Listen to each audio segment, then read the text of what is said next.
him, defending champion Dale Jarrett. The determined Virginian, Jeff Burton.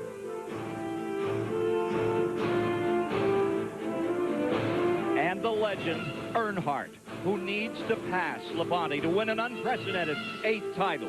Today at Charlotte, it's a major step in their quest.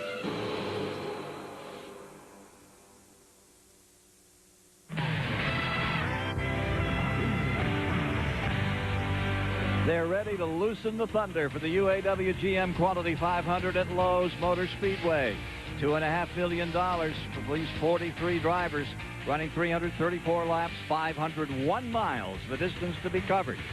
In this, the race of the day on American sports scene. Take a look at the front row for today. And there you've got the whole story. Jeff Gordon, who won this race a year ago. And beside him, the guy that's up on top in points, Bobby Labonte. Earnhardt right there in second. This is a key day for Earnhardt, who starts back in a provisional position. And let's go trackside right now with Marty Snyder. Ken, if winning the Winston Cup Championship was a college course, Bobby Labonte would have an A+. So far, he's passed every test. He's even aced a few pop quizzes along the way. The mood in the Labonte camp today, very relaxed, very confident. After all, Charlotte's one of Bobby's best tracks. And with a 213-point lead and 6 races to go, the pressure on this team is not to win the Winston Cup title, but the pressure on these guys is not to lose it. To Mike Ogwood. Well, for Dale Earnhardt and Jeff Burton, the next 2 competitors in the points chase, well, it hasn't been a good week so far. They had to take provisional starts, 37 and 38. But Dale Jarrett already strapped into his race car. He starts 5th today. Thinking about the points, Dale Jarrett says he's 251 points out. He's not really thinking about that, but he is thinking about winning this race today. We'll be back to take a look at the starting field once again in this 500-miler. Stay with us here on TBS for live flag-to-flag coverage. Approximately 20 seconds to ignition, and we launch this 41st running of the Fall Classic in Charlotte, North Carolina. The UAW-GM Quality 500 for the 43 best stock car drivers in America. Let's go trackside for the call. Representing UAW-GM Motorsports today, Henderson Slaughter and Larry Knox. Gentlemen, start your engine.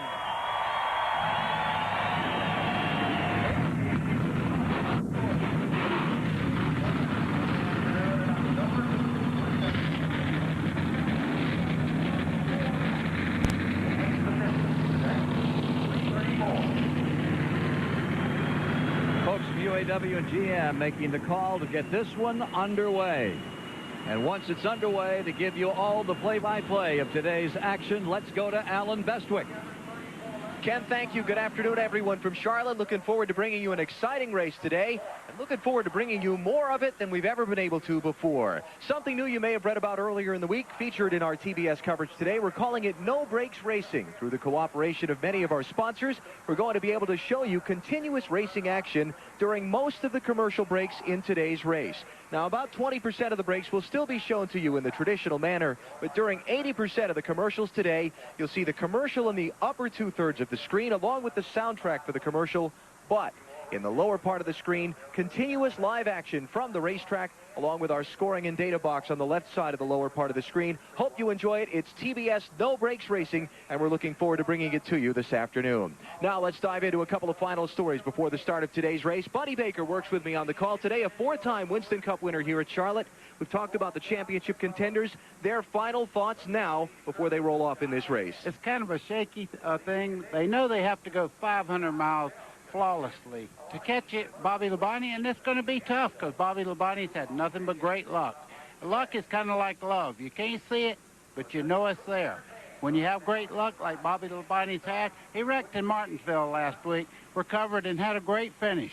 when you have that kind of luck, it's going to be tough to get him, but, you know, they're hoping he'll stumble somewhere along the way. Yeah, Earnhardt and Burton and Jarrett need a Labonte stumble. Labonte wants his good luck to continue. Weather will be a story today. Look at the temperature. It is cool. It is cloudy. This Charlotte racetrack known as being exceptionally moody as far as the weather conditions compared to the handling of the cars. The executive editor of Speedway Illustrated magazine, Dick Berggren, works with me on the call of today's race as well. Dick, weather and its effect on the cars in the race. Well, the weather here at Charlotte certainly affects the race cars more than any other speedway where they compete. When the sun goes in and out from behind the clouds, the cars tighten up. They loosen up. But today, the story is the cold. Engine builders told me this morning they expect that they're going to see 35 more horsepower out of the engines as a result of the 30-degree differential in temperature from what we have today compared to what we ordinarily would have. Chassis builders say that the tires are going to grip the racetrack better today by far than they ordinarily would. Weather, you bet, it's going to be a factor. So we'll see how it plays out here over the course of the next few hours. The car's getting ready to roll off. Back with the start of the race in Charlotte next.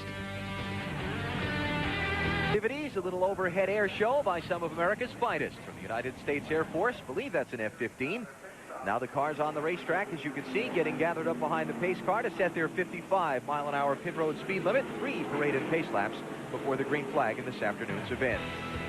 Here's the starting lineup review in case you missed it earlier in our pre-race show. Jeff Gordon is on the pole, his 7th Charlotte pole in 16 tries. He's the defending winner of this race. Bobby Labonte, the championship leader, coming into the race, starts on the front row alongside. Jerry Nadeau, many folks think could be a threat to get his first Winston Cup win. Starts in row 2. Jimmy Spencer, terrific qualifying run. Can he get back to victory lane for the first time since '94? Dale Jarrett's a 3-time Charlotte winner. He's back in row number 3 alongside Ricky Rudd, another driver with an excellent car in yesterday's final practice. The 4th row, Bill Elliott and Mark Martin, a 3-time winner in this Charlotte October race. Johnny Benson, his team very confident this morning that they can have a good run today. Perhaps another potential first-time winner. Jeremy Mayfield with him in row 5. The 6th row, Rick Mast out of Virginia, and South Boston, Virginia's Ward Burton in the Bill Davis Racing Pontiac. Dale Earnhardt Jr. back in row 7, led so much of the 600 here back in May. Michael Waltrip, his teammate next year, is alongside there. The 8th row, Robert Presley and Kevin LePage. Row number 9, it's Tony Stewart trying for the three-peat, trying to win 3 straight Winston Cup races. And Mike Skinner, who came so close here in this race 1 year ago to get aced out by Jeff Gordon at the end. Bobby Hamilton and Ken Schrader both needing a good run to kind of turn around what have been difficult summers. They're in row 10. Joe Nemechek came within a gallon of gas of winning the Busch Series race here yesterday. Came up short with 2 to go. And Rusty Wallace, he will come to the front fast from row number 11. Elliott Sadler in the Wood Brothers car starts in row number 12 along with Wally Dallenbach in the TBS machine. It's Robbie Gordon and Matt Kenseth in row 13. Kenseth, winner of the Coca-Cola 600 here at Charlotte in May on TBS. Jeff Fuller returns to Winston Cup Racing with a brand new team. He's in row 14. John Andretti in the Petty Enterprises machine alongside. The 15th row is Dave Blaney, one of the rookie drivers this season. Actually an all-rookie 15th row. Mike Bliss is there alongside. Brett Bodine and Kenny Wallace back in the 16th row. Kenny's team changing an engine this morning, hoping the one they put in is up to snuff when they drop the green flag. Here's a contrast for you in row 17. Andy Houston makes his 2nd Winston Cup start in this race. Darrell Waltrip, his final start here at Charlotte today. It is race number 55 at this racetrack for DW. Veterans Dick Trickle and Hutch Strickland. In row number 18, the 19th row, a couple of the 4 contenders for the championship, Dale Earnhardt and Jeff Burton, both struggling in qualifying. They've got a long way to go to get to the front in this race. Steve Park with a happy hour crash yesterday. The team repaired the car. He'll stay in row 20 with Terry Labonte, Sterling Marlin, and Kurt Busch in his 3rd Winston Cup start in row 21, and Ted Musgrave rounds out the field for this race. Let's get some final reports from pit road before we cut them loose. We'll start with Marty Snyder. Alan, NASCAR 2000 has been a season of discovery for Jeff Gordon. A new crew chief, new crew members, and a new teammate. When Gordon felt he was losing the handle on Charlotte, his favorite and most successful racetrack, he turned to what many think was an unexpected source. Teammate Jerry Nadeau. The qualifying setup that put Gordon on the pole came from Nadeau. The base for Gordon's race setup today, Nadeau as well. And thanks to Nadeau, Gordon said this is the best car he's had at Charlotte in years. Can Jeff Gordon win today? Absolutely. And if he does, I bet he thanks Jerry Nadeau in victory lane. After all, as Gordon said, what are teammates for? To Mike Hogwood. Well, Jimmy Spencer starts 4th today. He's had only 4 top 10s all year, and after qualifying on Wednesday, Jimmy was absolutely giddy about his run. They call Jimmy Mr. Excitement because of his hard driving, aggressive style. He hopes he earns that title today by having some excitement in victory lane. To Mike Massaro. In May, Jerry Nadeau came painfully close to claiming his first Winston Cup victory right here in Charlotte. He qualified on the outside pole, led 115 laps before being sidelined with terminal engine problems. This weekend, however, he returned with a vengeance. Qualified 3rd and has been at the top of the speed charts all weekend long. He's looking for vindication and perhaps even with a little bit of luck, maybe even his first Winston Cup victory. Field going to get the signal with 1 more lap. We will go racing as they come to the start-finish line. Let's take a look back at Steve Park, who had some problems here on one of the pace laps a minute ago. What he was doing there, he was going back and forth to put a little heat in the tires and to clean the racing surface, and the tires are cold. He almost spun the car around. Knowing that, it ought to make the first couple of laps kind of interesting in this event. Here's the race analysis and the facts and figures on the day. There we go. Well, the key line right there is going to be the pit window, the bottom line, 67 to 70 laps with the cold weather. Engines are producing more horsepower. That will eat more fuel. This race has a history of few caution flags. Fuel could be a factor today. Got some great onboard looks for you today during our coverage of the race. We start with the Intimidator. Dale Earnhardt going to come from 37th to get up toward the front.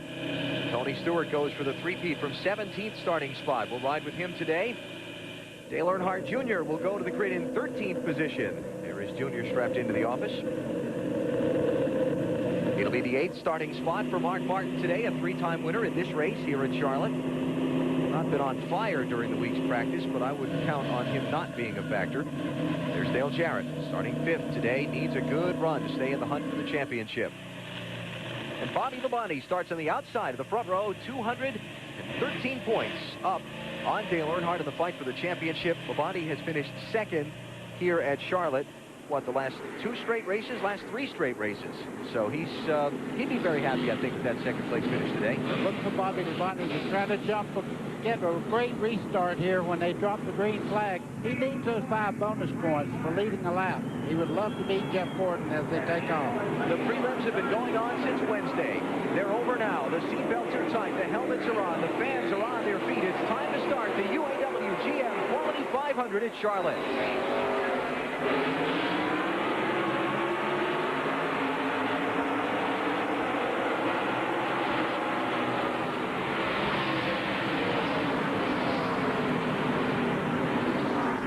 Gordon gets the jump on Labonte into turn 1.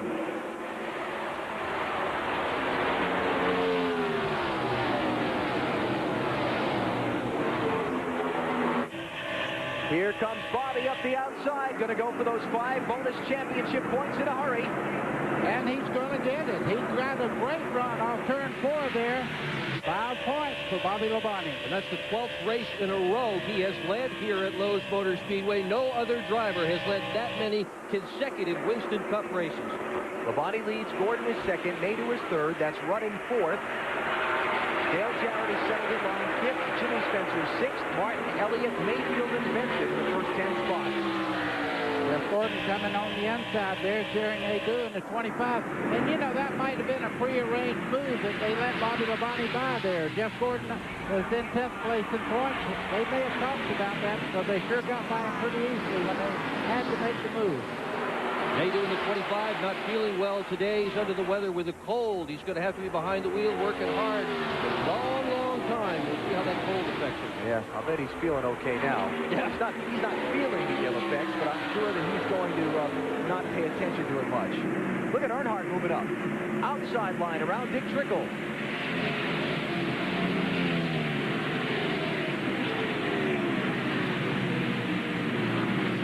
Earnhardt up to 34th spot. New leader, Jerry Nadeau. You caught a glimpse of that just before we took a peek at Earnhardt.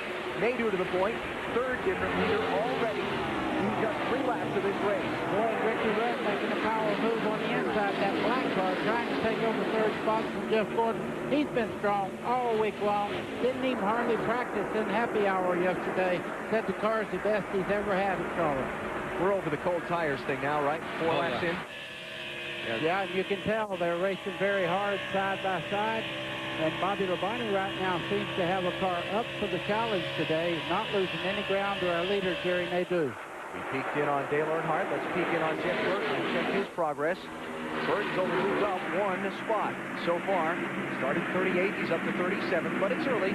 Talking to crew chief Frank Stoddard this morning, he feels they've got a horse they can ride all the way to the front into the top 5. And that car you saw way back there with Darrell Waltrip, he's got to feel this car out. He crashed yesterday in practice right at the end of happy hour. The new car does not know how it's going to drive, so he has to feel it out and drop behind the pace of the rest of the cars here. I love that camera angle. You really get a feel for the banking and what those drivers are leaning on and how quickly they go through the corners here at Charlotte. And how close they come to the wall coming off the corners, and those cars are sliding. Not that they're steering that close to the wall. Trouble, the car in the wall. Somebody in the wall. Mike Bliss, I believe it is. It is Bliss off turn 4. Caution is out. That's the second time this week that he's crashed nearly in the same spot through turns 3 and 4. Looks like Hutch Strickland got a piece of it as well as he comes down the pit lane with the left front torn up on his car. He's on the gas, just going to go straight through and try and stay on the lead lap, let the pace car pick up the field. Terry Labonte was involved as well. So caution is out, 5 laps in. It'll be 6 laps. Actually, it is 6 laps now as Nadeau comes to the stripe. There's the Labonte machine. Wonder if Labonte and Strickland got together in the aftermath. Well, they got together while it was going on, coming off the 4th turn. That was just part of it. Bliss started in 30th position. Strickland started in 36th. And Terry Labonte started in 40th. And a little piece of left rear fender damage on Steve Park's car also. So 4 cars involved in the accident that puts us under caution for the first time. Well, we told you about TBS No Brakes Racing. We'll do it right now. It's TBS No Brakes Racing continuing.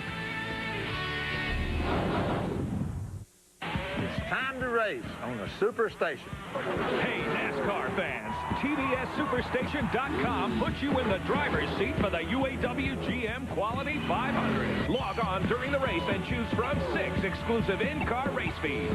Check out the high-speed racing games and go behind the scenes of Team TBS at number 75, Wally Dallenbach. If you really want to know your NASCAR, log on to TBSSuperstation.com. Well, folks, everything will be decided today. If you want to win in today's world,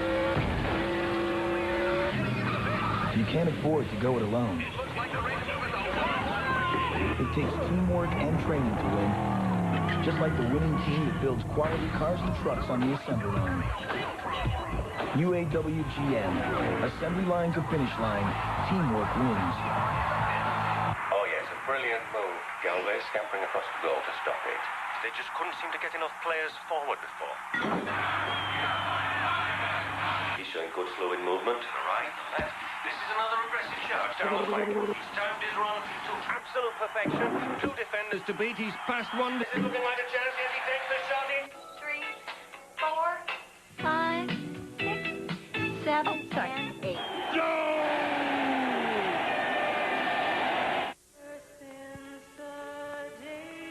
Bob. Claire. Bob. Claire. Michael. Michael. Huh? Bob? Claire? Want your own monster truck? You can win one during Napa's Monster Truck Giveaway, or win one of over 5,000 mini monster trucks. Plus, save on hundreds of items. Enter at a participating Napa Auto Parts store today. Back at Charlotte, TBS No Brakes Racing continues under caution for the first time. 8 laps now into the 334 in today's UAW-GM Quality 500. Take another look at what happened, or take a look at what happened to put us under the caution from Dale Earnhardt's in-car camera. Okay, right here, that's Andy Houston, and he gets into the back of Bliss there. As they start off the corner, he goes up the racetrack into the outside wall, spins around, and some other cars were collected as he came down the racetrack. Terry Labonte and Steve Park, the other two involved. Now the aftermath. Watch Park there, just on the right of your screen. It's just out of the frame. Everybody's locking the brakes up, and it was a chain reaction. Several cars got together. Not any major damage to them, but some damage. There's Andy Houston making his second Winston Cup start. Just got a Charlotte lesson.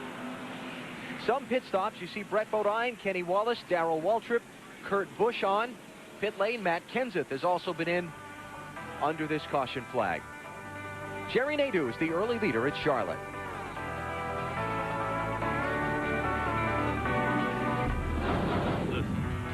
I've traveled every road in this here land. I've been everywhere, man. Across the desert bare, man. I breathe the mountain air, man. I've traveled, I've had my share, man. I've been everywhere. I've been to Reno, Chicago. Across America, in communities just like yours, Citgo is there to help keep you going. Stop by next time you're in the neighborhood. We're always happy to see a familiar face. I've been everywhere. Well, it's nice to see you all. It really, really is. Isn't it, honey? Oh, yes. We must do this more often. Uh-huh. Uh-huh. Thanks for coming. Where will you find the money to pay for long-term care? Conseco long-term care insurance protects you so you don't lose your nest egg. Conseco, step up. So that's your new car, the Aaron's Dream Machine. Oh, yeah, ain't she a beauty? Of course, she don't compare to the wife, though. Really, these are the true Aaron's Dream Machines, the products we all dream about owning. And at Aaron's, everyone's automatically pre-approved with no credit required? Yeah, and you get the guaranteed lowest price, too. Even on these impressive GE stainless steel appliances, you can afford this state-of-the-art range and beautiful matching side-by-side refrigerator. And I'm really pre-approved? That's right. Let Aaron's drive your dreams home today. I was head coach in the NFL, and for whatever reason was able to win a Super Bowl my second year. I've been in this 9 years in motorsports, and we've not won a championship.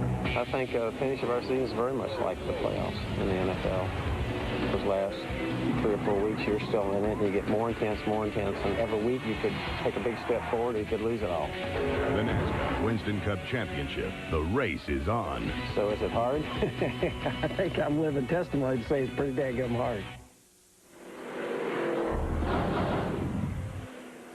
Back at Charlotte, still under caution after the 4-car accident off of turn 4 at lap number 7 involving Mike Bliss, Hut Strickland, Terry Labonte, and Steve Park. Hey, Tuesday night, October 3rd, championship leader running second under the caution as we're 1 lap away from the restart. Marty Snyder. Well, and Buddy Baker hit it right on the head. That was a prearranged deal on the first lap for Jeff Gordon and Jerry Nadeau to pull over, let Bobby Labonte take the lead for at least 1 lap. Labonte did lead that lap and got us 5 bonus points. Now, Labonte said about the cold weather, the only effect is that the air pressures in the tires, they start on low air pressures, aren't building up as fast as they normally would, so he's a little bit looser than he would like, but that's the only effect right now of the cold temperatures. It takes a while for the air pressure in the tires to build up. All right, 1 for Baker. Under the caution flag, Strickland, Kenny Wallace, Darrell Waltrip, Matt Kenseth, Steve Park, Terry Labonte, Ted Musgrave, Brett Bodine, Kurt Busch. Those cars all made pit stops. Mike Bliss's car, the only one that's gone to the garage as we get set for a restart this time by. Hood was up on the Kenny Wallace machine. And he's still on pit road now. Let's go to Mike Massaro. And Mike Bliss has just come out of the care center. First off, Mike, what happened? Well, it just it got a little bit loose, and then it turned right real fast. I don't know what happened. Car was pretty dang good to start, and I don't know. It shouldn't have did what it did because it wasn't handling that bad. Mike Bliss took a pretty hard lick, but he said he's okay, guys. Now Mike will see that replay, and he'll have a better idea of what happened. We are back under the green flag. Jerry Nadeau is the leader.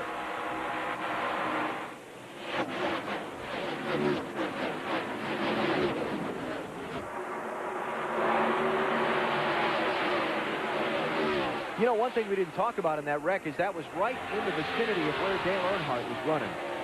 Didn't see him have to thrash particularly hard to get through it, but, you know, it happened. We looked at the replay from his in-car, so championship luck, buddy. You talked about at the top of the show. He was lucky there. Yes, you have to have it, and he went low. I watched him come through there. He went to the low side, Bliss went up. and by the time he got by, everything was clear where he was at. Well, Earnhardt can smell that kind of stuff, though. He is incredibly good at staying out of trouble. That's one way a fella can become a 7-time Winston Cup champion. Don't wreck your car. Try to put a little space on 4th place Ricky Rudd. Don't go there. I was just watching them go through there, and just for a second there, 28 car looked like it was a little bit loose off the corner, but he held it right back. Watching Jerry Nadeau on the lead here. Nadeau in the spring race here in May led 115 laps. That's more than half the laps. Look at this. Look at this. What that was bump drafting there. Rusty Wallace got behind the 20 car there of Tony Stewart and actually pushed him by. Well, Rusty's got a much faster car than would be indicated by his starting position. He bottomed out in his time trial, wound up as a result of that starting in 22nd spot, but he has been fast in all the practice sessions. He is working his way toward the front in that number 2 car. Stewart running in 16th position. And Rusty Wallace right behind him in 17th, drop-kicking Mark Martin back to the 18th spot. I was telling you about Jerry Nadeau and the laps he led back here in May. That's more than half the laps the guy has led in his entire career. This morning, Tony Furris crew chief said this car is even better than the one he had in May. I'm just amazed that the 25 car Jerry Nadeau's is running so well. He crashed that car in practice here the other day. They had to work their day off, which was Saturday, half a day on the car before they could get on the racetrack to straighten the right side, get everything going. They changed several running parts of the car, and he's out here leading the race. That just tells you they can repair these cars and put them back out there, because the right side was completely flat on that car. And aerodynamics are so important on these machines these days. They must have done a terrific job to get it back in line. Here's Jimmy Spencer running in 5th position now. Spencer, here's another driver that really needs something good to happen for him. Dale Jarrett, Jeremy Mayfield closing in. This is the ride with Jarrett. Good shot to let you know how close you get to the 4th turn wall as you come off. You see him getting passed by Jerry Mayfield as they head down into turn 1. Mayfield's moving up quick. Jeremy's car was completely apart in the garage this morning. They had the upper A-frame, lower A-frame, all the steering arms were off that thing. Said in the very last practice session yesterday he felt that something in the front end wasn't quite right, maybe something loose, so they took everything off this morning, replaced it just to be sure that he'd have no reliability problems. Here comes Johnny Benson. And there is Kenny Wallace back on the Speedway.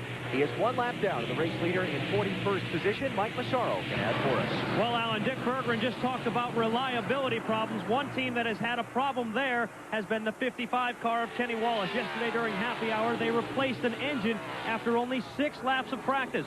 More engine problems already this afternoon. They reported that the engine was missing. They pitted twice under that last caution. Apparent ignition problems, a loose wire there. They seem to have fixed it under caution. We'll have to pay attention to that as this race wears on. Well, they got another problem, too, and that is debris on the grill of that race car. Yeah, see it? Hot dog paper there across the front of it. Big hot dog, and so. The grill openings are not big on these cars. That could lead to overheating very quickly. You're watching No Brakes Racing on TBS from Charlotte.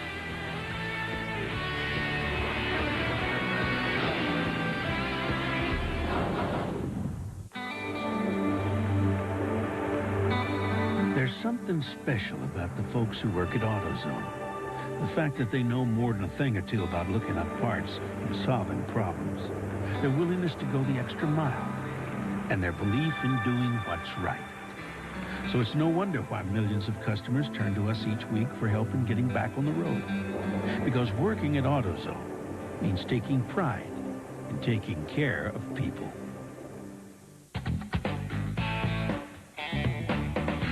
You want it?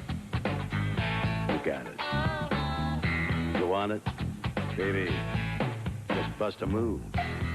I wanted to chill, but making all of my travel arrangements was freaking me out.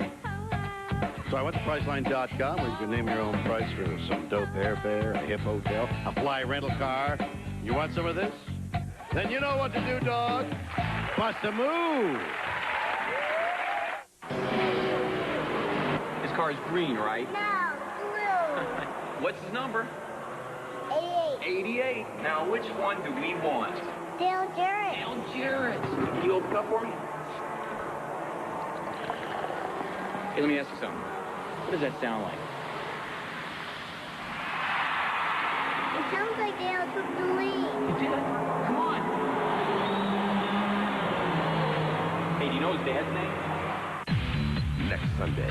What's going on, Alex? I need you down on the floor now. The best agent in the Secret Service is back in action. I don't intend to lose a president on my watch. From the makers of First Daughter comes a new mission, a new threat, and a new level of danger. You don't think it's over, do you? No, I don't. Daryl Hannah, Doug Savant, and Gregory Harrison in a Superstation original movie. First Target, 8 Eastern next Sunday, only on the Superstation. Special thanks to most of our sponsors who have allowed us to cover today's race with our TBS No Brakes coverage. And you can log on to TBS Superstation or call us at 1-888-722-1635 and let us know your opinion of our TBS No Brakes coverage. 25 of 334 laps are complete. Jerry Nadeau is the leader. Third different leader of the event. Bobby Labonte led lap 1, Jeff Gordon lap 2, Nadeau from lap 3 to where we are now. Here's Dale Earnhardt really on the charge. Up to 22nd position from 37th starting spot. And he's taken just a little bit different line than he started out. He was running around the bottom part of the racetrack in the corners. Now he's letting the car move up the racetrack a little bit. And that's the one thing Dale Earnhardt will do. He'll search for a place that he can make the best time around the racetrack. Mark Martin in front of him, it seems to be dropping back quite a bit, though. Mark started in 8th position. He's in 20th spot now. Ken Schrader there in that purple car also falling back some. He started, I shouldn't say falling back some. He's actually only just going to lose 1 position from where he started. But Schrader and company thought they were really good in happy hour yesterday. Yeah, they did. Sammy Johns this morning said this was one of the 2 best cars he's had all year long, and they're certainly surprised in Mark Martin's pit that he's running as poorly as he is. Rough ride last week in Virginia for Mark, finished in 18th spot. That is incredibly uncharacteristic, particularly uncharacteristic to see him run poorly here at Lowe's Motor Speedway. Take an engine DNF out in 94. His worst finish in this race in the last 8 years was 4th. Watching the leader, Jerry Nadeau. Moving up, sliding back. Jeff Burton up to 24th spot. Steve Park has picked up 7 positions. Rusty Wallace 6. And we documented Dale Earnhardt's rise through the pack. Sliding back. Jeff Fuller, Ken Schrader. Dale Jarrett has fallen to 12th spot, and Robbie Gordon.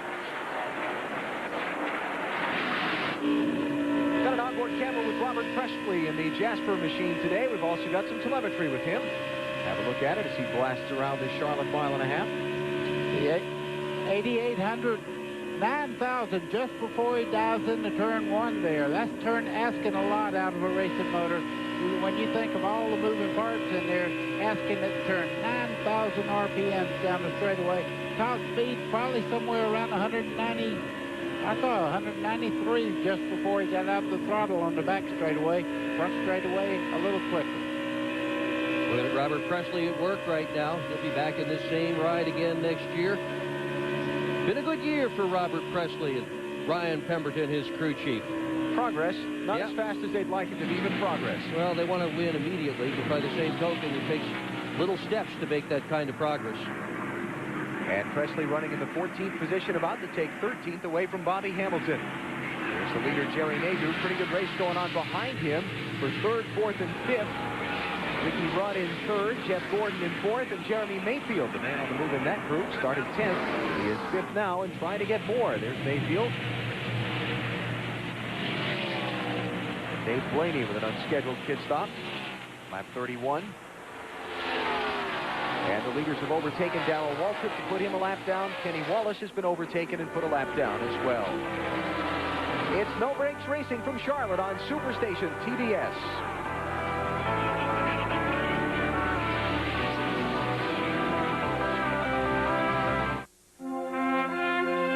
Way at Charlotte, the UAW-GM Quality 500 under caution, second time, waved at lap number 34. Debris in turn 4 was the reason.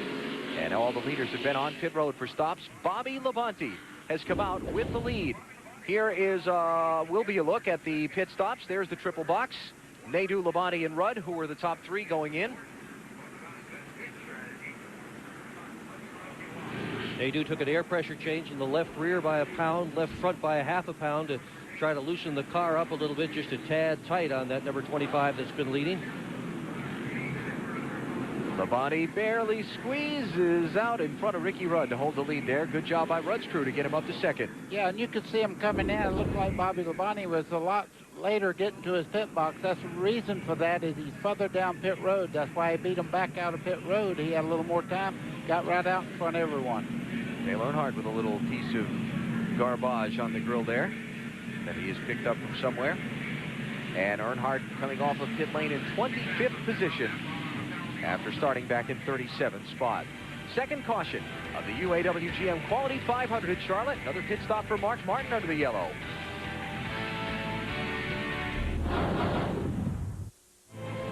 For the first time on the Superstation. We got a murder at 1600 Pennsylvania Avenue. A murder in the White House, a matter of national security. The president and the first lady working in the White House. The president is about to become an official suspect. What are you going to do? Put the president in a lineup? Wesley Snipes. Where are you going with this? These people can make us disappear. Murder at 1600. Coming November 5th to the Superstation. Whether you drive the family truck or the number 21 Citgo Taurus, when you pull into the pits, your neighborhood Citgo has the fuel you need to fill your tank and keep you going.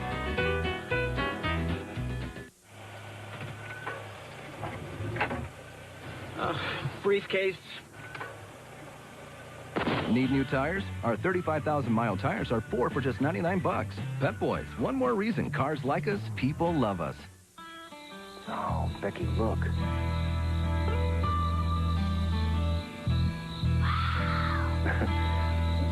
There's a Big Dipper, and there's Orion.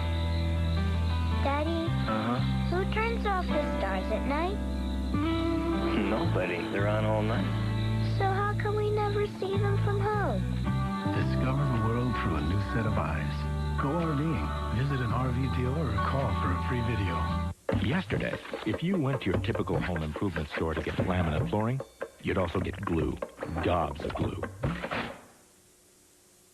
Today, with Lowe's selection of Armstrong Swift Lock, laminate flooring is a snap. Literally, each board simply locks together. No muss, no fuss, no glue. And all at guaranteed low prices. Could we make this any easier? Armstrong Swift Lock flooring. Only at Lowe's. Improving home improvement. Back at Charlotte, less than half a lap away from the restart in the UAW-GM Quality 500. Some updates. Mark Martin with an extra pit stop. We showed you there as we went to the break. Here is Johnny Benson, who's now at the back of the field. He was running in 10th position off of pit road, speeding, leaving the pit lane. He goes to the back of the line. Jimmy Spencer, ditto for him. Penalized for speeding, exiting pit road. He goes to the back of the line for the restart.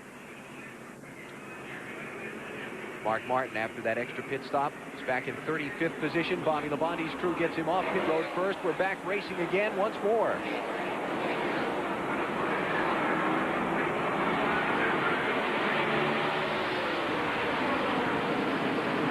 How many times this year Bobby Labonte's... Look at this, though. On the bottom, Ricky Rudd. I'll say how many times this year Bobby Labonte's pit crew has gotten him off pit road first if he wins this championship. He better do something nice for those guys. They have done a lot nice for him this year. You know, that could have just been a case of Labonte in championship mode being a little more conservative on the cold tires. I think so, and what he's doing is waiting for the pressure to get up to maximum where the car handles well. He's already complained that he didn't like the feel of the car on fresh tires, so look for him to come right on back. Sixth leader of the day is Ricky Rudd. Labonte second. The 93 car of Blaney you see there is not on the lead lap. Here's Dale Earnhardt trying to charge up. He's in 10th position already after the restart. Mike Massaro has more on Dale Earnhardt's pit stop a minute ago. And Alan, Dale Earnhardt came down pit road complaining the car was a little bit tight off the corner. They tried to free it up a little bit with an air pressure adjustment, 4 tires and fuel. But we also need to give a call to the Steve Park team. They came in 30th, picked up 24 positions on pit road because they only took 2 tires. You see them now scrambling up in the top 10, and 2 tires, no adjustments for Steve Park. Park in 6th position, new leader, Bobby Labonte, while we were watching Dale Earnhardt, has just gone by, retaken the top spot. The Napa Field summary, updating each lap as the cars cross the start-finish line. Labonte, Rudd, Mayfield, and Rusty Wallace now moving up into the 4th position. Boy, that's fast company right there. Jeremy Mayfield, Rusty Wallace, teammates out front right now. Bobby Labonte waited on those tires to build the air pressure up. He's back under full song, but he's going to have a lot of pressure here. You can see Jerry Nadeau just behind there, getting very restless, trying to make a move back to the front. Mayfield, the man on the charge for the moment. Rudd's going to slip back possibly as far as 6th, maybe 7th before he'll get a hole in line. How about the call on Steve Park's crew for 2 tires on the early stop? Well, that'll be interesting to see how that works out because this particular tire combination historically has meant that you really don't want to do that. There's a lot of give up in these tires. In fact, in that first run, they lost about 5 miles an hour. So we'll see if it works for Park. Park crashed in the final moments of happy hour yesterday when he ran over something on the track, hit the outside wall with the right side of his car. The crew repaired the machine rather than pull out the backup car. Started 39th. He's up to 6th now. Here comes Mayfield for the lead. Not much of a contest there, but I know that Bobby Labonte right now does not worry about contest. You can see the car equally as fast as Mayfield once he got back in the throttle there, holding right on to the back of the car, down the back straightaway. Rusty Wallace moving in now. These guys are really flying around this racetrack. Here's Wallace for 2nd. Bobby running that high line to let him go. He doesn't need to mess with those guys. Neither Mayfield nor Wallace have got any shot at all of the championship. Just let him go. Let him go. And lest anybody accuse Bobby Labonte with his point lead of the old racing term of stroking, there's a difference between stroking and racing smart. Yeah, and this is racing smart. Labonte has been on the gas all year long, and he has also raced smart all year long. That's why he's where he is right now. I can add to that. Running 3rd place in a 500-mile race like Winston Cup, with the people out there, there's no such thing as taking it easy. He's driving very hard, but he's being careful with his equipment, what he's doing. Still got 289 laps to go. No sense pressing hard. Lead change. Rusty Wallace around Mayfield in turn 1. Told you he was going to be fast today. I promised it. I think that's a simple thing. Let's see what you have. Jeremy Mayfield right there. They know Jerry Nadeau, one of the fastest cars in the field today, is sitting there in 4th place right now, trying to make a move on Bobby Labonte. Oh, baby. Look out. That's a case where Labonte's spotter's got to be on his toes, talking about racing smart, making sure he knows what's going on in those blind spots around the car. You just cannot see. You see the rearview mirror up there, kind of partially hidden by the graphics, but you just cannot see very well out of one of these race cars to the sides and the back. There you go. There's a blind spot there. Frankenstein said, I'm going to turn my head, too. I don't like what's going on. I'm going to look inside the car. It's a little rough outside. But this mirror runs almost all the way across, but as you said, you cannot see on the quarter panel of these race cars. Lead change again. Mayfield back by Wallace. Maybe not for long. Now Rusty's going to have to tuck in. Let's go to Mike Hogwood. Well, Jeremy Mayfield was doing his teammate a favor with some 5 points for the leading a lap there. Jeremy says the car is absolutely great. His biggest fear today, sunshine. He wants to see none of it. Here comes Nadeau on the charge, back toward the front.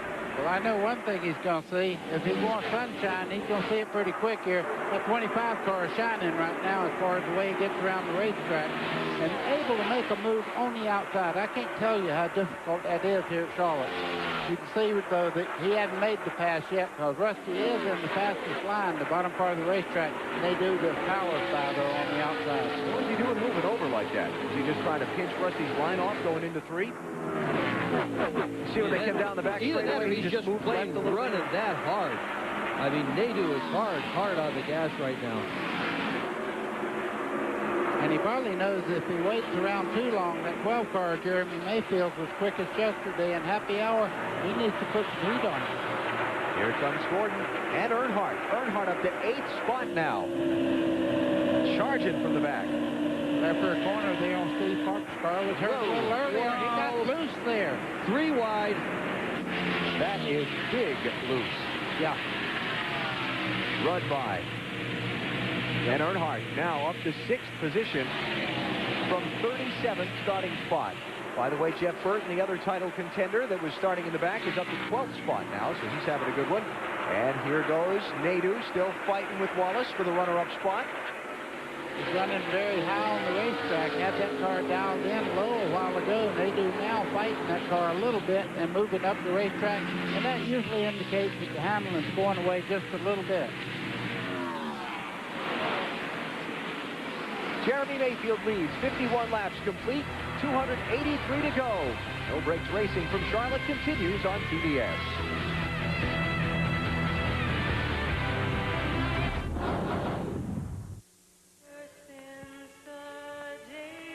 Bob. Claire. Bob. Claire. Michael. Michael. Huh? Bob? Claire? Want your own monster truck?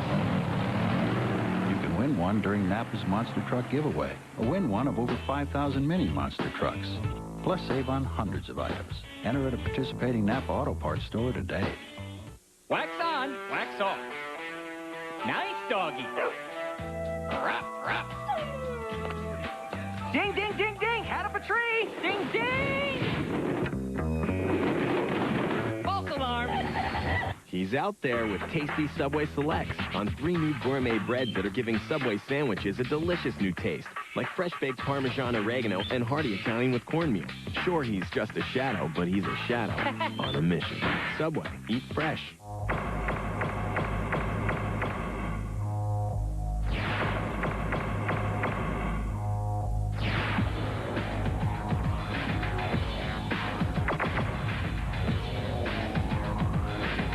Still getting dandruff flakes? Maybe the problem is your dandruff shampoo. Try Neutrogena T-Gel Intensive Anti-Flake Shampoo. Fights flakes 3 ways. It may not be your first dandruff shampoo. It will be your last. Neutrogena T-Gel, it works.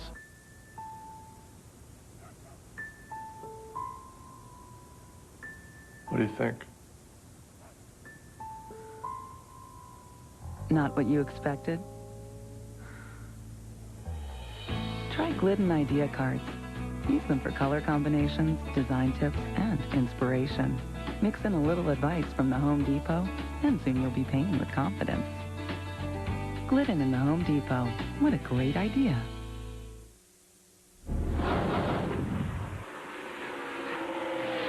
Special thanks to those sponsors who have allowed us to cover today's race. With our TBS No Brakes coverage, you can log on to TBSSuperstation.com. Or call us at 1-888-722-1635. That's a toll-free number. Let us know your opinion of our TBS No Brakes coverage. We're very interested in what you have to say.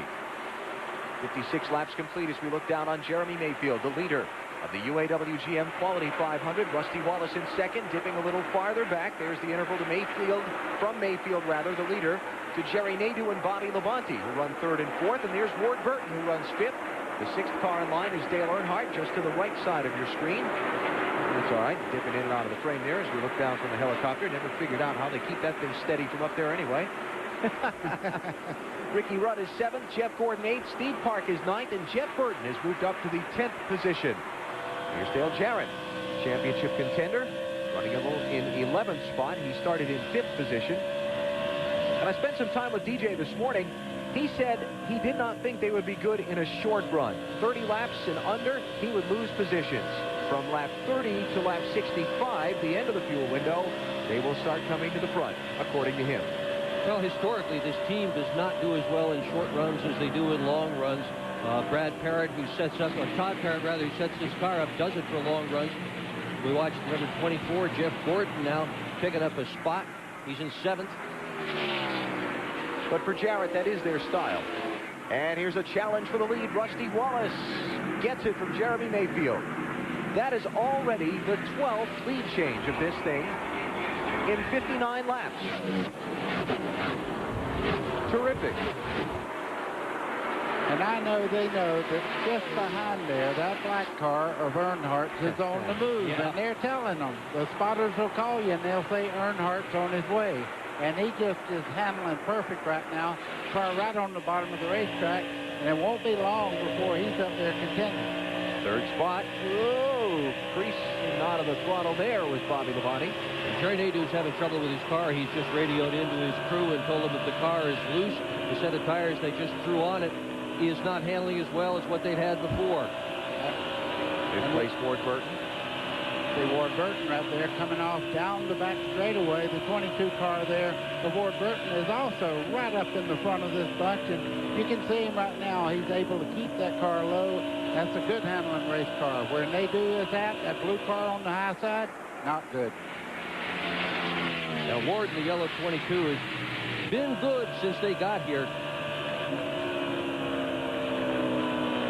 Don't forget, you can log on to TBSSuperstation.com during today's race and get a bird's eye view from the driver's perspective with in-car camera action. If Bobby Labonte's your favorite, got a camera on board his car, check it out only at TBSSuperstation.com. Race for third spot continues to rage on. Labonte low, Nadeau high. Give it back to Labonte. Won't be long before Ward Burton tries Jerry Nadeau for that position. Championship contenders, we continue to check their progress. You see where they're running. Earnhardt and Burton particularly impressive after starting way back in 37th and 38th positions, respectively. 62 of 334 laps are complete. We're still very early in the UAW-GM Quality 500 at Charlotte. It is Rusty Wallace who's the leader.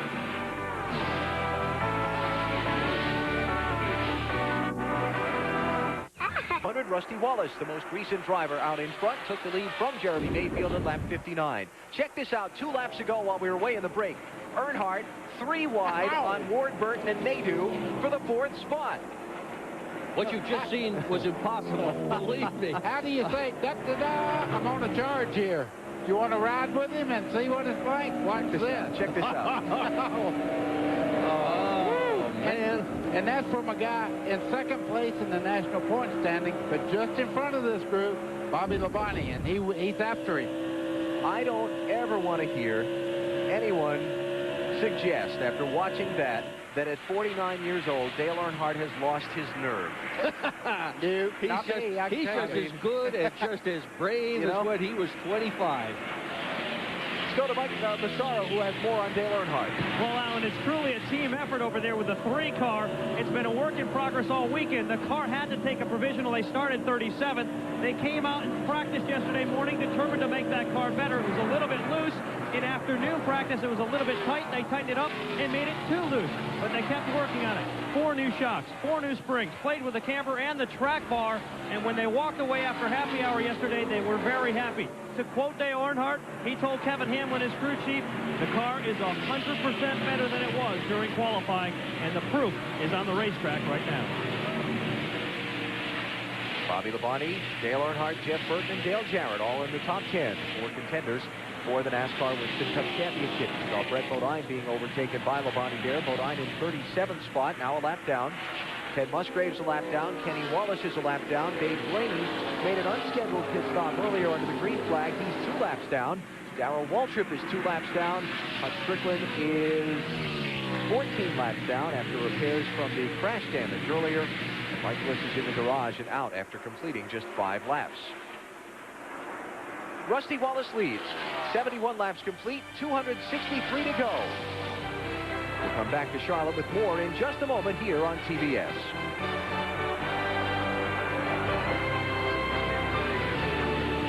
On the Superstation is brought to you. Squire back with you here at Lowe's Motor Speedway, taking a look at a race summary through the first 100 miles. Rusty Wallace, the current leader, but they've swapped that lead among 12 different drivers thus far. There have been 2 caution periods that have slowed this race down, rolled it back to 138 miles an hour. And we've only had 1 car drop out over the first 100 miles of competition. Rusty Wallace continuing at the front.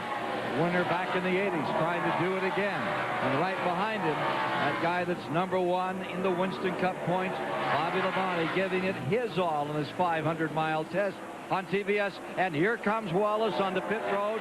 Let's go to Alan Bestwick for the call. This would certainly be unscheduled. Lap 77, the leader is in. He was just in at lap 35. So something's gone wrong for Rusty Wallace while he was in the race lead. Marty Snyder. And they think it is the right front tire, Alan. All Wallace said is, I have a vibration. Then he said, I'm coming down pit road. Get ready. And they came in very quickly. So this was totally unscheduled for Rusty Wallace, who was in the lead. They're going to go to the right side, and they're going to change the left side tires as well. They're not sure which tire it is. Rusty speculates on the radio that he thought it might be the right front. And there he's down and away. And while Rusty was on pit road, the lead has changed hands, and the fans in Charlotte are on their feet. Dale Earnhardt has taken the top spot just over 100 miles in the race after starting in 37th position. And he better go like crazy, because just behind him there in third place right now, Burton has turned it up. Jeff Burton is flying up through the field. Jeff Burton started 38, so the two title contenders that were way in the back are going to take the top two spots at lap number 80. Impressive. This is amazing. It really is. You wonder why Winston Cup racing is a popular sport. You're watching it today. This is fun. See a couple of guys come out of the back like that, get themselves all the way up to the front. Earnhardt charging all afternoon here at Lowe's Motor Speedway. He did not have the car to hold off Burton, though. May not have the lead for long. Here is Burton down low, start-finish line. Look at Earnhardt's hand out the window, telling him, go ahead, take the bottom if you want. Yeah, right. He just waved him on by. He could see him coming. They had nothing to do with the bonnet. He would look back and watch him close. Jeremy Mayfield on pit road now. Mayfield was the leader a minute ago when Rusty Wallace gave up the top spot for a pit stop. Now Mayfield is in. This would be early, too. Lap 81 for Mayfield. Something not right on the two team cars there as they both come in early. Wonder if Mayfield's team saw something on Rusty Wallace's tires that they didn't like. Look at this, long stop, too. Front tire problem there. He was there forever. Let's mention that Rusty Wallace has come out in 35th position, and he is a lap down to the race leader. And Mayfield is going to be a lap down as well. That's tough. There's Rusty.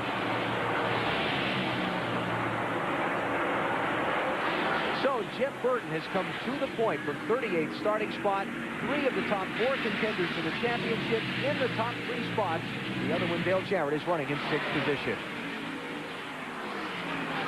I would love to know how many races Jeff Burton has won from 37th, 38th, 35th back. It just seems like he has them where he wants them when he qualifies that far back. Earnhardt losing another spot. He's having trouble keeping that black number 3 car on the bottom of the racetrack. Hut Strickland has just taken his car to the garage and called it a day. Vibration. He was involved in the accident back at lap 7 with Mike Bliss, Terry Labonte, and Steve Mark off turn 4. Hope we get a follow-up report from the Rusty Wallace pit here in a minute about why they came in early and what they found on that car. Same thing from the Jeremy Mayfield pit. Let's mention that Sterling Marlin is on pit road with the hood up on his car now. And Ted Musgrave made a green flag pit stop a little while ago. Brett Bodine has just gone to the garage. So cars encountering problems here early. There's Brett turning his machine in behind the wall.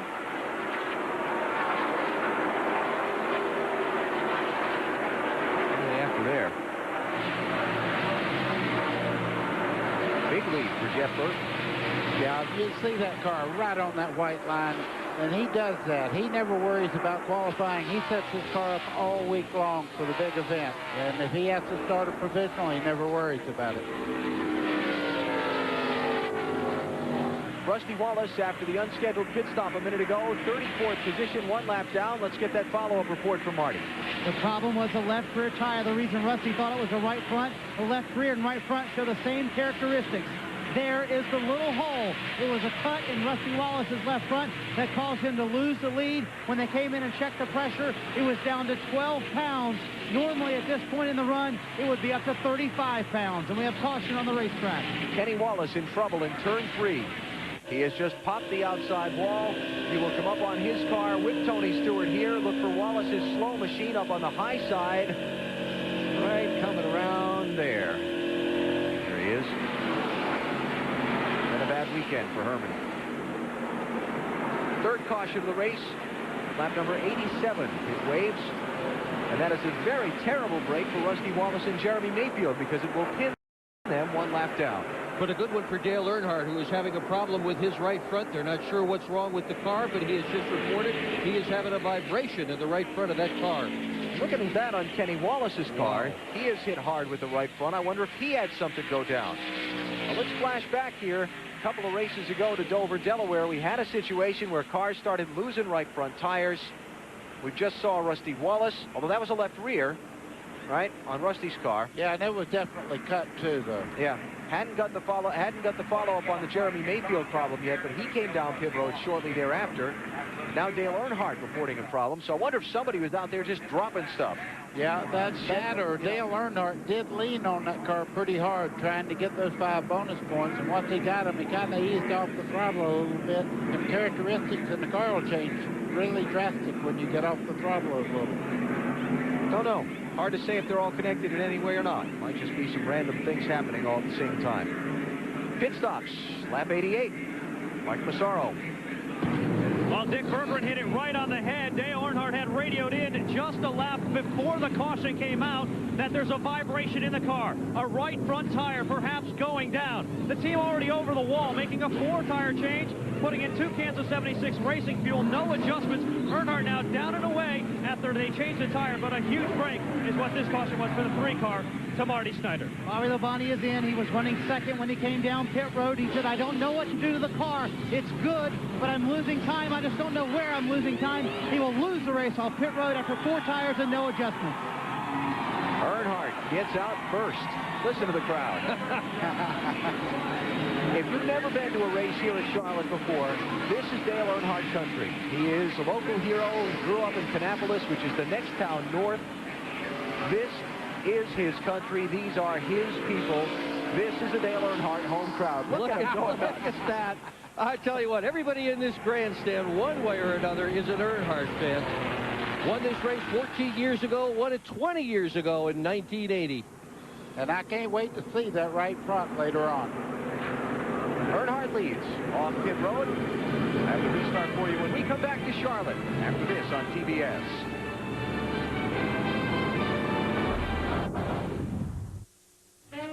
"15 Days of 007 on the Superstation, tonight at 8. My name is Bond, James Bond.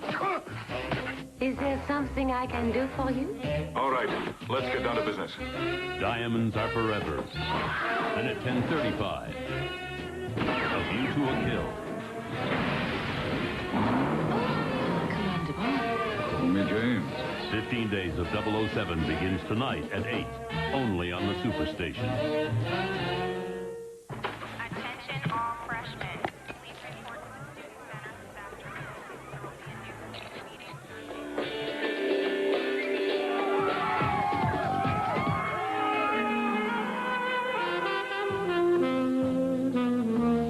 meeting. He finished in 4. The bulb?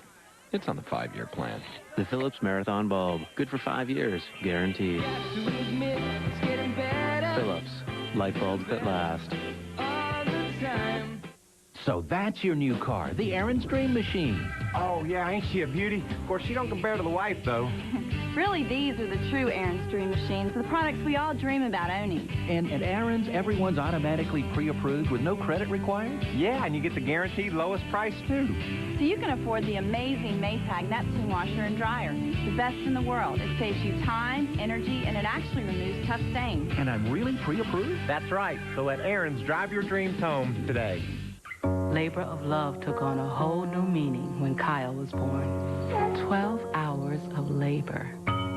One of life's most joyful moments can also be one of its most painful. But take comfort, as so many women have, in Tylenol, the pain reliever doctors and hospitals choose most. Come meet your little brother.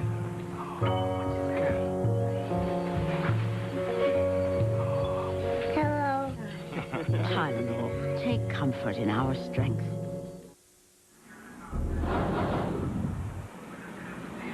We are back. Lowe's Motor Speedway, Charlotte. The UAW-GM Quality 500 at lap 90 of 334. Dale Earnhardt wins the race off of pit road. Jerry Nadeau has been a contender for the entirety of this race. but he got caught for speeding leaving pit road. On the stop, so he has to go to the back of the line, so he's come back down pit road for a little further attention to his crew while he drops toward the end of the field. Now, just before the caution, we reported the radio traffic between Dale Earnhardt and pit road that he thought he had a problem with his car. Mike Massaro has a follow-up for us. And Alan, it was a tire concern. A right front tire going down on the 3 car was actually shredded towards the sidewall. So much concern down here on pit road that Andy Petrie came down and was conferring with Richard Childress. We've got him now. Richard, what's your interpretation of what happened? Well, we don't know if the air pressure was a little low. We went up a little on the air pressure, and we're going to see. We just had a little vibration with that right front tire. What was Andy saying, Andy Petrie? Well, I think they had the same problem with theirs. That's what happened to the 55 car. So there is some concern down here on pit road, guys. Air pressure is a critical variable here. Goodyear has told the teams not to run less than 44 pounds to start. Now realize these tires pick up an extraordinary amount of pressure as they heat up, as much as 20 pounds over what they start at. And a little less air pressure at the building at the beginning of a tire run can help a car run better through the run. This caution brought out when Kenny Wallace hit the wall in turn 3. He has taken his car to the garage. There's a story developing on Darrell Waltrip as well.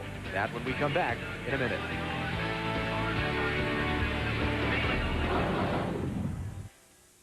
Come to Sonic now for our hottest deal ever. New spicy chicken strips with a bold kick you'll love. Or for a tamer taste, there's our classic flavor with dipping gravy, crispy fries, Texas toast, an onion ring, even a cold drink for a special low price only at Sonic.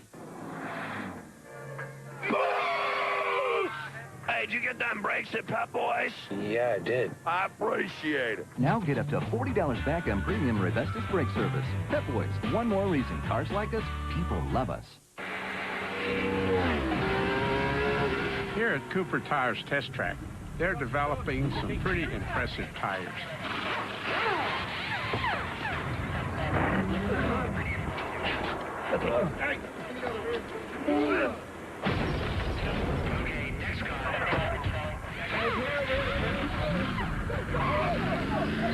Record time, Mr. Palmer. Cooper Tires, drive on. Hey, we gotta talk. That stuff only protects my vital parts for about 30,000 miles. And then what happens? You gotta change it. Make it easy on yourself. Give me Haviland Extended Life Antifreeze. It protects my sensitive parts for 5 years or 150,000 miles. That's 5 times longer than most of those conventional coolants. Now, let's talk oil. Hey! Haviland Extended Life Antifreeze. Add more life to your car. I think about repeating the championship pretty often. Our game plan every week is to win. If you won a championship, you want to go back there and do that again. Just to know that you were in an elite group in NASCAR that did it again, that was able to repeat. It's tougher to keep it together to do the repeat. After you win the championship once, that's all that you think about. The NASCAR Winston Cup Championship. The race is on. Second is second best.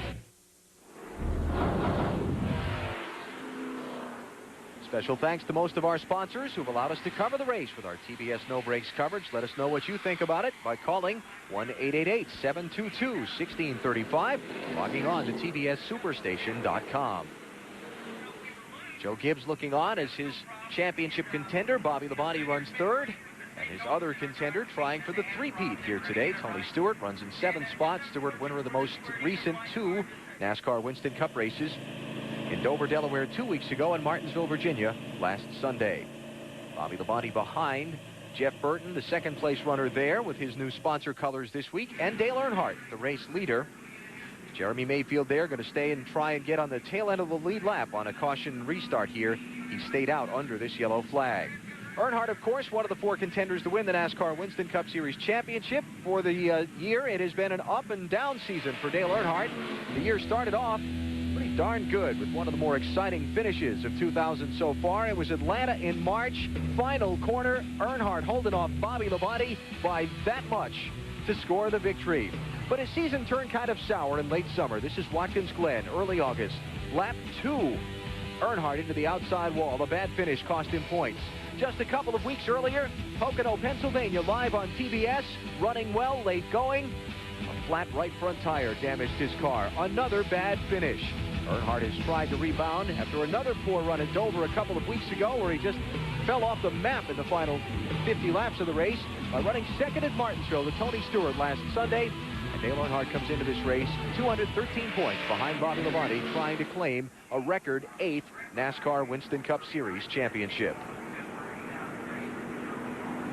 Now, a moment ago on pit road, I mentioned before we went to the break that there was a story developing on Darrell Waltrip. This was seconds ago. Darrell Waltrip has climbed out of the car. That is Todd Bodine, next year's driver for this machine, although I don't think they've actually officially announced that yet, getting into the machine. Mike Massaro is with Darrell Waltrip to find out what's going on. And Alan, you're exactly right. Todd Bodine has taken over the big Kmart ride. And Darrell Waltrip, why'd you get out? Well, when I crashed yesterday, I hurt my shoulder, and I thought I was all right. I took a couple of goodies this morning, and I felt pretty good, but my hand keeps going to sleep.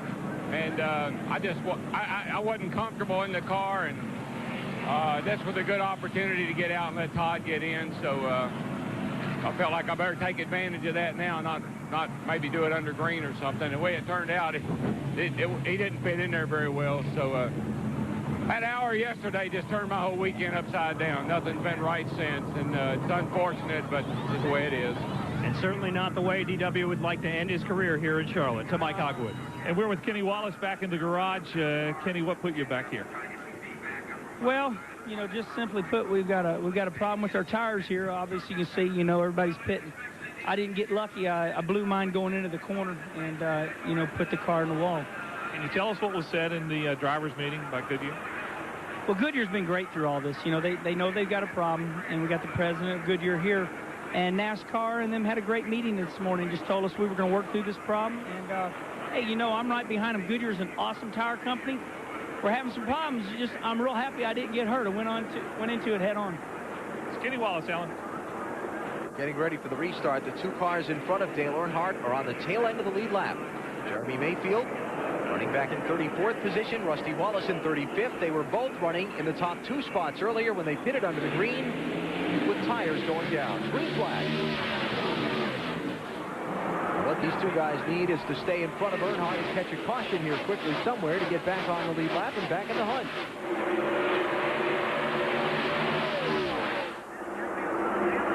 What everybody needs to do is take care of their tires until they build up some pressure. Earnhardt charging on the bottom by Mayfield. Yeah, he's real worried about the right price. As he goes by Mayfield right on the bottom of the racetrack there. And I would say right now they probably went up on the air pressure a little bit there, trying to avoid maybe the tire being a little deflated there and getting too much grip right at the first. Well, looking on from Bill Elliott's car. Boy, that's a great shot. Look at the race cars right there in the rearview mirror. Let's take a look at a field summary here. Lap 96, you see the running order in the upper left of your screen. The big story there, Earnhardt and Burton charging from 37th and 38th starting spots. From the first and third positions. Ricky Rudd led earlier, Jeff Gordon led earlier, Dale Jarrett has not. Tony Stewart, solid run, looking for the three-peat. Don't think we've called Junior's name all day. Steve Park took two tires on his first pit stop back at lap 35 to gain some track position after starting 39th in a car that was crashed in happy hour yesterday. Ward Burke was in the top 6 earlier. Johnny Benson penalized for speeding, leaving pit road. Back on the second set of stops in the race. Second or first? First set of stops for Benson. Mark Martin fell back early, has picked his way back toward the front. Matt Kenseth made an early stop back at lap number 8 under the first caution. You know, it's pretty easy to know when Dale Earnhardt's leading in the race. I was just looking at the grandstands, and everybody was standing up for the first 5 laps after the restart. Farther back in the field, as we get toward the tail end of our rundown, you'll see some cars that have had problems. You've got Brett Bodine back on the racetrack in 39th spot after being in the garage for a short while. He's 9 laps down. Sterling Marlin's had the hood up on his car on pit road. He's 12 laps down. Kenny Wallace, Hut Strickland, and Mike Bliss are in the garage and apparently done for the day. Here's Elliott Sadler in 28th position. Jerry Nadeau got caught speeding on pit road this past caution flag stop. He's trying to pick his way back up through the traffic. He led earlier.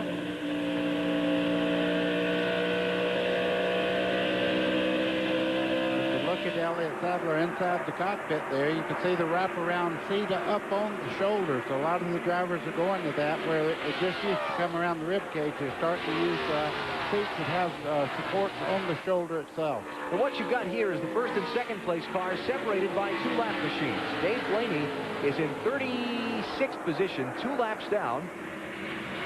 Trying to get one of them back, and what you got here is a side-by-side race for 4th and 5th. Dale Jarrett trying to move up a spot and does. On his teammate, yes. Bud and Jarrett are teammates, both come out of Robert Yates' garage.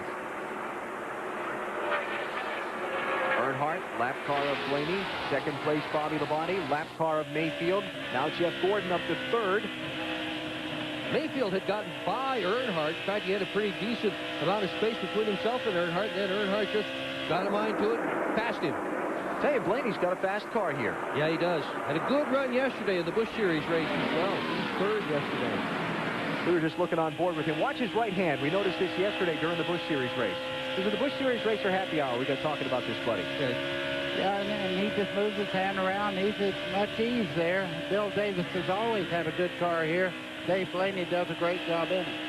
Unlike some drivers, like you've seen Mark Martin, if you've seen a lot of his in-car cameras, where he steers the car with his right hand and elbow, basically.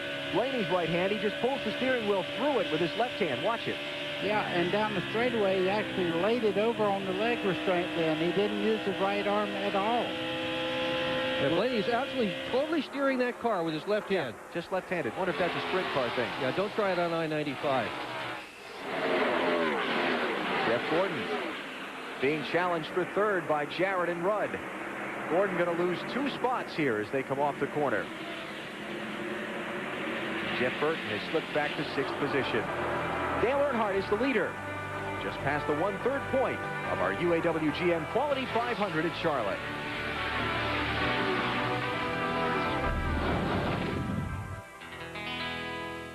Wherever you go, there's a neighbor close by who can fill you up when you're running a little low. Just look for the sign. Gas, food, and conversation. Citgo. See you around. Still getting dandruff flakes? Maybe the problem is your dandruff shampoo. Try Neutrogena T-Gel Intensive Anti-Flake Shampoo. Fights flakes 3 ways. It may not be your first dandruff shampoo. It will be your last. Neutrogena T-Gel. It works. While there are a lot of places where people buy parts for their car, the fact is more people choose AutoZone than any other. It's because we're the largest auto parts retailer in America, and they save money with our everyday low price. It's because more often than not, we have the part they need in stock. And it's because we're the place where they'll find a battery that's backed by a 3-year free replacement guarantee. Which is why we say there's just no place better than AutoZone. Wax on, wax off. Nice doggy. Ruff, ruff. Ding, ding, ding, ding. Hat up a tree. Ding, ding. False alarm. He's out there with tasty Subway Selects on 3 new gourmet breads that are giving Subway sandwiches a delicious new taste, like fresh-baked Parmesan oregano and hearty Italian with cornmeal. Sure, he's just a shadow, but he's a shadow on a mission. Subway, eat fresh. Wednesday on Ripley's Believe It or Not. The smile of a kid, the body of a man. Little Hercules wants to pump you up. I was blown away. What secret weapon's hiding in this woman's bra? Does this real-life wolf family have the cure for baldness? And can you stump the canine calculator? 2 times 2. All new stories that shock and amaze. Hosted by Dean Cain. Ripley's Believe It or Not. Wednesday at 8:05 Eastern on TBS Superstation. Believe it. Back at Charlotte, Dale Earnhardt leads the UAW-GM Quality 500, not by much. Bobby Labonte and Dale Jarrett right in his tire tracks. And the incredible part, Dave Blaney got by the 3 car. He's actually leading this group around the racetrack right now. Dave Blaney got 1 of 2 laps that he lost with an unscheduled stop earlier back. He's still back in 36th position. Now he's 1, almost 2 full laps down to leader Dale Earnhardt. And we're seeing sunshine right now for the very first time all day. That will affect the handling on every race car out here. Some will run better, some will run more poorly. Be interesting to follow that. You've heard about all the changes upcoming in the NASCAR television package for 2001. Next season, TBS and NBC kick off their NASCAR season with pole qualifying from the Daytona International Speedway July 5th. Catch all the action on the Superstation. We're very excited about 2001 and look forward to bringing you lots and lots of NASCAR on TBS and NBC. And I'm getting pretty excited with this car right here, Dale Jarrett. That car is absolutely getting around the racetrack extremely well right now. He's changed his line a little bit. Every once in a while, he goes right up to the top part of the racetrack, but running very, very strong. Remember, Mayfield is not on the lead lap. He's in 35th position. First car 1 lap down.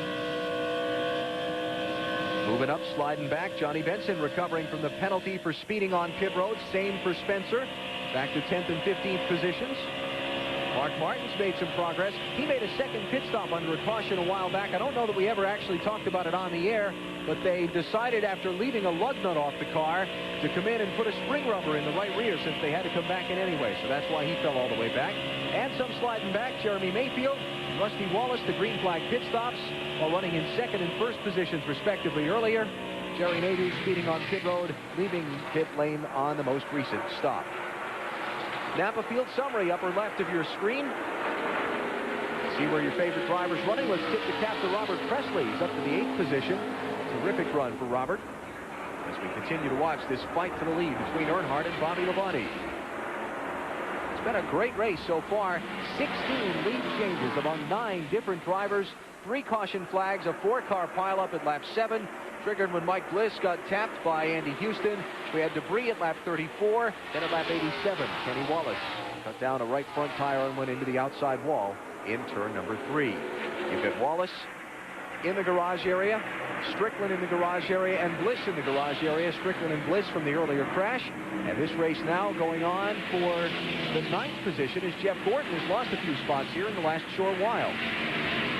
Johnny Benson incredibly impressive in that number 10 car. He's finished second twice so far this year, yet to win. A lot of people think maybe today. Here's the fight for the lead.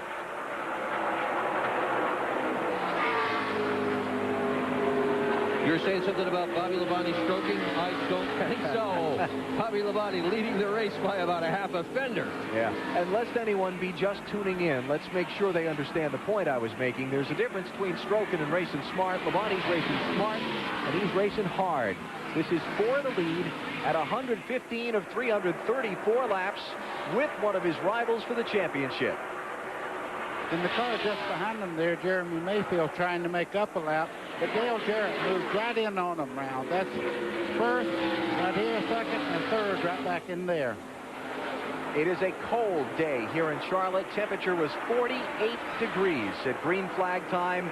Every one of these fans that's in the house today is on their feet, and they're not thinking a little bit about the cold right now. It's been a terrific show so far. It's adrenaline. You know, you were talking about racing smart, Alan. There's just 2 guys in the top 40 who have finished every race so far this year, and they are Dale Earnhardt and Bobby Labonte in the 18, and that's smart. When you can run that fast and finish every race, you're running fast and smart. That's the Jeff Fuller car. The leader just went by, slow on the apron of turn 3. No power reported on that machine. Maybe lost the oil pressure.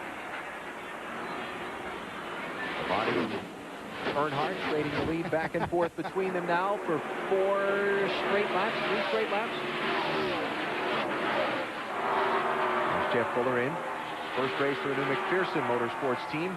Hope to be a full-time effort next season. Yeah, and then the hood was going up on it. He pulled off over, coming off turn 2 just a lap before this, and really just coasted in, so he's got a major problem with the motor. Let's talk about Earnhardt here for a second. His mode of operating lately has been, when he bolts on a fresh set of tires, he runs like a jackrabbit for a while, and then the farther into the set of tires he goes, he fades just a little bit. So the last time they pitted, all the leaders was at lap 88. We're at 118 now.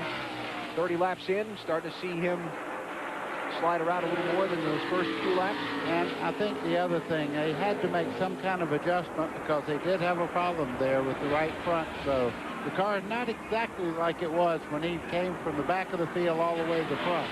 I think right now they're probably talking to the crew chief right now. Just follow Bobby Labonte. You're running very well.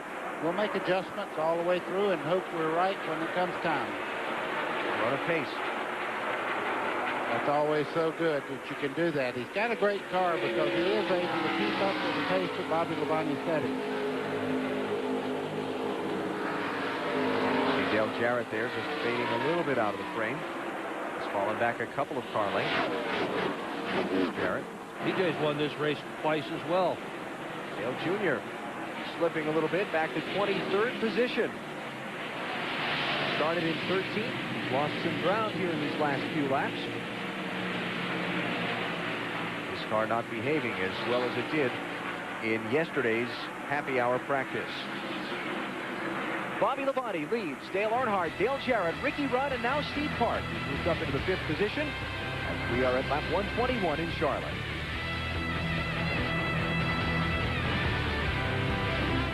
Labonte continues to lead the UAW-GM Quality 500. There are the lead trio, Labonte, Earnhardt, and Dale Jarrett, who is closing in on the front two now as we get farther in on this set of tires. Ooh, look at that. Earnhardt hit the wall. Did he get it? He may have touched it. There was a black mark there. Can't quite see as the car flashes through the flame. If he did, he didn't tell the crew because I'm listening to his radio and he never said a word. No, his tires look okay. Yeah, paint's not nicked up. He came awful close. He tried awful hard. Wow. He may have hit the wall. Let's take a look. Middle car on the screen is Earnhardt. Let's see if he got into the wall off 4. Watch the white paint. See if there are any black marks on it when he leaves. Whoa. Oh, he grazed it. He grazed it. He grazed it. Wow.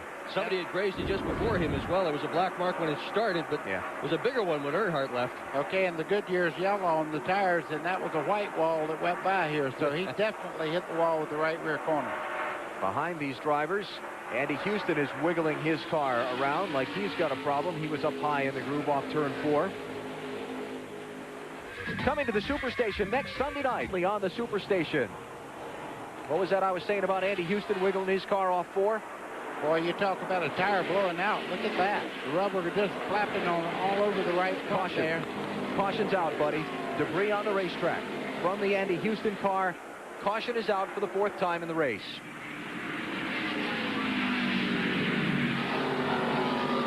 Andy Houston making his 2nd NASCAR Winston Cup start.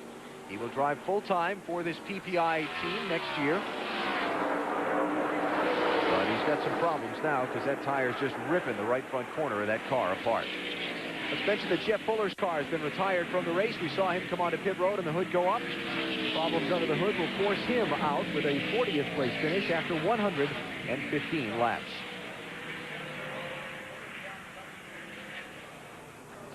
Let's go to Mike Massaro, who has more on the communication between Dale Earnhardt and his pit after that little brush with the outside concrete. Mike? Well, Alan, in typical Dale Earnhardt fashion, he seemed unfazed by it. Actually, took a little while before he even acknowledged that it happened, but once he did, very cool, calm, and collected, radioed into crew chief Kevin Hamlin and said, that was pretty close. I think I touched the wall with the right side. I spoke with Kevin Hamlin. He said that it's only slight damage to the right side, sheet metal damage. Right now, the Goodwrench team up on the wall awaiting the 3-car to pit. He didn't catch much of it, but he caught it. And anytime you catch it with these cars, the aerodynamics are so finely tuned, it can be a factor. Leaders will pit at lap 131. Earnhardt first to his stall because of being pitted all the way up at the turn 4 end of the pit lane. Bobby Labonte right in the center section. Triple box, top 3 in the race. Labonte, Earnhardt, and Dale Jarrett. Earnhardt's crew will get done first. They didn't have to do very much work to Earnhardt's car. He's back underway. What a stop. 12.8 seconds for Earnhardt. Wow. Is that a world record or what? Troubles there on the rear tire for Dale Jarrett's car. Labonte's away. Earnhardt's going to get out first. Is that Rudd second? Yeah, it sure is. Ricky Rudd second. Look at Park. He might get out third. That's going to be Labonte third. Park, great job by his crew to get him out 4th. And listen to the roar again as Earnhardt comes off the pit lane with the race lead. A 12.8. Unbelievable. Well, they're in the zone today. Earnhardt and his crew are in the zone. When you can hit the wall, come off without any damage, and then pull off a pit stop like that, you're good. Under caution for debris on the racetrack from Andy Houston's car. We're at lap 131, 203 to go in the UAW-GM Quality 500. I'm here to play football for the Irish. You're 5 feet nothing, 100 and nothing, and you got hardly a speck of athletic ability. You're going to end up getting yourself killed. Get out! I can do it, Coach! For the first time on the Superstation. I'm going to be on the sidelines, in uniform. Ready, champ? I'm ready for this my whole life. The true story of Rudy, coming October 28th to the Superstation. I can tell by looking whether a vehicle's been driven hard or not. This guy's one of my regular customers. Scorched brake rotors, beat up oil pan, probably never takes his foot off the gas. He trusts me to make sure it performs, and I trust CarQuest Auto Parts. I mean, you never know. Someday you might need to give me a ride. CarQuest for AC Delco rapid-fire spark plugs. Older cars' engines can run rougher. Bring back that new car feel with AC Delco rapid-fire spark plugs. CarQuest, a professional choice. Question: can Imodium really change your life? Well, you might still find yourself trapped in the bathroom, pulling into every rest stop, stuck on the sidelines, or having one of those days when you just can't leave the house. Isn't it time to feel like you again? Imodium AD safely, gently relieves diarrhea, often in just one dose. Imodium AD. Restore yourself.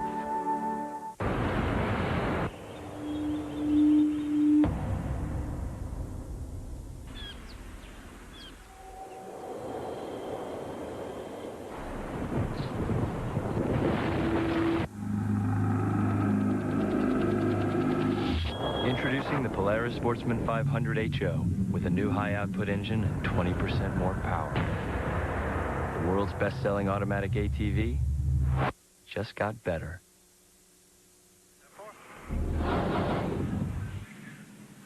Back at Charlotte under caution at lap 133 of the UAW-GM Quality 500. Dale Earnhardt winning the race off of pit road with a blistering stop by his crew. Now, years ago, the team was known as the Flying Aces. They don't use that nickname anymore, but they sure acted like the Flying Aces of old right here. It's just as good a pit stop as you're ever going to see. Chocolate Myers coming back to get the second can of fuel.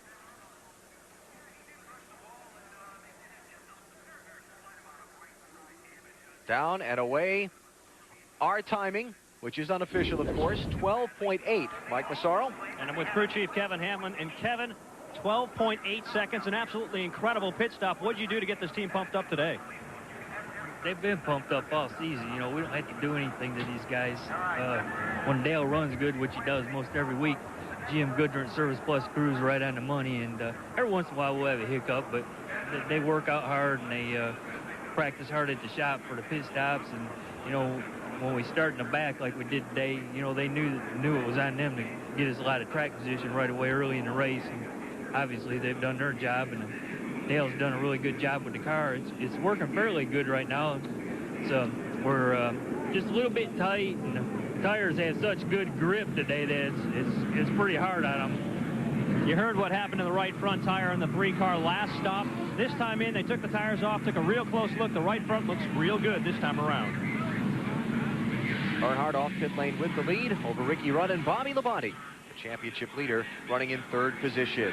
Bobby Labonte's championship season so far, as we're one lap away from the restart, well, he has been consistent and steady and contending to win just about every week. Preview of the fight for the championship here in Atlanta, March, when he lost out to Dale Earnhardt by that much. Labonte scored one of his biggest career victories in August at the Indianapolis Motor Speedway, taking the Brickyard 400. He's been lucky, too. Darlington starting last in a backup car after a practice crash. His crew got him off pit road. It started raining. He won the race, the Southern 500. They've come back from adversity as well. This is Richmond, a power steering problem. Came back to finish 15th. Martinsville last week. Caught in a pit road jam. Falls from 5th all the way back to 26th. Comes back up through the traffic after repairs to 9th. Then gets knocked around and spun off turn 4. Watch this, a flying 360, grabs a gear. He only lost one spot and finished 10th in the race. Bobby Labonte has come back from problems to protect his point lead in the last couple of weeks.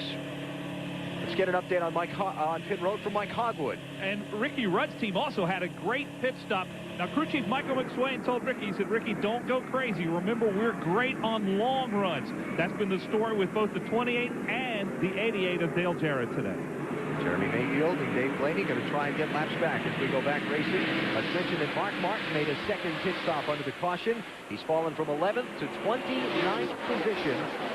We'll try and follow up on what the problem was with the extra stop for the Martin car in a moment. You can see Ricky Rudd on the restart there. He started in second gear. He broke traction and really got a pretty lousy start there back on under the green. Dropped back about 15 car lengths from the leader. Second, third, and fourth as Mayfield tries to get his lap back from Earnhardt once again. He'll do it this time. On the caution for debris a minute ago, Rusty Wallace did get back on the lead lap. He's in 27th position, but more importantly, he is back in the hunt for a good finish. And has a very fast car. He had made up about a half a lap under the green, and then the caution came out. He's back in the fight, I'll guarantee you. Tony Stewart racing Steve Park for fourth after taking fifth from Dale Jarrett. Park having a great run today despite incredible adversity. Hit the wall last night in the final minutes of happy hour. Crew worked late last night, came in early this morning, patched the car up. They certainly could have gone to a backup without any loss of real starting position. They said this car is so good it's worth fixing. They did, involved in an early crash. You see the results of that in the left rear corner of the car. Park running in fourth spot despite all that. Park fourth, Stewart fifth, Jarrett sixth, fourth and seventh. Dave Blaney in the 93 is 2 laps down in 35th position. Thank you, Dave, for allowing me by.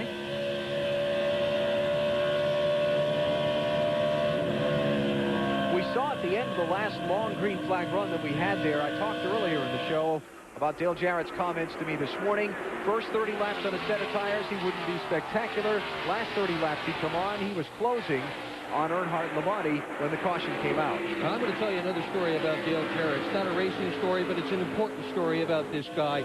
Over the last couple of years, he's had a deal with his sponsors, Ford Quality Care and Ford Credit, so that he could help support the Susan G. Komen Foundation, which does a terrific job of fighting breast cancer. And he's managed to work things out that he's going to be able to keep going next year. They've got over $500,000 poured into that fund. He and his wife, Kelly, have just worked tirelessly trying to raise money to fight that hideous disease.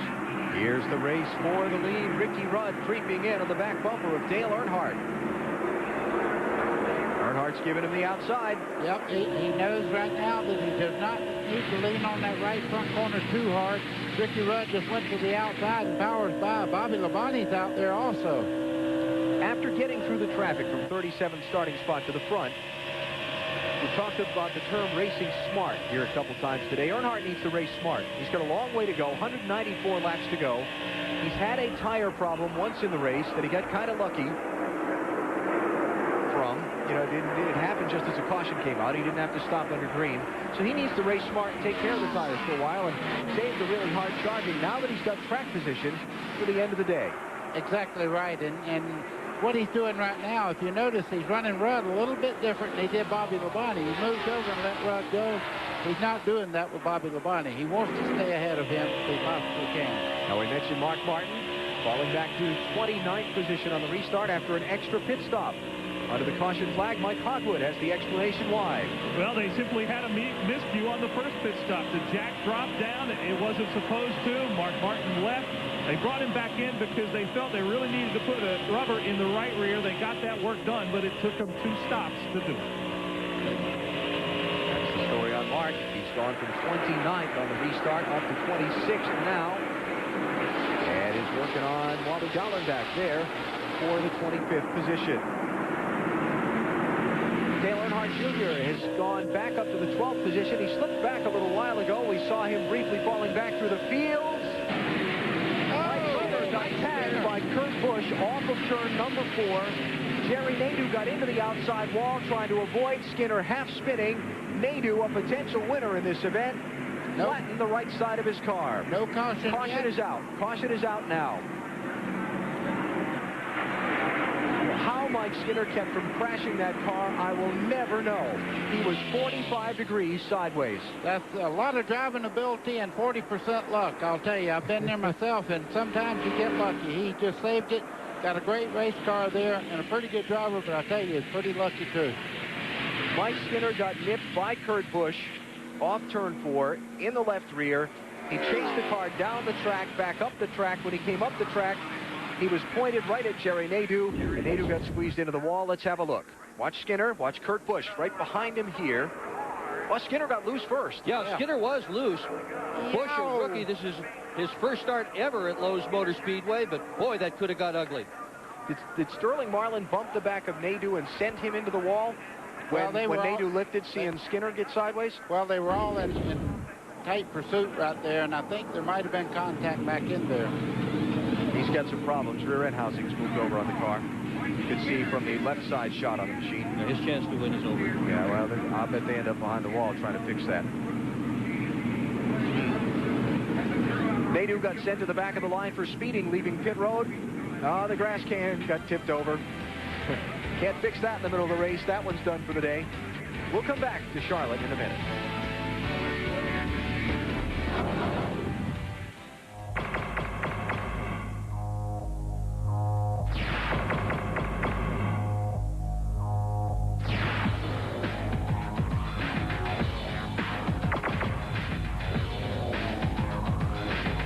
Still getting dandruff flakes? Maybe the problem is your dandruff shampoo. Try Neutrogena T-Gel Intensive Anti-Flake Shampoo. Fights flakes 3 ways. It may not be your first dandruff shampoo. It will be your last. Neutrogena T-Gel. It works. Once Winn-Dixie race car driver Mark Martin puts the hammer down, it's pretty hard to get him to stop. Mark, you're low on fuel. What's up, Jack? Now, dang it, listen up. I can't believe you guys are doing this to me. Trying to keep you hungry, man. 10 more laps. WD brand steak from the beef people. Please join us in saluting Mark Martin in his Busch Series farewell tour. Guess you're going to have to stay hungry.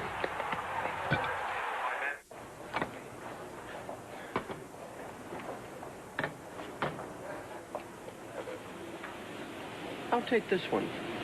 150 appliances in stock, all at a guaranteed low price. Lowe's, improving home improvement.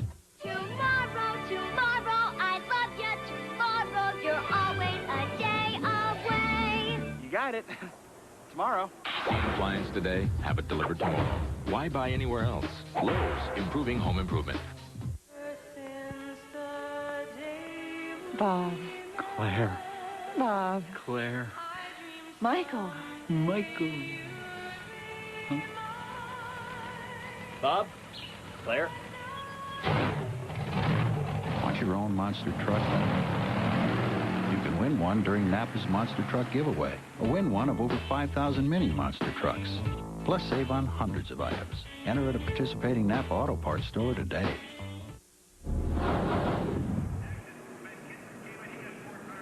Back with you once again. Take a look at this incident that just occurred. Lap 145, 217 miles in, and look at serious TV incident right there. Thank you, Mike Skinner. Goodbye, camera.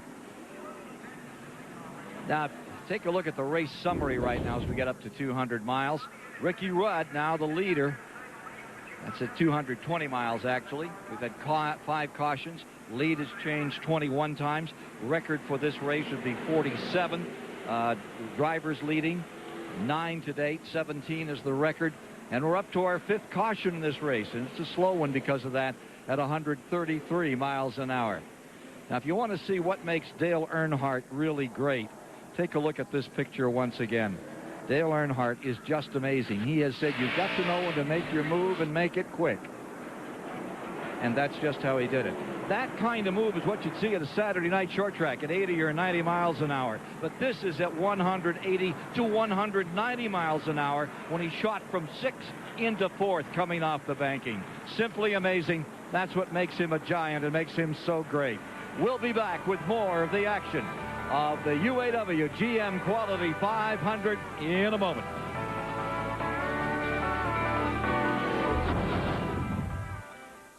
Looking for a little more excitement this season? Enjoy the most football with DirecTV and NFL Sunday Ticket at Circuit City. You'll get up to 13 games every Sunday, and right now you can save up to $400. Get your DirecTV system at Circuit City, subscribe to Total Choice Platinum Programming and NFL Sunday Ticket, and get 3 free months of Total Choice Platinum. Plus, save $100 on standard professional installation and up to $40 on powered antennas. Now at Circuit City. Bob, can you make sure Carol gets these? Oh, thanks, Bob. Have a good night. Payday, Bob. Hi, Karen. Husband's still in there working late again. What a trooper.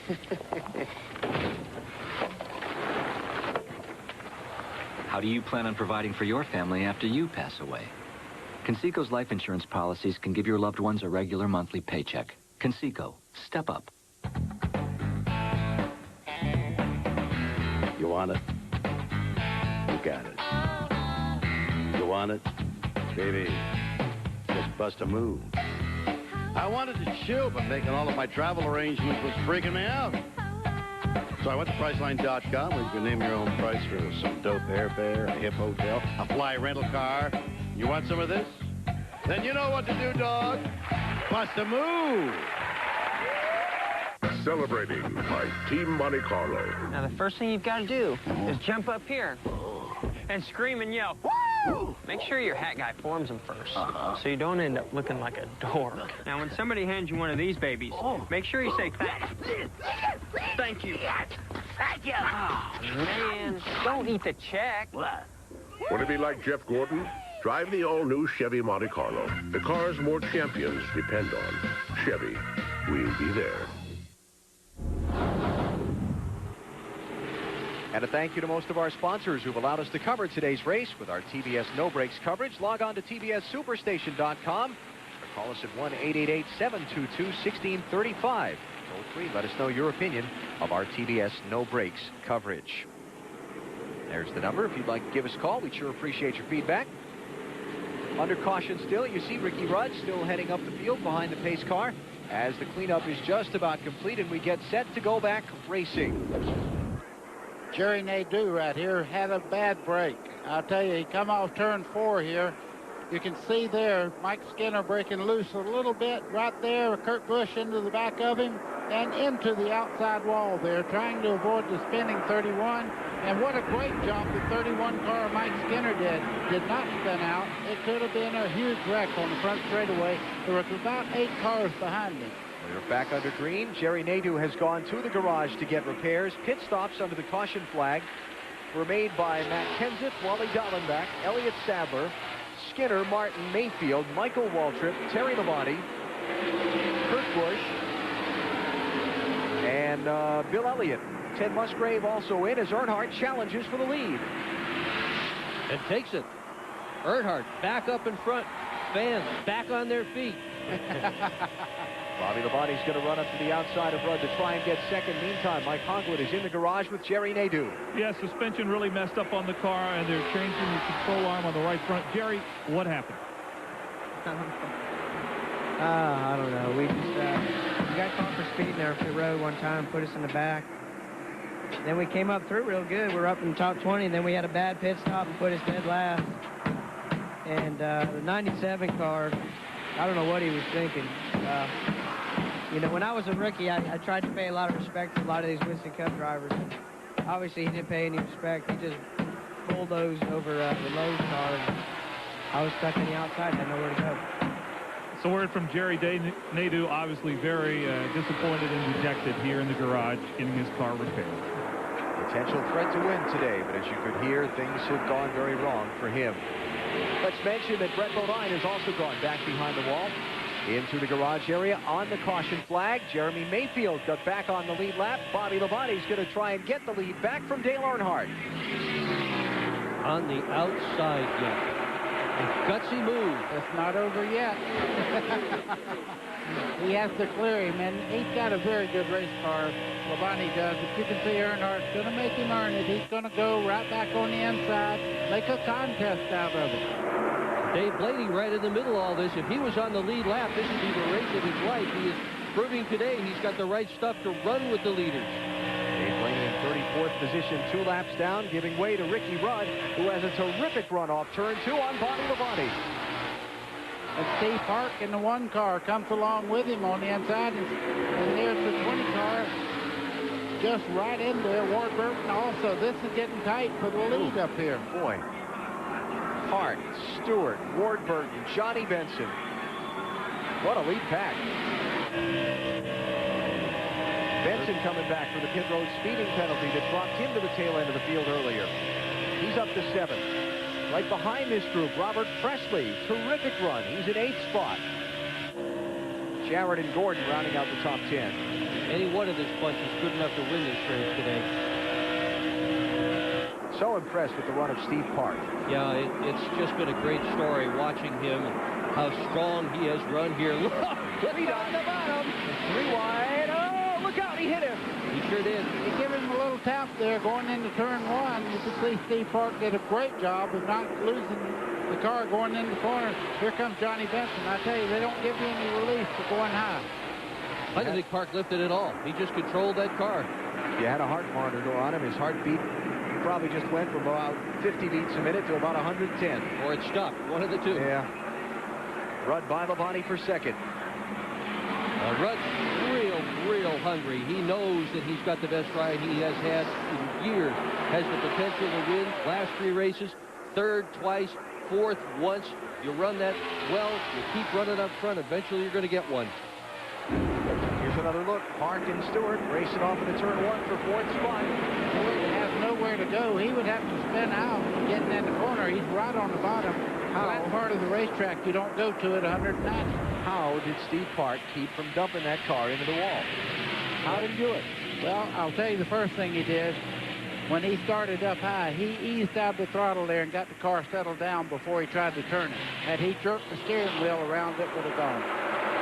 So Park has fallen back to 7th, right behind Benson in the 10 car there, who's running 6th. We got a quick look at Robert Presley, who's just ahead of Dale Jarrett in the 8th and 9th positions, those 2 drivers. Ready to go. And look at this for the lead. Still 3 cars, the lap car of Blaney, and then 4th place Stewart. Sunday, Jeff Burton's day. Got up into the top spot earlier in the event at lap number 82 after starting in 38th. He's running in 15th right now. There's Jeff racing with Jeff Gordon for the 14th spot. Rick Mast is also in the hunt for position. Oh, Rusty Wallace, Dale Jarrett. Jarrett is in the wreck. Turn 4. Gordon's in the wreck. Hard hit for Dale Jarrett. Look at the left side of his car. That's the only good part of this, watching him move around inside that car. Jeff Gordon's car is done, too. They'll have to really do a lot of work to even get him back out there for any point. Championship contender, Dale Jarrett. Needed a good run here at Charlotte today. He is going to wind up in the garage. That car very heavily damaged. Caution is out at lap 159. Rusty Wallace was involved in that. Rusty had moved all the way back up to 10th position. After getting a lap down earlier, Rusty's on pit road early here. Look at the back corner of his car. The Gordon machine all torn up. Gordon tried to slow up there, just had nowhere to go. Went all the way up against the outside wall. Gordon won the pole for this race. Got a good car. Jarrett championship hopes gone now. He has no chance. 6th caution of the race. Jeff Gordon, Rusty Wallace, Dale Jarrett in the crash in turn 4. As you see DJ, I don't blame him for taking his time getting out of that car because he took a wicked shot on the left side of that machine. Here's another look at what happened.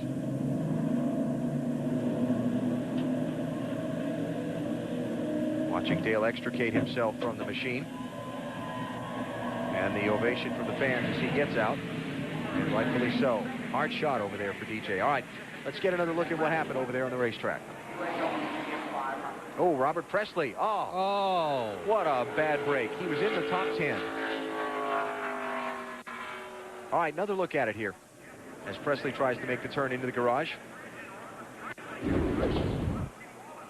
There's Presley, Wallace, and Jarrett just ahead. Rusty got in the left rear corner there just enough to turn Jarrett. Certainly didn't mean to, but the contact was made. You see Robert Presley on the high side there, going by on the outside. Contact by Gordon. Bad break. On board Jarrett's car. This is going to be a wild ride. Hang on. Goes down in turn 3. Everything is normal there. Boom. It gets touched right there.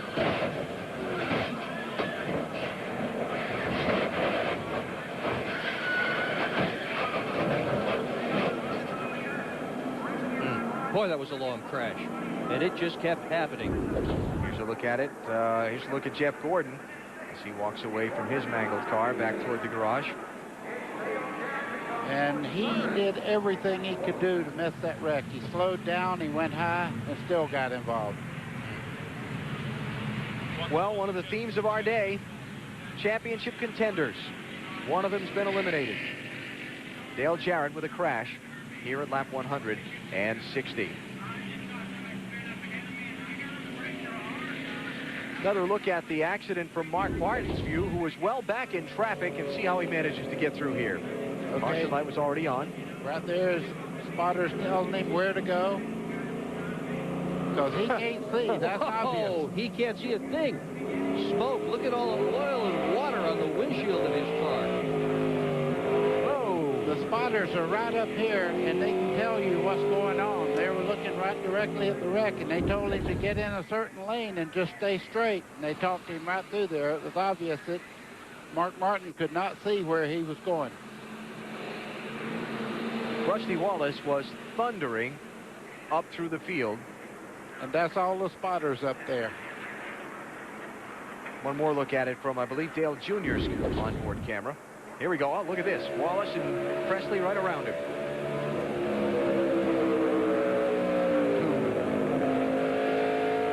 Nice job, Junior. The right direction. Well, what he didn't do was jump on the brake there, because he would have been involved in that accident. He stayed in the throttle and got right by. Under caution after a crash that has eliminated Dale Jarrett from the UAW-GM Quality 500 in Charlotte. Back at Charlotte, pit road was just opened a moment ago after the cleanup and the cars removed from the entrance of pit road in turn 4, where they came to rest after the crash involving Dale Jarrett, Jeff Gordon, and Robert Presley. Here are the pit stops that happened just a minute ago. Triple box, Dale Earnhardt, Ricky Rudd, and Bobby Labonte, the top 3 drivers coming into the stops. Rudd is pitting at the very far end of pit road. So he'll be the first one to finish no matter what, but he's got to drive all the way down pit road once he gets done with his work. You see him pull out now. Incredible stops there by Dale Earnhardt. 15 seconds flat. Wow. 18.9 for Rudd's team. He'll come out just behind Earnhardt. Watch the box now on the right side. Labonte pops out of his pit, but look at in front of him. Here comes Tony Stewart up into third. Junior with a good stop. Mark Martin with a good stop. So the order will be Dale Earnhardt, Ricky Rudd, Tony Stewart, Bobby Labonte, and Mark Martin, followed by Dale Earnhardt Jr., Steve Park, Johnny Benson, Joe Nemechek, and Jimmy Spencer. Cleanup continues here in Charlotte under the caution flag. We'll take a break and come back with more in just a minute. It's time to race on the Superstation. Hey, NASCAR fans, TBSSuperstation.com puts you in the driver's seat for the UAW-GM Quality 500. Log on during the race and choose from 6 exclusive in-car race feeds. Check out the high-speed racing games and go behind the scenes of Team TBS at number 75, Wally Dallenbach. If you really want to know your NASCAR, log on to TBSSuperstation.com. Wax on, wax off. Nice doggy. Ruff, ruff. Ding, ding, ding, ding. Hat up a tree. Ding, ding. False alarm. He's out there with tasty Subway Selects on 3 new gourmet breads that are giving Subway sandwiches a delicious new taste, like fresh-baked Parmesan oregano and hearty Italian with cornmeal. Sure, he's just a shadow, but he's a shadow on a mission. Subway, eat fresh. The rigid 10-inch table saw powers through even the toughest hardwoods. The oscillating sander converts from spindle to edge belt sanding in seconds. Engineered for power and precision, each and every Rigid tool carries a lifetime warranty. But when it comes to something with even more power, Rigid's got that too. Rigid, available at the Home Depot. Hey, we gotta talk. That stuff only protects my vital parts for about 30,000 miles. And then what happens? You gotta change it. Make it easy on yourself. Give me Haviland Extended Life Antifreeze. It protects my sensitive parts for 5 years or 150,000 miles. That's 5 times longer than most of those conventional coolants. Now, let's talk oil. Hey! Haviland Extended Life Antifreeze. Add more life to your car.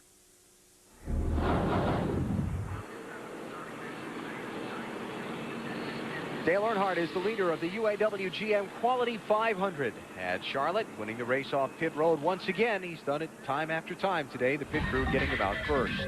Next, also back there, Mike Hogwood is with him. Jeff, on the pole, I know you didn't expect this. What happened? Well, we were having a little bit of a tough time with it, but I think, you know, it would have come around by the end of the race. We were a little bit loose there on one end, a little tight at the other end, and we're just kind of, you know, trying to bide our time and be patient and keep working on it. But looked like somebody or a couple guys got together and got loose and spun out right in the middle of 3 and 4. And I had plenty of time to slow down. I slowed down, but there was so much smoke, I was hoping they were going to go to the bottom, and they didn't. I noticed your crew working hard on this car. Can they get it fixed? We might. They lost a lot of oil, and I didn't drive it very far, so I'm sure they can get it back out there. But what fun is that going to be? I'll have me a ball here at Charlotte riding around. Not the way he wants to drive at Charlotte, Allen. No, Jeff Gordon used to being up front contending for a win here. Back in the garage along with Dale Jarrett, Jerry Nadeau, Jeff Fuller, Kenny Wallace, Hut Strickland, and Mike Bliss. The attrition rate kind of high here, and we're just coming to halfway now. Get the restart at the midway point of the event, 250 miles down. Looking on from Tony Stewart's car, got off pit road in third after this set of stops behind Ricky Rudd. And Dale Earnhardt, who will head the field back to the green flag. Cross flags are up, green flag is out, halfway home in the UAW-GM Quality 500.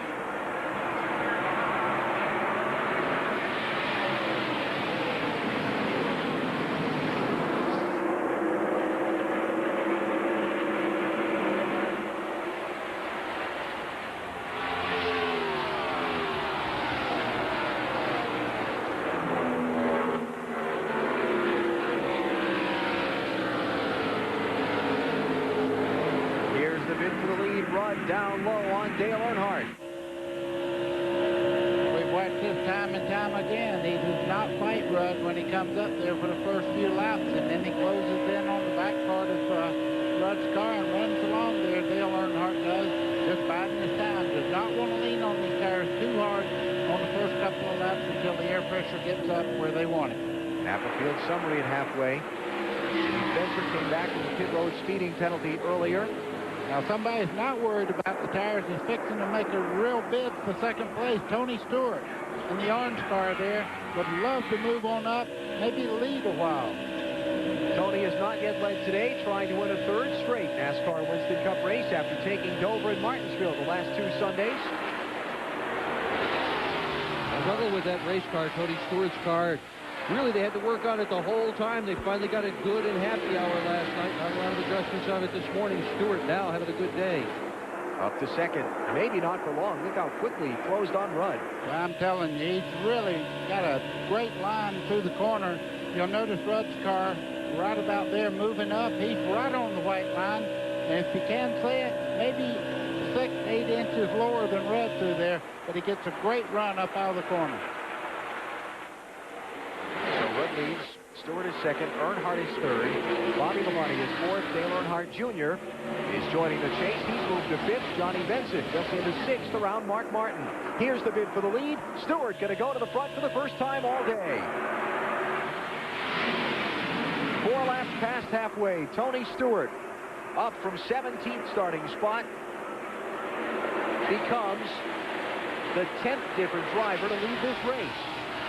Well, this is beginning to be a song that we've all heard before. Stewart just works on that car. He and his crew chief they speak that language, that perfect language, and just keep adjusting until Tony Stewart gets up front.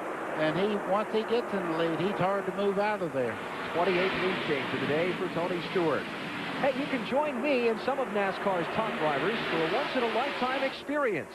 How? Well, log on to TBSSuperstation.com and enter the NASCAR on TBS shootout. If you enter correctly, you'll need to remember that Dale Earnhardt is leading today's race at the midway point. 4 grand prize winners will receive a trip for 2 nights to Charlotte. They'll be teamed with a NASCAR driver, Dale Earnhardt Jr., Ward Burton, Kyle Petty, or Wally Dallenbach to compete in a sporting clay shooting competition on Kyle Petty's farm. And on the second day, you get the King's Experience here at the racetrack from the Richard Petty driving experience. So log on to TBSSuperstation.com and get in on all the fun. Robert Presley having a terrific run in the top 10 when he was swept up in the big crash moments ago. Let's hear from him. Well, disheartened after what was going to be a great day for him. Robert, what happened? I don't know. Just went off in the 3 there. 88, I just didn't see the 2-car underneath him. Come down, 2-car had nowhere to go. And they come sliding back across the racetrack in front of us. I mean, disheartening. This Jasper engine Ford was, it was pretty good all day. Just sitting there, just riding, waiting on, this last 100 laps to go out there racing. But, wasn't to be. Well, Robert says this team is going to try to get this car back out, but he really feels they're on the verge of something big. 6th place car, Dale Earnhardt Jr., way off the pace, coming to pit road. Lap 175, not good under the green flag. He had worked his way all the way up into the 5th position a little bit ago. He's going to go down a lap here, most likely. It's the same driver, same car that led the most laps here in May, finished 4th, looked like a winner then. Not having any fun today. That was Jerry Nadeau sneaking onto pit road behind him. Nadeau had just come out of the garage a little bit ago. Marty Snyder. What a strange day for Dale Earnhardt Jr. He had fallen back as far as 25th. The situation here, they think they have a cut right front tire. Earlier when they fell back in the race, they did not get all the lug nuts tied on the right rear tire. He had come back up to 5th, and they're going to get a speeding penalty as well, as Dale Earnhardt Jr. will be held here in the pits for a penalty. 15 seconds, speeding coming on to pit road for Dale Jr. You see the official checking the stopwatch. From the time the work stops on the car, 15 seconds, now off he goes. That'll put him a 2nd lap down as Tony Stewart comes by Jr. just exiting the pit road. So 2 laps down, 30th position for Dale Jr. and falling after things shake out here by the time he gets back up to speed. As you watch Tony Stewart on the lead here, realize that he went 10 races this year before he had even led a single event. They were all saying, sophomore slump. This guy's lost it. Going to have a terrible year. Look at Benson up to 4th. Around Bobby Labonte. Coming back, what was he, 35th earlier after the speeding penalty on the first pit stop? Into the top 5 and in position to contend for the win. I got to tell you, other than the points race all year long, Johnny Benson's been the guy that most people have talked about. He was riderless at one time there, joined the team that he's with now, went to Daytona, unsponsored, got a sponsor the night before the race there, and just liked about 8 or 9 laps of pulling the Daytona 500 off. He's winless in Winston Cup, but I don't think it's going to last. Benson and this team really on a roll here of late in the 2000 season. Tony Stewart is the leader of the UAW-GM Quality 500. No Brakes Racing continues on TBS.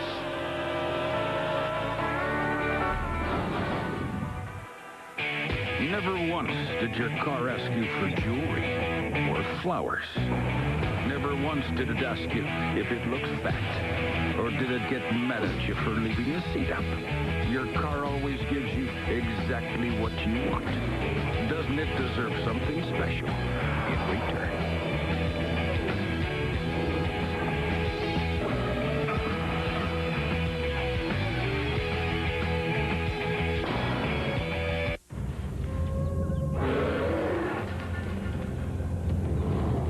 Just how quick and agile is the Kodiak Bear?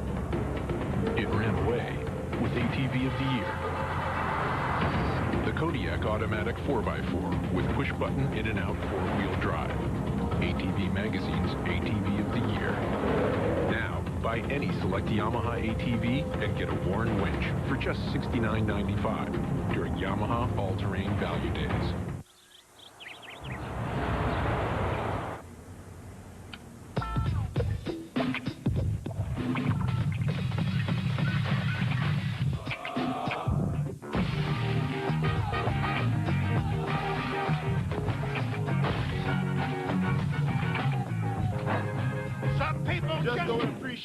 earth-shattering sound you get when we install a 12-inch subwoofer in your car.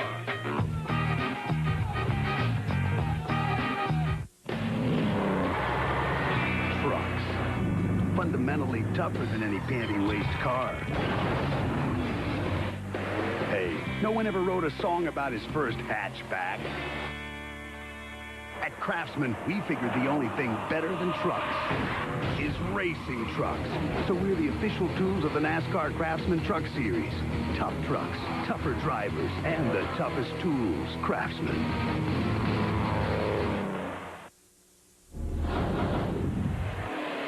As you saw during our TBS No Brakes coverage, we are under caution. Robbie Gordon has crashed in turn 2. 7th yellow of the race comes out at lap 183. Gordon's got the Wolfman on the hood of his car. Yeah, they need to change the number of that race car. Whoa, look at this. Attaboy, Tony. Push the pace car along. Well, don't be pushing him too hard. Humpy will be sending you a bill for damage to the back bumper, Tony. Come on now. It's okay to push it a little bit. Yeah, it's fun. He just raised his visor up there and just wiped the sweat away from his eyes, and another Sunday ride for him. See if the leaders come to the pit lane here. Hey, we want to hear from you about our TBS No Brakes coverage. Log on to tbssuperstation.com or call us at 1-888-722-1635. Let us know what you think. Stewart's on pit road and the rest of the leaders. Stops will be at lap 184. Stewart, Rudd, Earnhardt, Labonte, Benson, Hart, Martin, Burton, and Spencer. The top 10 coming in. You look at the top 3 in the triple box on the left. Remember, Earnhardt's crew has gotten him off the pit lane first on just about every stop all day long. Keep your eyes on the right box now as he comes down the pit lane and see if Stewart's able to pop out in front of him. Boy, oh boy. Looks like he had trouble on the left rear. Bobby Labonte's up. Here comes Stewart. Don't speed. You know NASCAR's watching. Yeah, 3 deep looking at that line. Dale Jarrett involved in a hard crash 24 laps ago. Mike Hogwood is with him. Well, Alan, obviously disappointed. Dale, what happened? Just got hit going into the turn 3. Don't know exactly what, just making my normal line in, and I guess somebody drove in a little bit further and caught me in the left rear. And obviously the car done for the day, and now the rest of the season, you guys just go out and go for wins, huh? That's what we've been trying to do the whole time, so we'll continue that, for the next 5. All right, that's Dale Jarrett, disappointed, and his car out for the race. Tough luck for Dale. Very hard crash. Glad to see that he's okay. Back with more at TBS No Brakes Racing in Charlotte. We continue with Tony Stewart leading.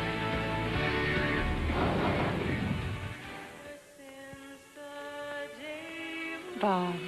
Claire. Bob. Claire. Michael. Michael. Huh? Bob? Claire? Want your own monster truck? You can win one during Napa's Monster Truck Giveaway. Or win one of over 5,000 mini monster trucks. Plus save on hundreds of items. Enter at a participating Napa Auto Parts store today.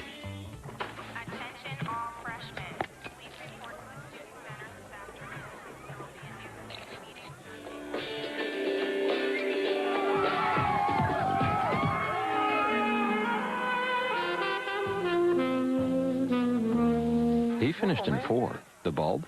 It's on the 5-year plan. The Philips Marathon bulb. Good for 5 years. Guaranteed. Philips. Light bulbs that last. From the leader in ride control technology comes a new standard in safety and control. Monroe's revolutionary Reflex with impact sensor technology that reacts instantly, shifting between firm and soft compression in just 12 milliseconds, combining superior comfort with a dramatic reduction in pitch and roll for maximum safety. Experience the new Reflex shock from Monroe.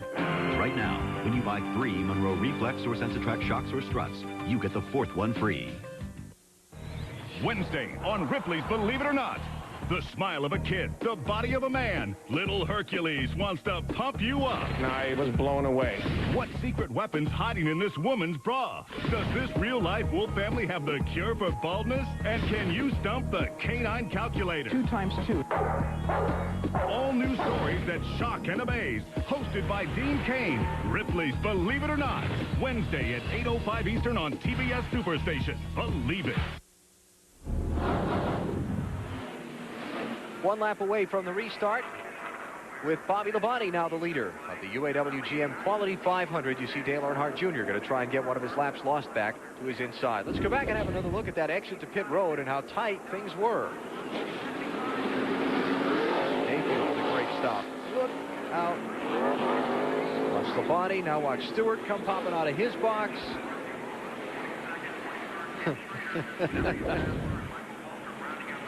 We mentioned Dale Earnhardt Jr. losing 2 laps earlier. Green flag unscheduled pit stop. Let's follow up on that now with Marty Snyder. Well, the problem again, Alan, was loose left rear lug nuts. That's twice today they've had that problem, and that's a bad problem to have when you come down pit road, and it's not what these guys need. They have not had a top 10 since Dover in June, 16 races ago, and the struggles continue for Dale Earnhardt Jr. He's going to try and get one of his 2 laps back here from Bobby Labonte as we get set to go racing off turn 4 this time. It's Labonte, Earnhardt, Stewart, Rudd, and Mayfield coming back from a lap down. Great pit stop by his crew. Gets him up into 5th spot. Then Spencer Martin, Dick Trickle into 8th, Bill Elliott 9th, and Steve Park 10th. And a little bit of sunshine popping out here. And I'm going to wonder if they're going to let the start stand as it was just then. I noticed a little, I won't say anything. I'll let it play out. Junior with a big wiggle going down the backstretch.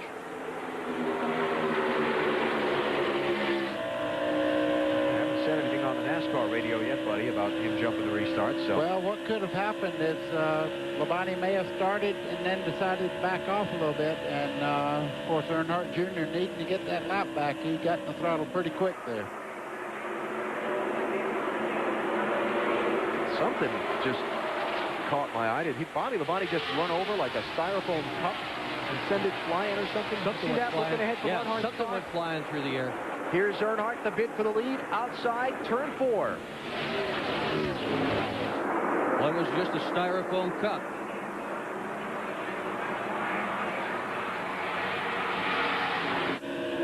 New leader. And that gives you a little idea of what track position means to cars. Up there, Earnhardt Jr. hadn't led a lap today. He's got that good position up there without having lap traffic or anything around him. He's up there running as fast as the leaders right at the moment. Ronnie's going to lose a couple of more spots down in that inside lane. Stewart, Rudd, now Mayfield going by. Mayfield was 15th before the caution flag. Crew got him up to 5th on the pit stop. He's doing the rest right now. Mayfield, a strange up and down day. He's been in the front, in the back, down the lap. The reason he got down the lap was a green flag pit stop at lap 81 for a vibration. There's Rusty Wallace. He was in the same boat. He pitted from the lead back at lap 78. Left rear was cut down, fell a lap down in 34th, got the lap back as Dale Earnhardt loses the lead to Tony Stewart. We're following up on Rusty Wallace. He was in the big crash with Dale Jarrett and others at lap 180. Rusty is running in 20th position now. There's Mayfield moving up. That ladder will be easy to climb until he gets up there with Tony Stewart. He has a great car. You can see right there, passing 2 cars in that one corner. Jeremy Mayfield's just stepped it up one more notch. We have just set a new high for the NASCAR Winston Cup Series in 2000. Most lead changes in a race this season. That was the 31st lead change of the day when Tony Stewart went by and took the top spot from Dale Earnhardt. What a race this has been. It really has. More stories, and I tell you, you got a lot of people to pull for here. It's too bad just one guy is going to win this thing because there have been so many teams that have excelled. So many drivers have done incredible jobs here this afternoon. And you couldn't pick a winner from the bunch. No, and the great part is, looking back at Earnhardt, even when he's not winning, are leading the race. He and the 18 have had some great battles all day long, and Dale Earnhardt refuses to let Bobby Labonte lead him around this racetrack. He dropped back behind him, next corner, right back by him. Followed the story of the contenders for the NASCAR Winston Cup Championship from the beginning of our pre-race show right through the event.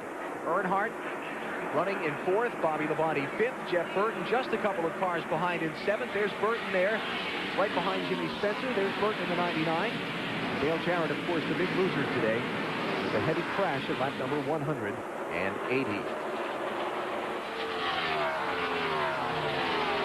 Tony Stewart leads, 140 laps to go. Here at Charlotte, we'll come back with more of our live coverage on TBS. Sadler in the Citgo car, 25th position on the lead lap at this point. And we talked of Matt Kenseth. He runs in the 19th spot. Also on the lead lap. Not really a spectacular day for Matt. Certainly not of the quality he had back here in May in the 600. No, he hasn't even led a lap in Winston Cup competition since then. And by the way, if you read in the morning newspapers this morning that there was a problem in post-race inspection with Kenseth's car after his victory in the NASCAR Busch Series yesterday, word we get is the engine checked out fine this morning. NASCAR gave it overnight to cool down, checked it again, and Matt's car passed tech, and everything was fine with his Busch Series victory yesterday. Here is the leader, Tony Stewart. Heavy pressure from Jeremy Mayfield. Stewart's given Mayfield the outside line. Something's wrong with Stewart. He dropped off the pace about four or five laps ago. He slowed up quite a bit. Keep an eye on his car and see what happens. Meantime, Bobby Labonte has lost a couple of more positions. He may have just got sideways and lost a lot of momentum, but I noticed he checked up quite a bit. Dale Earnhardt has gone by Bobby Labonte. Jeff Burton just took the 5th position from Labonte, and Bobby's now back to 6th. And Buddy talking about Tony Stewart. Keep an eye on him. His last lap speed was some 3 miles an hour slower than Mayfield, but you can attribute a lot of that to him pulling over and waving Mayfield on by. Well, I think he just, what I said, I think he got sideways the lap before. He wanted to make sure he didn't have a tire going down or something like that. Now he's picked it right back up again. Did you see Burton? Remember when Earnhardt scrubbed the wall off turn 4 earlier? Burton almost just repeated the act on that last corner. Burton charging, running really hard on Earnhardt now. He's been kind of hot and cold today. Really hot in the early part when he raced up from 38th into the lead. And then that last segment on that last set of tires, he wasn't all that spectacular. Yeah, well, Burton's been hot and cold all year long. You know, you think about it. He goes out to New Hampshire. He leads every lap of the race. The very next week, he goes to Dover. Bam, hits the wall. Big fire. I mean, there's always something going on around Jeff Burton. Let's talk about some other guys having pretty solid days today. Joe Nemechek has raced his way into the top 15. Started in 21st position. He's up to 13th now. Got some telemetry on board Nemechek's machine. Heartbreak yesterday in the Busch Series event you saw live here on TBS. Leading. Comes around off turn 4 to take the 2-to-go signal. And runs out of gas. Wow. Well, you know, his heart went right down in his shoes, but what a great performance he did. It was a breathtaking finish yesterday. We're probably in for another one here today. It would have been a very exciting, very spectacular UAW-GM Quality 500. We're just past the 300-mile mark. That's Andy Houston just behind Nemechek. Houston had a right front tire go out earlier, or the fender off of his car. And there's Johnny Benson right behind Houston. Benson running in 14th spot. Now, Johnny had been up among the top 8 or 10 earlier in the event. Lost a lot of ground on that last set of pit stops. And we'd like to know why. Talking about Benson, as you watch Jeff Burton here running for the 4th position on Dale Earnhardt. There's Benson. Let's go to Mike Hogwood. Well, what happened on that pit stop is that Mark Martin came in. He pit right in front of Benson. He clipped the front tire carrier, Bob Askin. Now, Bob is okay, but it really messed up the pit stop and slowed him down tremendously. The car is fine. They're having a great run, as they say, but it was a real miscue here in the pits, and that cost him a ton of time on the racetrack. The scoring serial there on Johnny Benson. Every time your front tire carrier gets hit by another car, it's going to slow your pit stop down. Not good, especially if he has to go chase the tire. Look at this race for 4th. as Earnhardt tries to hold off Burton and Labonte. Meantime, Jeremy Mayfield continues to lead just past 300 miles. And the UAW-GM Quality 500 TBS No Brakes Racing continues.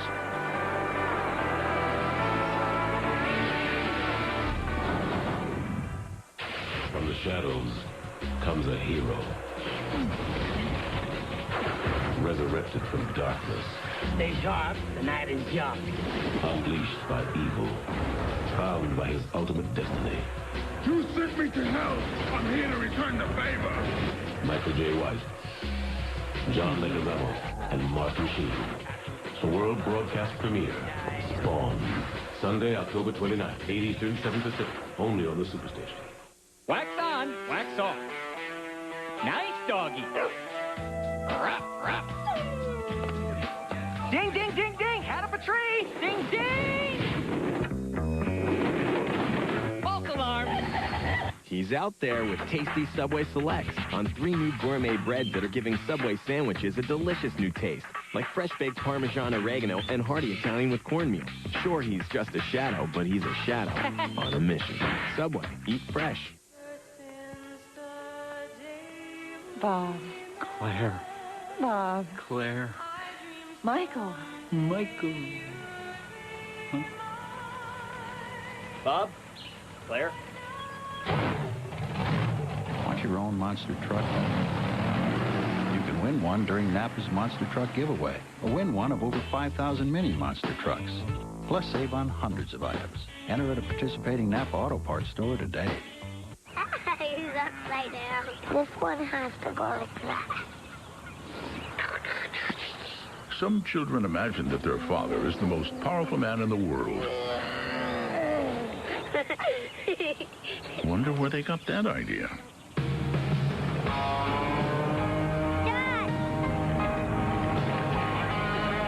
The 300 horsepower Silverado. The truck from Chevrolet.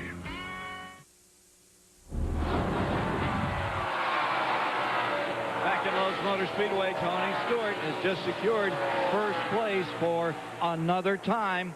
That makes our lead changes 33 thus far in this event.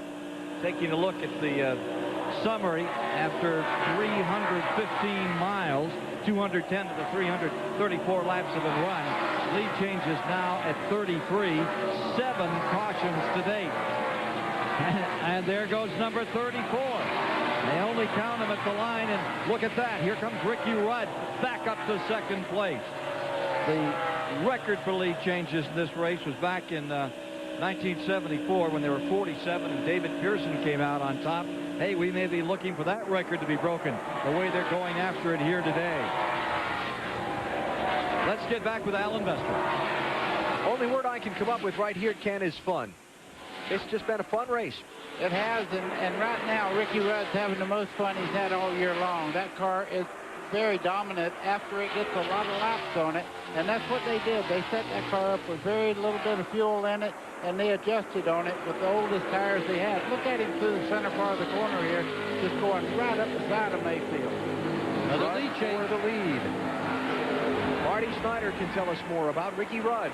Well, what a solid day for these guys. And I talked to Doug Yates, the head engine builder for Yates Racing this morning. He said they're taking a huge chance with this engine.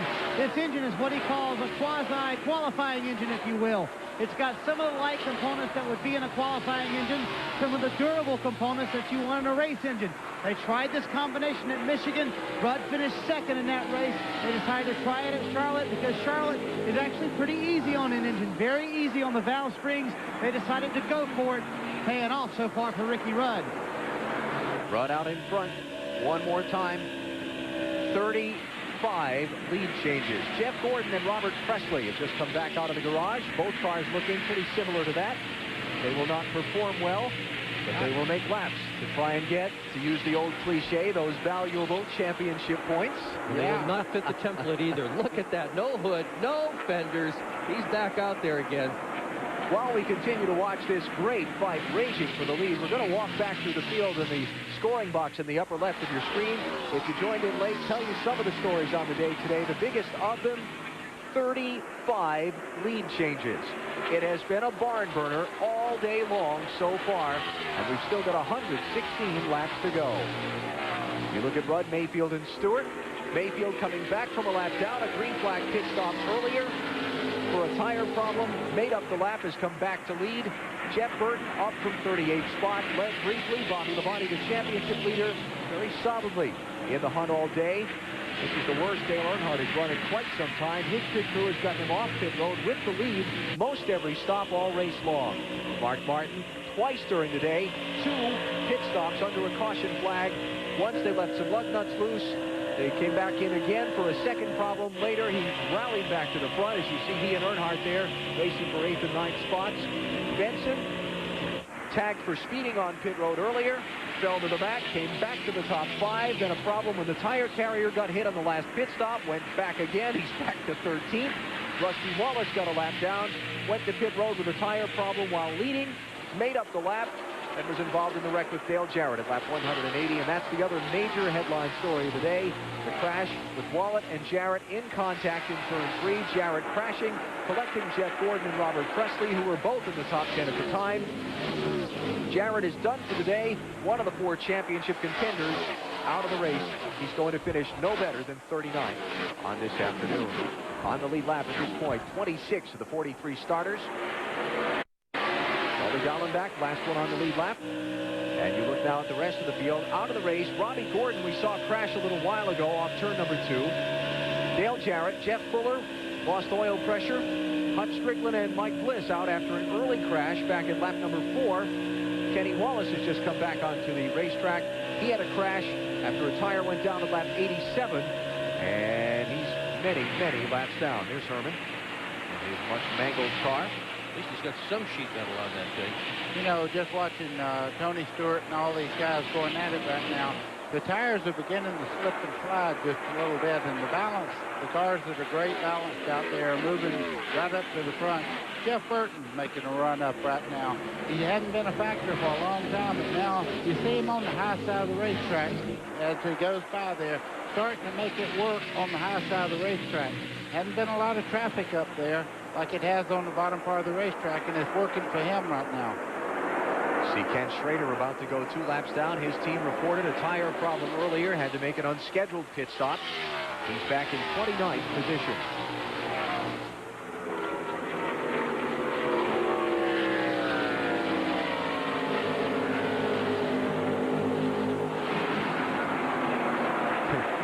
Just thinking, looking at the leader here, this is about the biggest lead anyone's had all day right now, and he's up by 0.6 of a second.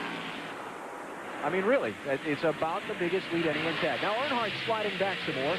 He's back to 12th position. Benson's about to take that from him. Let's get an update from the Earnhardt pit, Mike Massaro. And Kevin Hamlin-Dale appears to be falling back through the field. What's wrong? Well, for whatever reason, the car seems fairly tight right now on this set of tires, so hopefully we'll get a caution here where we can adjust this thing so we can't get it back running like it was earlier. And this team has been struggling with tires all afternoon long, has had some problems with the right front. Yeah, Dale Earnhardt earlier got what might be the break that saved his championship. He radioed in, said he had a right front going down, and then a caution came out just as that happened, and he got to make the pit stop under the yellow flag.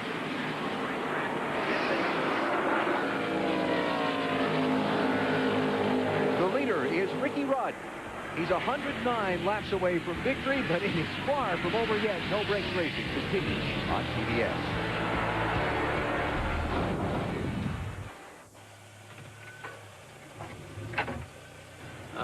Briefcase. Need new tires? Our 35,000-mile tires are 4 for just 99 bucks. Pep Boys, one more reason cars like us, people love us. Still getting dandruff flakes? Maybe the problem is your dandruff shampoo. Try Neutrogena T-Gel Intensive Anti-Flake Shampoo. Fights flakes 3 ways. It may not be your first dandruff shampoo. It will be your last. Neutrogena T-Gel, it works. His car is green, right? No, blue. What's his number? 88. 88. Now, which one do we want? Dale Jarrett. Dale Jarrett. Can you open up for me? Hey, let me ask you something. What does that sound like? It sounds like Dale took the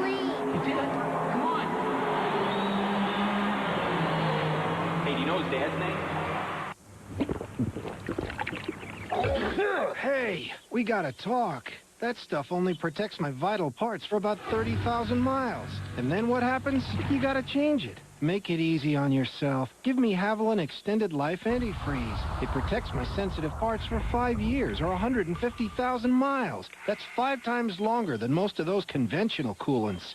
Now, let's talk oil. Hey! Haviland Extended Life Antifreeze. Add more life to your car. Question. Can Imodium really change your life?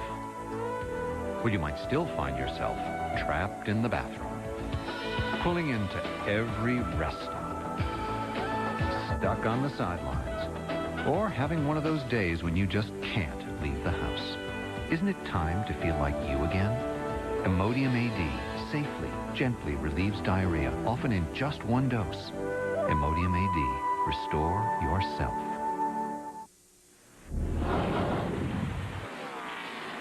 Don't forget, you can log on to TBSSuperstation.com today and get a bird's eye view from the driver's perspective with in-car camera action. That's only at TBSSuperstation.com. Ricky Rudd is the leader. 104 laps to go. Tony Stewart is second. New third-place runner. Jeff Burton has just gotten around Jeremy Mayfield to take that spot as Dale Jarrett's team heads for home. Sad sight watching that team go home. They'd only had one DNF before today. Hard crash involving several automobiles. Thoroughly trashed the number 88. Jarrett's all done today. 39th. No better than that for DJ today. A look at our championship contenders coming into today's race. Bobby Labonte's fallen back to 7th. I think that's the farthest back he's been all race long. Dale Earnhardt, same for him. Farthest back he's been since he came to the front. He started 37th. Jeff Burton, a solid third. We mentioned a minute ago he just took that spot from Mayfield. There's Burton, and he's closing on the front few cars. Mayfield went through the frame. Now here's a good race for 5th. Ward Burton there. Bobby Labonte just taking the spot back from Steve Park. Park now running in 7th position. Other fellow who's had an incredibly strange day. Jeff Gordon running about a half a race car. Whole nose of that thing missing after he was involved with the Dale Jarrett wreck. Up front, Ricky Rudd. He has not won since the second race at Martinsville, 98. Teammate to Dale Jarrett leading this event. 1977 Winston Cup Rookie of the Year. What a great run. This is probably the best run he has had all year long. Same car he used in Indianapolis to win pole.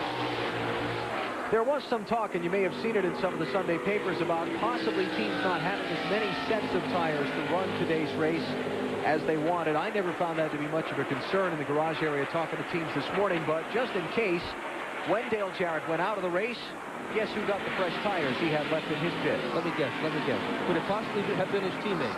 It would be Ricky Rudd. Amazing. Meanwhile, Phil Homer this morning in the Goodyear building told me that they would be open all day long. There were plenty of tires. Another truckload with 226 of them showed up here this morning at 5:30. Glad I wasn't there to unload that. Gordon on pit road again. He's going to pull it behind the wall. It's over. He's not running fast enough to make the minimum speed, so they've got to go back and try and do some things to get him to run fast enough. There is a minimum speed at each Winston Cup racetrack that's established. It's a percentage back from the typical lap time, and the teams know what that is. Gordon wasn't meeting it, so they've got to go do some more work on that car. Speaking of work on the car, Bobby Labonte 7.6 seconds behind leader Ricky Rudd, as far back as he's been all day. Let's get an update from his pit. Now say he needs some work on the car, Alan. The car is extremely loose. It started off at the beginning of this run being loose going into the corners. Now it is loose all the way through the corners. Bobby having a very tough time holding onto the car. Jimmy Maycar said just hang there where you are. Try and stay behind Ward Burton if you can. We'll get to the pit soon enough, and we'll get you tightened up. Tough luck for Johnny Benson. Has just ducked onto pit road from 12th position after picking his way back up from the tire carrier getting knocked around earlier. Unscheduled stop for Benson. Let's go back to the Bobby Labonte thing a minute ago, buddy. Marty reported Bobby's running loose. You see in the in-car camera, Bobby's running a very high line on the racetrack as things continue to go bad for Benson. Is he running the high line to deal with the loose condition on the car? I mean, he's chasing it. Is he chasing it up the hill, or is he taking it up the hill to handle the loose car? Exactly what he's doing. He's using a lot of racetrack there he's not putting the car in a bind. If he turned it real steep into the corner, the back of the car would really react to being loose. So he's using a lot of racetrack and letting the front end lead him into the corner, then go up the racetrack, late apex, and then get back in the throttle easy and rock it down the straightaways. Should have another round of pit stops coming up in just a short while. Let's take a commercial break. We'll come back with more of the UAW-GM Quality 500 at Charlotte on TBS. Hey. Back at Charlotte, that was, for the remainder of this race until the checkered flag falls, our last traditional commercial break that you will see. Everything else will be our TBS no breaks coverage. We're here to the finish of the UAW-GM Quality 500.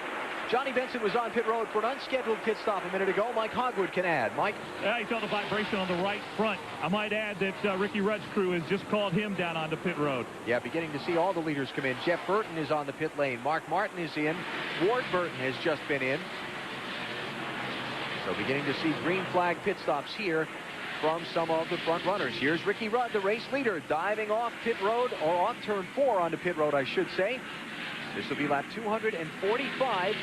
89 laps to go on the stop for the leader, Ricky Rudd. Let's go back to Mike Hogwood. Early in the race, Ricky Rudd was 4 at the beginning of the run, great on the long run. Well, they made him great all the way through the run. Very slight air pressure change on the car as they move now around to the left side. On the car, John Bryan on the jack. Bobby Burrell, Ray Holmes, the tire changers down and away. 14th lap. Good stop for Ricky Rudd. That's a great stop for Ricky Rudd. Wonderful work by his team. Dale Earnhardt is in. Jeremy Mayfield is in. Tony Stewart has just come onto the pit lane. Earnhardt down and away. Bobby Labonte's your leader. Tony Stewart heading down to the attention of his crew. Let's go to Marty Snyder. And Tony Stewart is in. They've had a terrific day. The car is better on the longer run. Stewart slides into a pit stall. He's a little bit loose right now. They're going to go down, half around on the track bar. That will tighten him up, especially coming off of the corner. And that's where he needs the help. They throw the first can of fuel over. A little bit of trouble with the left rear. They're going to drop the jack here in just a second. Tony Stewart down and away, 15.5, a little longer than they would have liked. Bobby Labonte took over the lead. The others in front of him stopped. Labonte's on pit road now. Bill Elliott had moved up to second. He is in. So Nemechek and Steve Park are other lead lap cars that have also stopped here under the green. Here's Bobby Labonte. Marty? And Bobby Labonte is in. As we mentioned, the car, the worst it's been all day. A little bit looser than Bobby would like. It is loose all the way through the corners. They're going to add 1 pound to the right front. That should tighten him up just what he wants. Around to the left side right now. The slowest stop for these guys all day long. 15.3. They dropped the jack on this stop for Bobby Labonte. 15.5 on this stop. Jimmy Spencer took over the lead for a lap while everybody else pitted. Now he's on the pit road. Matt Kenseth leads for the first time all day as Spencer comes to a stop in his pit. Travis Carter Racing Team going to work there. Great run for Spencer. We really haven't talked about him all day. Started well up in the 4th position, fell back some, then picked his way back up to the tail end of the top 10. This race has been so important to Jimmy Spencer's career back in 1992 when it wasn't sure if he was going to have a Winston Cup deal. Driving this event, he finished in 4th spot. That helped secure a ride for him with Bobby Allison, and that's what put him into Winston Cup to stay. Kenseth gives up the lead for pit road. Kevin LePage takes over the top spot. LePage and Elliott Sadler, the only 2 lead lap cars that have yet to visit pit road under this green flag cycle. There's Matt Kenseth, winner at Charlotte here, Memorial Weekend, live on TBS in the 600. You can see him taking out the plastic shield over the windshield there. That's a tear-off sheet just like you'd have on a motorcycle helmet. You just pull the plastic off, you got a clean windshield. Kevin LePage gives up the racetrack to come down onto pit road. That's going to hand the lead. Tough stop there for Kenseth's team. Yeah, slow in the left rear. Hand the lead back to Ricky Rudd by a huge margin. That brilliant pit stop we saw Rudd's team a minute ago has gotten him a 4-second lead over Tony Stewart. Wow. Well, that's what a terrific pit stop will do for you, in particular under green flag conditions. It's always important to have a good one, but under green can mean all the world. And remember one other thing. There's not many people better on a road course than Ricky Rudd is. Getting out of the pits means a lot. Looking at the interval from 1st back to 2nd. There's Stewart with Jeff Burton right behind him. Again, the interval between Rudd and Stewart, it's 3.6 seconds and change with 84 laps to go. So there'll be another round of pit stops yet to come. TBS No Brakes coverage continues from Charlotte. Come to Sonic now for our hottest deal ever. New spicy chicken strips with a bold kick you'll love. Or for a tamer taste, there's our classic flavor with dipping gravy, crispy fries, Texas toast, an onion ring, even a cold drink for a special low price only at Sonic. You are absolutely gorgeous. Yes, you are. Oops. He's not going to like that. Perfect. Now tell me this isn't the finest crop you've ever seen.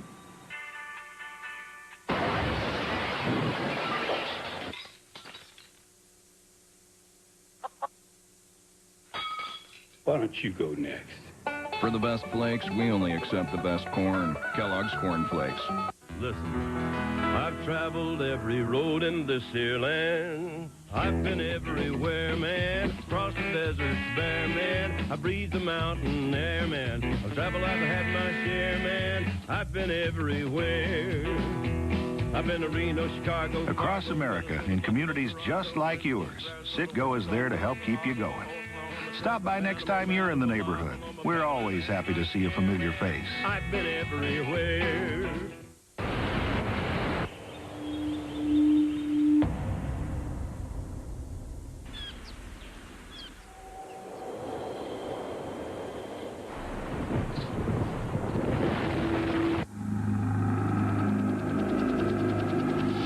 Introducing the Polaris Sportsman 500 HO with a new high-output engine and 20% more power. The world's best-selling automatic ATV just got better.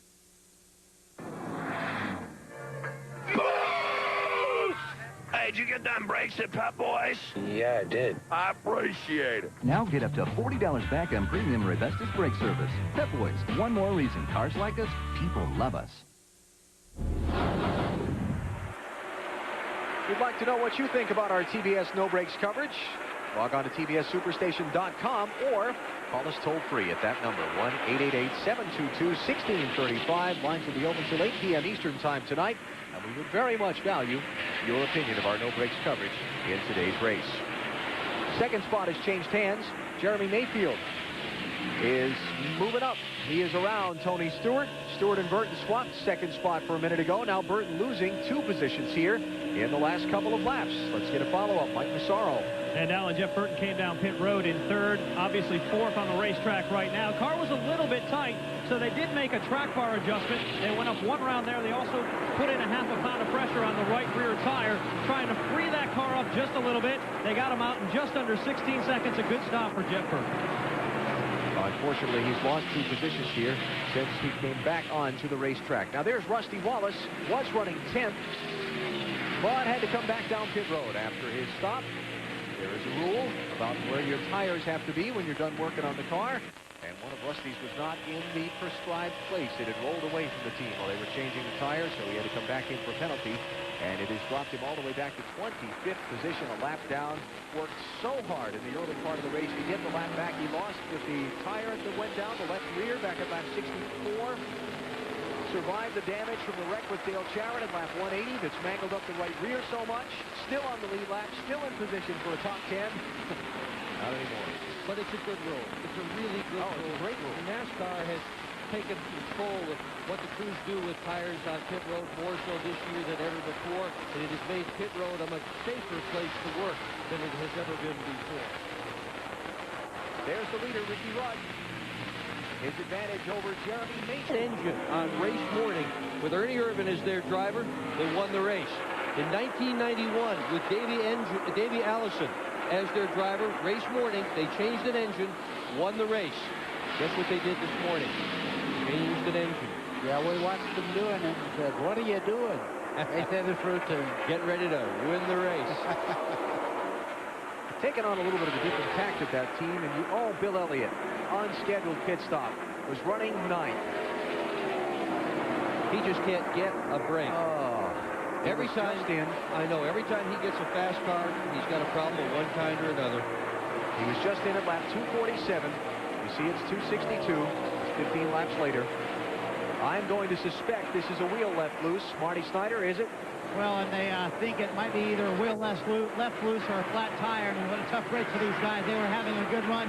They were getting ready to mention that he was just now into the top 10, and Bill's had a good week. He finally got on one crutch and no crutches from his accident earlier a couple weeks ago, and we'll find out if it was indeed a flat tire or loose lug nuts. All right, we'll get that follow-up report from Marty very shortly. Elliott's going to go at least one lap down, and the better part of 2 as leader Ricky Rudd comes up to overtake him as he leaves pit road. 70 laps to go in the UAW-GM Quality 500 at Charlotte. TBS No Brakes Racing continues.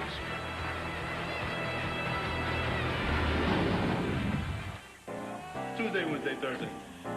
Tuesday, Wednesday, Thursday. Tuesday, Wednesday, Thursday. The NBA is in the house on TBS and TNT. Tuesday, Wednesday, Thursday. Tuesday, Wednesday, Thursday. Tuesday, Wednesday, Thursday. The NBA is in the house on PBS and TNT starting Tuesday, October 31st. You guys got room for one more? For help in getting back on the road. Because working at AutoZone means taking pride in taking care of people.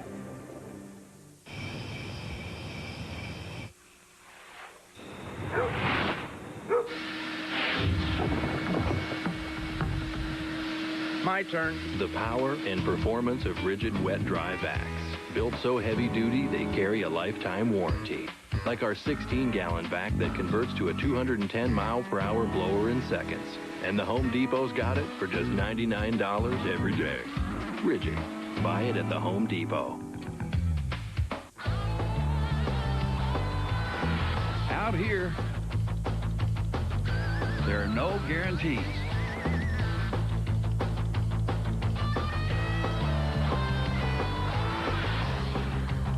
In here, there's a lifetime guarantee. No wonder people in a hurry trust us. At select GM dealers, Goodwrench, it's for life.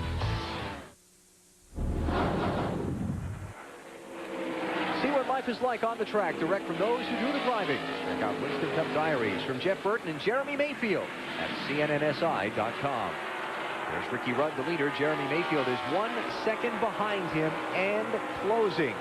Mayfield running about a half a mile an hour faster each of the last few laps than Ricky Rudd, trying to chase him down and coming back to cap off what has been an interesting day. He pitted under the green flag. Bill Elliott's got troubles. Where that engine let go, it'll be interesting to see whether he got off the racetrack in time not to bring out a yellow. No caution yet. Is it an engine? Is he still under power? Well, it was smoking pretty badly. You can see it there. We'll find out here if he takes the left. Yep. All done. Right in the garage. It's the end of it.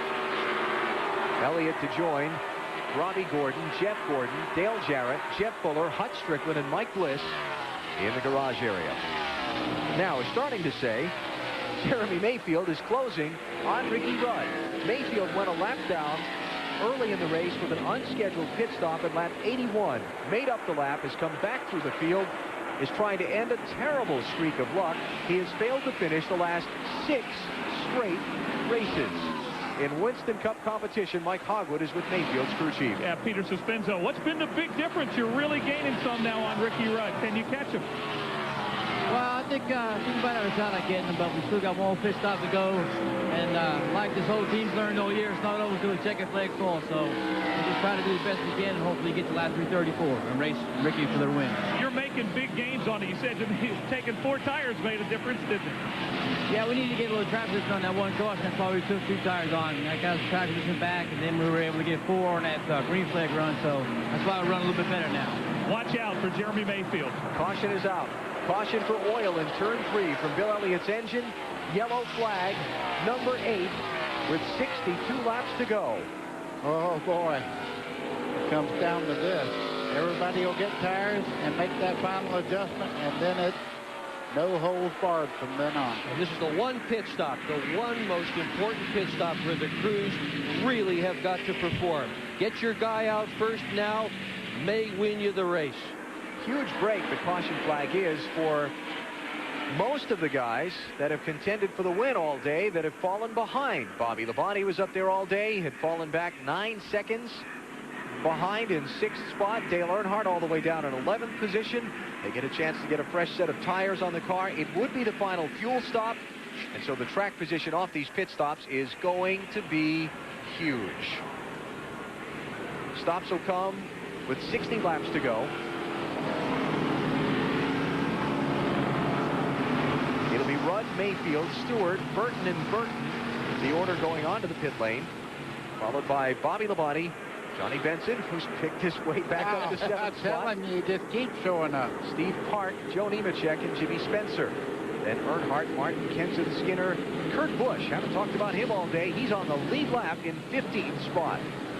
Incredible for a rookie to come to Charlotte and stay in the lead lap. He's the real thing. Yeah. The other 4 lead lap drivers are LePage, Sadler, Andretti, and Mast. 19 on the lead lap in all. Well, here we go. Head-to-head on pit road. 60 laps to go. The top 3 in the triple box. The general picture on your right. Rudd, Mayfield, and Stewart heading to their stalls.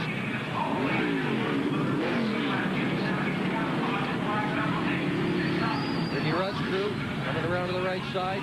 About even with the 12 car. They are pitting nose to tail on pit road. Little hang up there on the right rear on the 20 car, Tony Stewart. Rudd get out ahead of Mayfield. Watch for Stewart. See if he pops out here.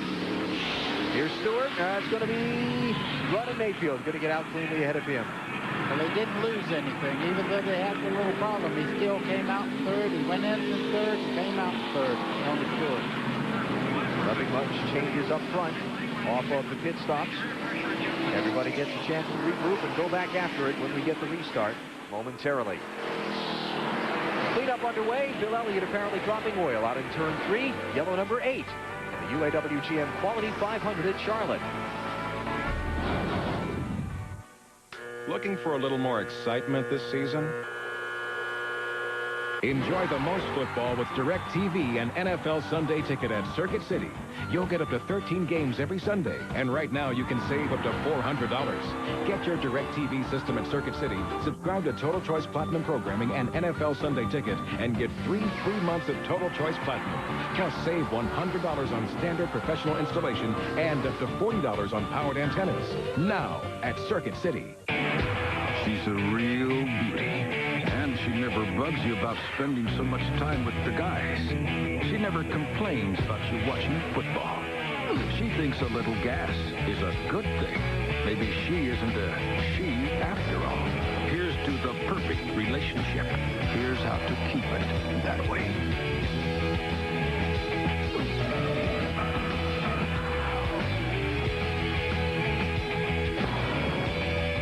Question. Can Imodium really change your life? Well, you might still find your... Big cleanup up in turn 3. The oil from Bill Elliott's car forcing the blowers out onto the racetrack, so we're going to be under caution for another couple of moments here in the UAW-GM Quality 500. Final pit stops, barring another yellow, have been made, and Ricky Rudd's team holds the lead for him. Mike Hogwood is with his crew chief. Mike? We're with Michael McSwain. I'll ask you what you do on that pit stop. How confident are you down the stretch of this race here? We got a pretty good race car. Jeremy seems to be real fast at the beginning of the race, but it seems like we can come on pretty good later on. We'll just see if Rooster can do his magic out here. Is this the best you've been all year? No, we've run this good a couple races. It's always seemed to be a circumstances knock us out of our win. It's been a strong team with a lot of top 5s. They're hoping for that #1 today. Marty Snyder? Well, Tony Stewart came in 3rd, out 3rd with a 15.6. Stopped the car a little bit loose. They added a ½ pound to the left rear tire. That should tighten him up a little bit getting into the corner. They went down 3/4 of a round on the track bar. That should help him getting off the corner just a little bit. Now, they're not as good on the long runs as Ricky Rudd, so they're a little bit worried about this long run that we have to finish the race, but they think they'll be okay, and they think they still have a shot at the win. Stewart running in 3rd under caution as the cleanup continues here at Charlotte. 58 laps to go in what has been a thrilling UAW-GM Quality 500. 43 lead changes in the race.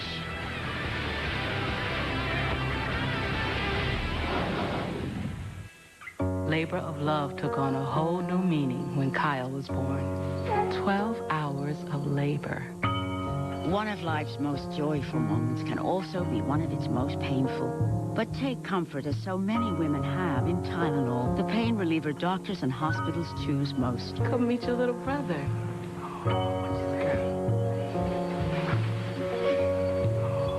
Hello. Tylenol, take comfort in our strength. From the leader in ride control technology comes a new standard in safety and control. Monroe's revolutionary Reflex, with impact sensor technology that reacts instantly, shifting between firm and soft compression in just 12 milliseconds, combining superior comfort with a dramatic reduction in pitch and roll for maximum safety. Experience the new Reflex shock from Monroe. Right now, when you buy 3 Monroe Reflex or SensaTrack shocks or struts, you get the 4th one free.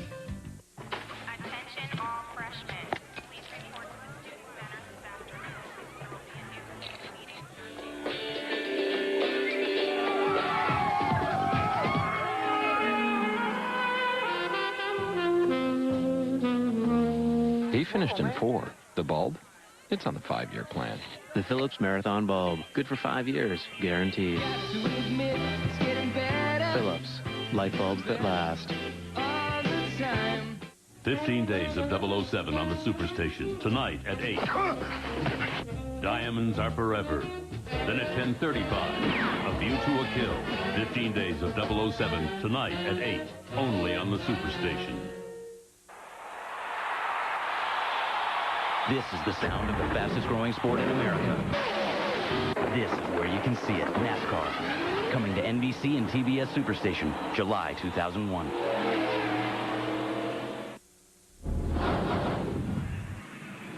If you will log on to TBSSuperstation.com today, you can get a bird's eye view from the driver's perspective. The in-car camera looks like that one from Elliott Sadler's car. Should he happen to be your favorite driver, it's only at TBSSuperstation.com. We have had a whale of a race so far today. 43 lead changes, 13 different drivers. If you're just tuning in, I'm sorry, because it's been spectacular. You have missed something if you're just tuning in. This may well be the best race of the year so far, and the best part of it is yet to come. Been following the championship contenders for the NASCAR Winston Cup title.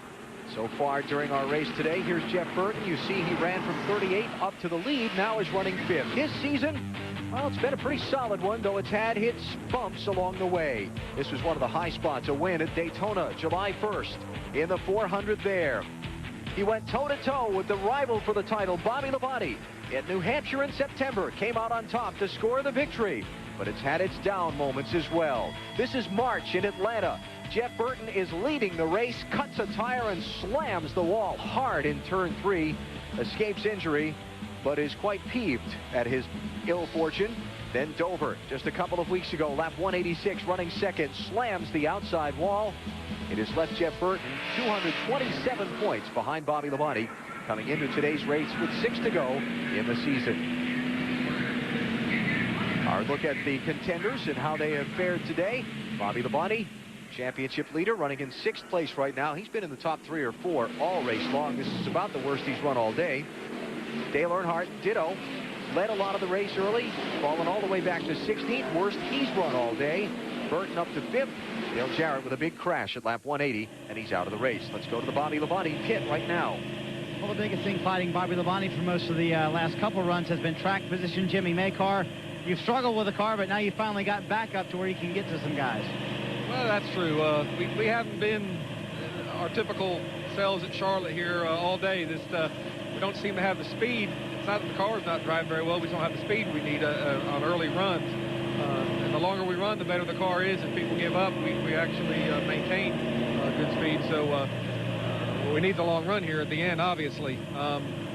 But we got hung up in some traffic there trying to pass some guys that were a little tough to pass, this last run, and got us a little farther behind the leaders than we really need to be. But I think our car's a little better than where it's at right now. Hopefully we've made an adjustment here this time, and we get a long run and maybe have something for them. Track position was the killer for you. Now that you're at them, can you pass them and get to the front, though? That's a good question. I hope we can. Like I said, early in a run, I don't think we're going to have a lot for a couple of guys there, but hopefully this thing will go green, like I said, and as their tires go away, we can race them there at the end. All right, let's go to Mike Massaro. And Bill Elliott, it looked like it was such a solid afternoon. You had run in the top 10 all day, but when things fell apart, they fell apart in a hurry. What happened those last few laps? Well, I ended up cutting a left rear tire down, and I knew something was wrong, so I came in, we got that addressed, went back out. You know, we still felt like we'd be okay because everybody else was going to still have to make another stop if it went green. I was kind of in a little bit of trouble if it hadn't been, but, you know, all in all, you know, we started down the back straight away, the engine let go, and, you know, it's just, man, I tell you what, I don't know what it is, you know. It's a shame that, you know, I'm going down to the end of owning my deal, and I wanted to run good and finish the year out real well, and I just can't have any luck. I mean, every time we turn around, we've had some sort of problem, something's going wrong, and just can't never make that break. And Bill Elliott mentioned the bad luck. It's particularly bad here in Charlotte for the second straight event. He finishes with engine problems back in the pack. 8th race this season, Bill Elliott has failed to finish. Check this stat out. The last NASCAR Winston Cup Series race with more than 40 lead changes. 1989, July, Talladega. We have had 43 of them so far here today, and we may not be done yet. No, I can guarantee it, because there is so many great race cars, not just the leaders you're looking at there. I just tell you, when they drop this green flag, we're going to find out who has the muscle, because all the strategies behind us now. No more conserving fuel, worried about anything. Go for it. 53 to go. Green flag.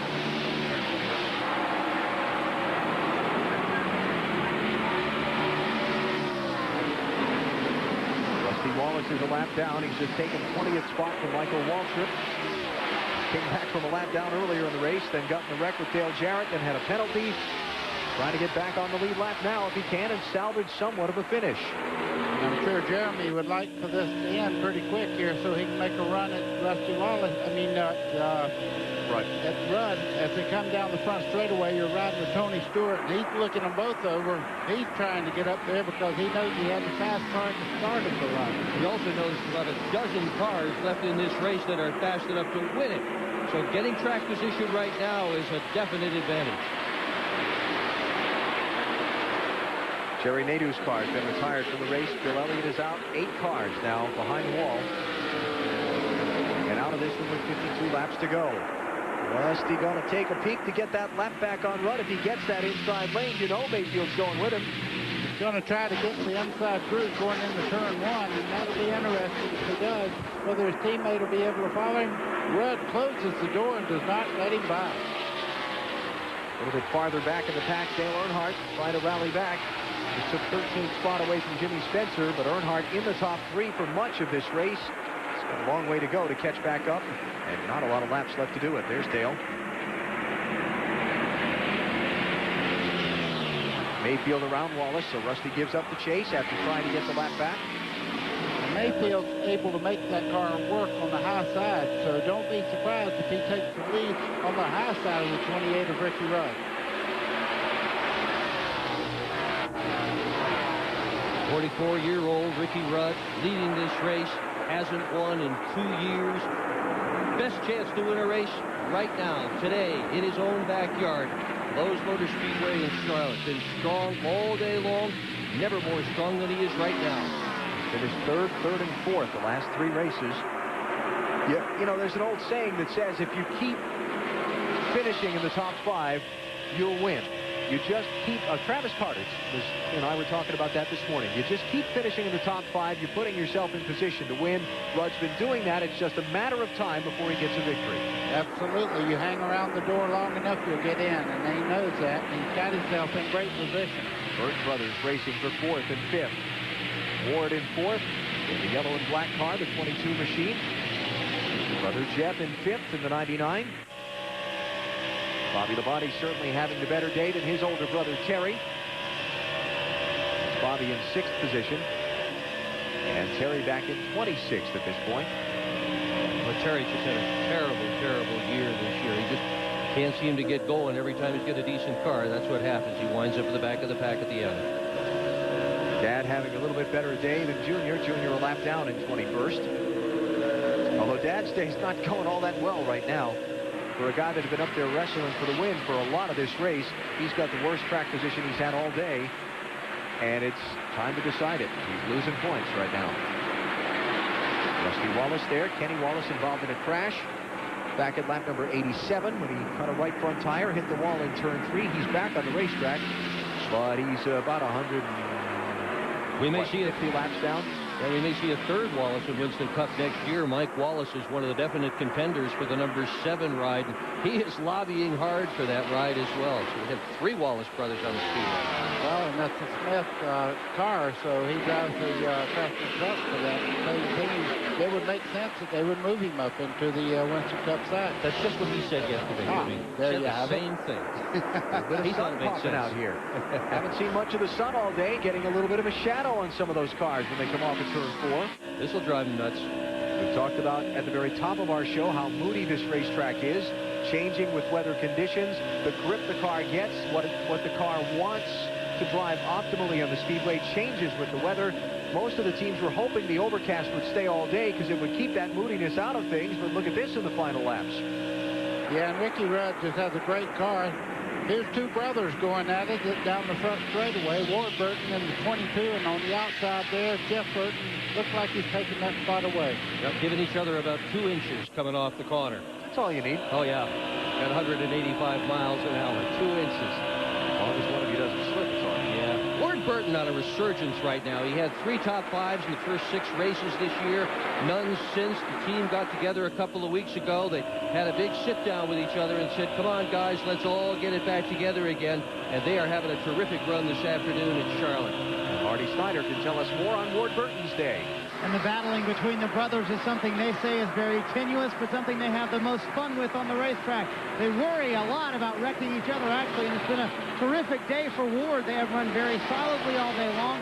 The car has been tight most of the day, but on that last run, it freed up just where Ward wanted it on the last pit stop. No adjustments, and they are very happy with the car right now. They think they have something that can contend for a top 5, and considering these guys have 3 straight DNFs, top 5 would be pretty nice right now. Let's go to Mike Massaro. And the Citgo team of Jeff Burton has been thrashing all weekend long trying to get the car right. It appears to be working. Frank Stoddard, what's Jeff saying right now? Well, I'm just trying to get him to conserve tires a little bit. It's unfortunate. It looks like we've got a little bit of a tire problem here again today. Real disappointed with that. We're having to race the tires, not be able to race the competition right now. But I'm sure Goodyear's working on that real hard. I hope they get it fixed. It's real difficult to race like this. But we got a pretty good car, you know. Jeff's just trying to bide our time. I'd really like to see a caution here with about 30 to go. We can really go racing this thing. Jeff Burton in contention for yet another victory this year for the 9th straight race. He's led. So with tires getting bolted on at 60 laps to go, what I'm hearing from Frank there is a reluctance to just lay it all out on that right front for a full almost 100-mile run. Well, why not after what happened at Dover where they lost the right front, hammered the wall, got the fire after that? Sure, they're a little bit snake bit. They're a little bit concerned about it. Yeah. Ricky Rudd maintaining his lead over Jeremy Mayfield. Not much of one, but it is a lead. Pretty impressive, though, when they really had to put the hammer down. I thought Jeremy Mayfield had been so much stronger than Ricky Rudd for the first 8 to 10 laps into a run. Not so this time. 40 laps to go. It'll be 39 as they cross the stripe this time. A little farther back, Johnny Benson trying to pick his way back up through. Mark Martin, Steve Park, Matt Kenseth all having solid days. Here comes that whole group right here. Bobby Labonte, the point leader, running in 6th. Benson in 7th, trying to get 6th from Labonte. He's come back from the back, what, 3 times today? And he'd probably be 2 laps ahead if it weren't for the problems that he has been through today. Johnny Benson's just had a day he will surely remember. Put this one in the scrapbook, John. Some of the cars here, a lap or more down. Flashing by the camera. Here's Tony Stewart, 3rd place driver, trying to win 3 straight races in the NASCAR Winston Cup Series. Last time that was done back in 1998. The man to do it was the Rainbow Warrior, Jeff Gordon. Summer of 98 is when it happened. Started at Pocono live on TBS. He took the victory over Mark Martin that day to begin the hot streak. A couple of weeks later, it was off to Indianapolis where he scored the win once again over Martin, this time under caution at the end of the Brickyard 400. He capped the three-peat at Watkins Glen. Different venue, the road course this time. Result was the same, Gordon over Martin. Taking the checkered flag in that race, the last time a NASCAR Winston Cup driver has won 3 straight races. Stewart's got to get the giddy up a little bit faster here if he's going to catch Rudd and Mayfield. Well, he just made an important move. He got by Rusty Wallace there. Now only the 2 lead cars are up in front of him. You can see going through the corner there, his hands are a little busy, but not as busy as we have seen other drivers in the corner. Tony Stewart, I think, waited a few laps. Now he's going to try to turn it on, but he's got 2 great race cars in front of him to try to catch. Lap speed, Stewart's a little bit slower than the top 2 cars. Mayfield catching Ricky Rudd a little bit here. Let's find out more from pit road. Mike Hogwood. Well, he is gaining on him, but as crew chief Peter Suspenso said, just be careful, stay there, ride there, and remember Pocono, where he was second on the last lap and had a dramatic victory.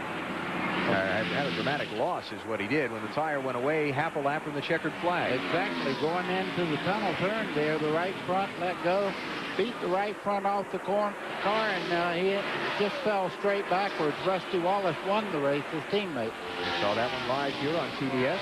Well, Hog may have also been talking about the one that he won at the very tail end, where he got into it with Earnhardt on the last lap. Unscheduled pit stop for Mike Skinner was on the lead lap, is no longer, as the top 2 come by the start-finish line in Skinner's car on pit road. Well, I can tell you one thing. If he goes to the last lap with Ricky Rudd is one of the best at that bump and run himself, so he stands up for himself pretty well. It'll be interesting if these 2 cars come down towards the end there to see who wins. Burt is starting to catch Stewart a little bit for 3rd spot, with Burt trying to deal with the Rusty Wallace lap car. You saw Ward, his brother, still behind him. There's Jeff Burt down low there. Ward, Bobby Labonte, Johnny Benson, Steve Park. I don't think the talk that they just had between Stoddard and Burton really worked out, because he's turned it up. He's one of the fastest cars out there right now. What a terrific job today for Kurt Busch in only his 3rd Winston Cup race. Mike Massaro, he's doing a great job. Absolutely incredible job right now, Alan. He's only 22 years old. This is his 3rd Winston Cup race.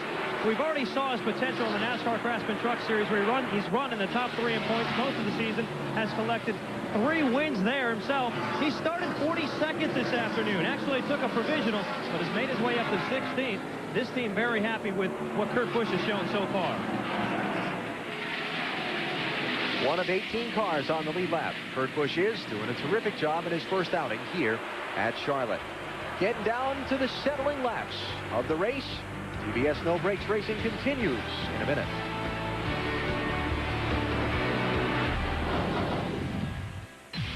Next Sunday. What's going on, Alex? I need you down on the floor now. The best agent in the Secret Service is back in action. I don't intend to lose a president on my watch. From the makers of First Daughter comes a new mission, a new threat, and a new level of danger. You don't think it's over, do you? No, I don't. Daryl Hannah, Doug Savant, and Gregory Harrison in a Superstation original movie. First Target, 8 Eastern next Sunday, only on the Superstation. Never once did your car ask you for jewelry or flowers.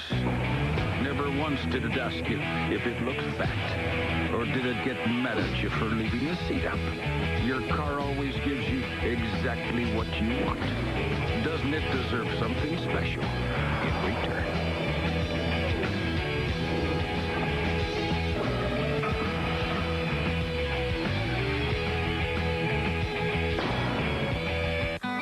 While there are a lot of places where people buy parts for their car, the fact is more people choose AutoZone than any other.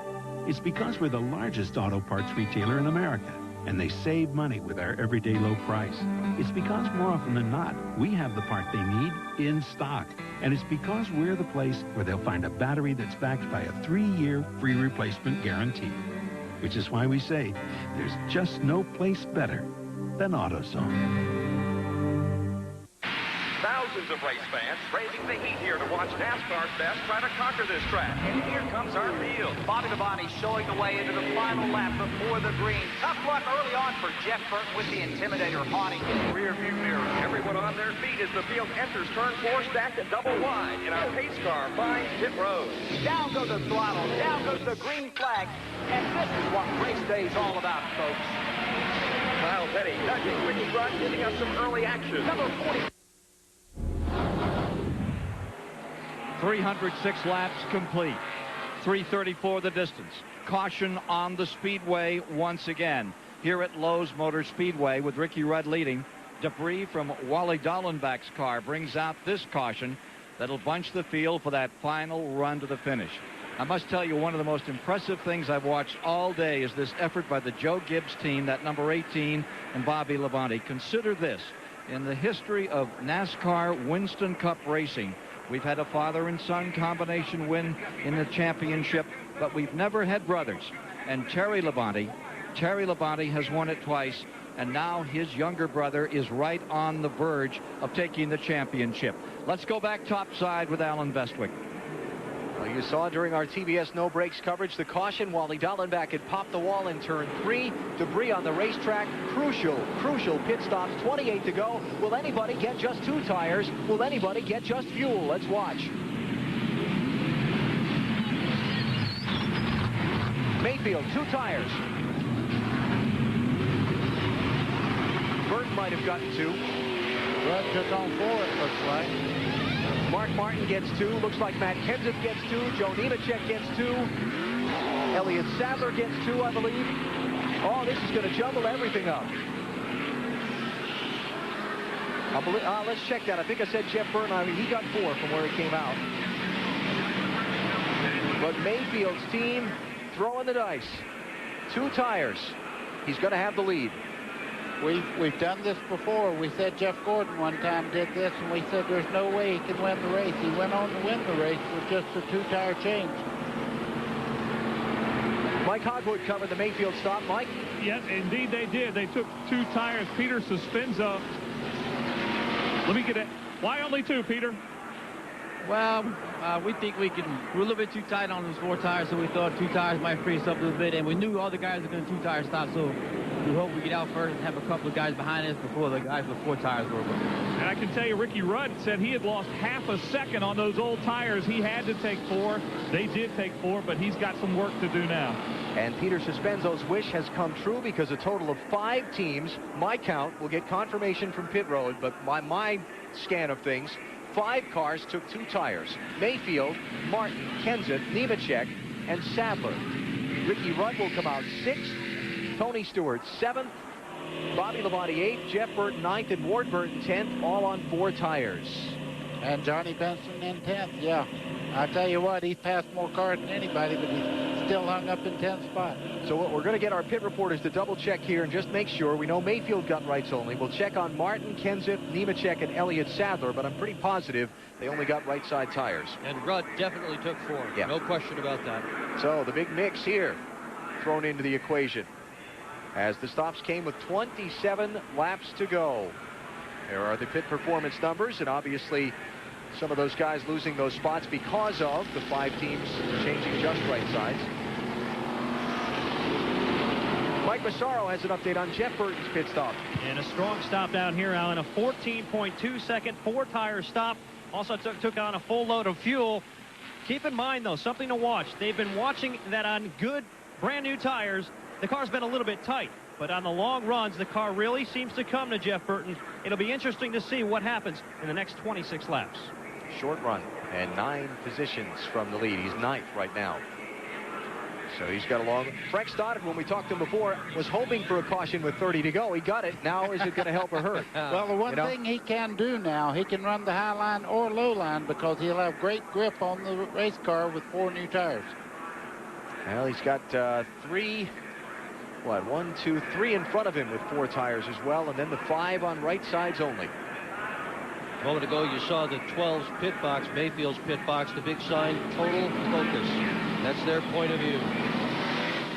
Getting confirmation from our pit reporters that Kenseth and Elliott Sadler did take 2 tires. We'll follow up on Mark Martin and Joe Nemechek in a moment. Well, what do you think about Suspenzo's call here to get the 2? He was running 2nd, right? He was right behind Rudd. Got the 2 tires, got the lead. Now he's got to hold everybody off. I'll tell you, this year there have been no guarantees. They just asked Rusty Wallace about all that stuff here in the number 2 car. He has won and he has lost by taking 4 tires and 2 tires this year. Absolutely no guarantees, but I tell you, I like Rudd's chances. Starting out in 6th spot with 4 new tires on his car. We got a long ways to go. It's a 334 lap event. 309 down so far. Stick around. Nobody knows. What I'm looking at, Mark Martin has, we know now that he took on 2 tires on that last stop, but he has some front end damage to the left front corner of that car. Now, whether that'll hurt him or not, I don't know. All right. Well, it's going to be interesting. We're down to settle it. 2 cars on the tail end of the lead lap. Check that 1 car on the tail end of the lead lap in front of Mayfield. That's Mike Skinner, 19th position for him. Restart with 24 laps to go. It's going to be wild. It's been wild all day. It's about to get wilder as this thing comes close to the checkered flag. That puts Rusty Wallace back on the lead lap, puts Dale Earnhardt Jr. back on the lead lap if he can stay in front of Mayfield. Earnhardt Jr.'s had a great car. For the last 2 or 3 stops, he's been one of the quickest cars out there. Just terrible position by losing laps earlier in the race. Wally Dallenbach's car has gone to the garage. It has been retired from the race after the contact with the wall in turn 3 that dropped the debris and brought out the yellow.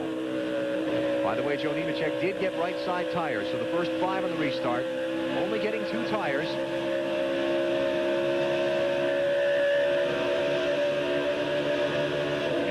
Try and get back around Dale Earnhardt Jr., the 21st place car.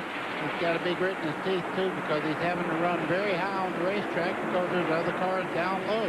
If we go back and look at Ricky Rudd, he's about to lose his spot to Tony Stewart. Stewart has got Rudd pinned in traffic. Here they come into turn 1.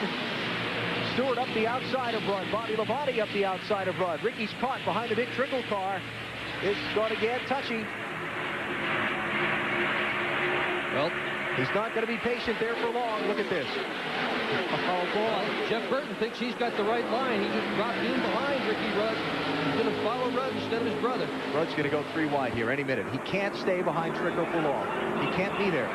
See, Elliott Sadler in the 21 there. He's one of the guys that took on 2 tires. He's going backwards right now. The 4-tire regime is on the run, but do they have time to get Mayfield? That's the question. Well, discretion being the better part of valor there for Rudd. He'll keep it double wide. Elliott Sadler losing position. Stewart is by him for 5th. Bobby Labonte by him for 6th. Here comes Ward Burton for 7th. Done. And that's the price you pay for taking 4 tires. You wind up in the back of the pack and you can get yourself jammed up with a whole bunch of cars you don't want to mess with. There, he's broken clear now. 20 laps to go. Riding with Ward Burton. 7th place car. Hear the engine hit the rev limiter there? Yes, I did. They got a gear in there probably turning 9,000. Fresh tires, too. That'll run the engine as hard as it's going to go because the car will go as fast as it can go. And it's a great day for racing also. Cool conditions on the race course. And that's why I think we've had such a great race. These guys have been going at it since the green flag. We are up to 45 lead changes in this one. Amazing. Mayfield out front. He's gotten away from Mark Martin.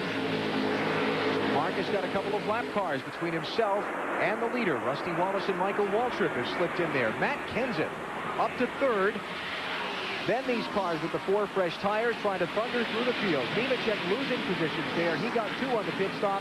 He's been overtaken by Ward Burton. Martin around Michael Waltrip there. Here comes Kenseth. Haven't talked about him all day. Very briefly. Hasn't been a factor. Nope. Until now. Got 2 tires on his stop to get track position. You can see the car there. Kenseth's car went up the racetrack almost into the wall. He had the wheels turned left. The car took off to the right. He was lucky not to get into the outside wall.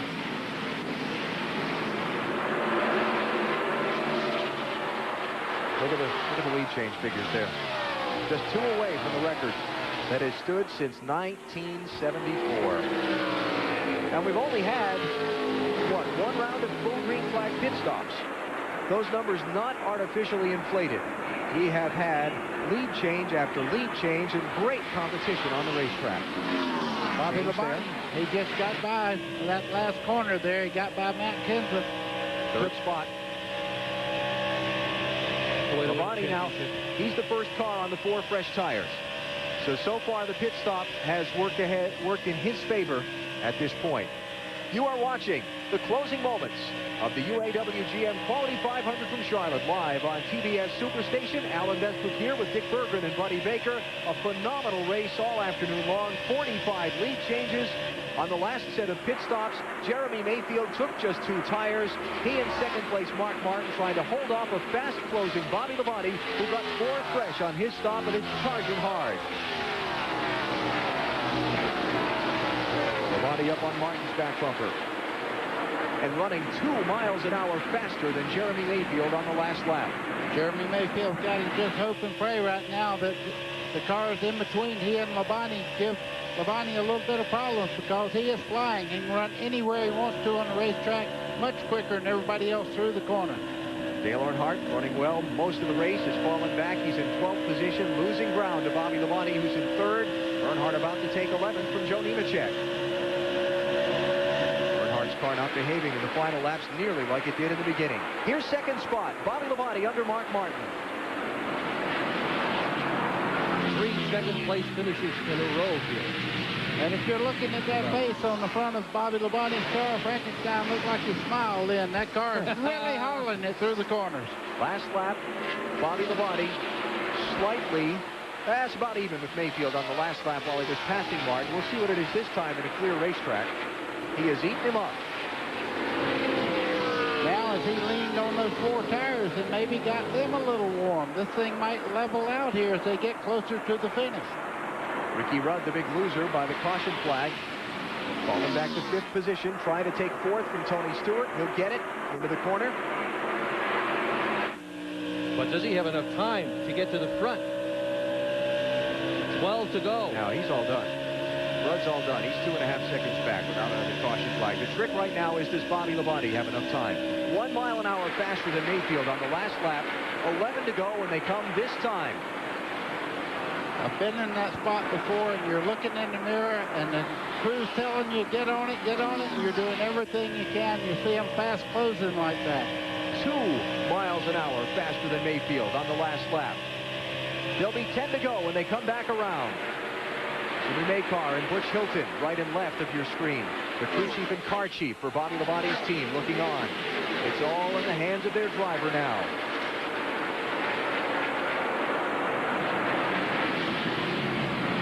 Laps to go in the race.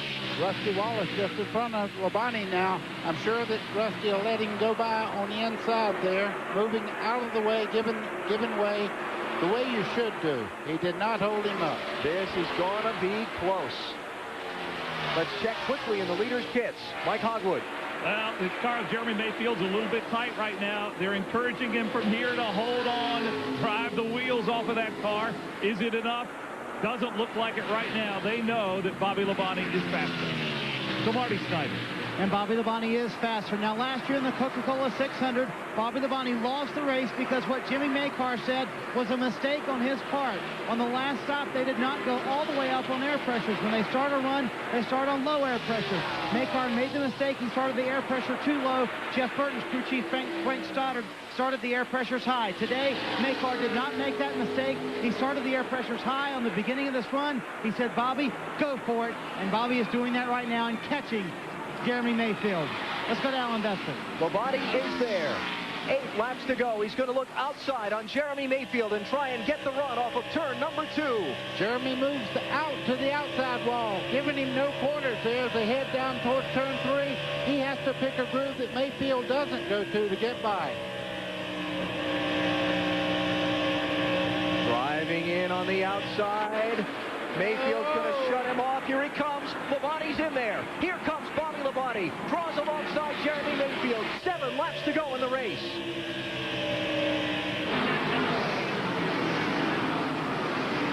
Well, that's the answer to the 4-tire question right there. He goes by on the outside. Mayfield's not done yet. Not done yet. This is not over yet. Mayfield charging back on the bottom. Labonte on the high side. 4 tires is going to win out. Yep. Bobby Labonte to the lead. The folks jumping up and down in the grandstand. 6 laps to go. Alan, one thing he's got to do, though, he has the lead right now, but he has lap traffic that's going to play into this thing. He has to do the right thing. It's his race to lose right now. He's much quicker. We talked about it being Bobby Labonte's championship to lose at the top of our broadcast. Winning races is a fine way to win a championship. Oh, boy. Well, with a lot of pride winning a championship this way. He's had a brilliant drive today. He's been at the front of the field all day long, driven smart, driven hard, driven fast, driven well. Ricky Rudd by Mark Martin for third. Jeff Burton running in sixth. Dale Earnhardt 11th. Only showing you cars in the lead lap now in our timing and scoring box at the upper left of the screen. 20 of them there. Bobby's just taking off now.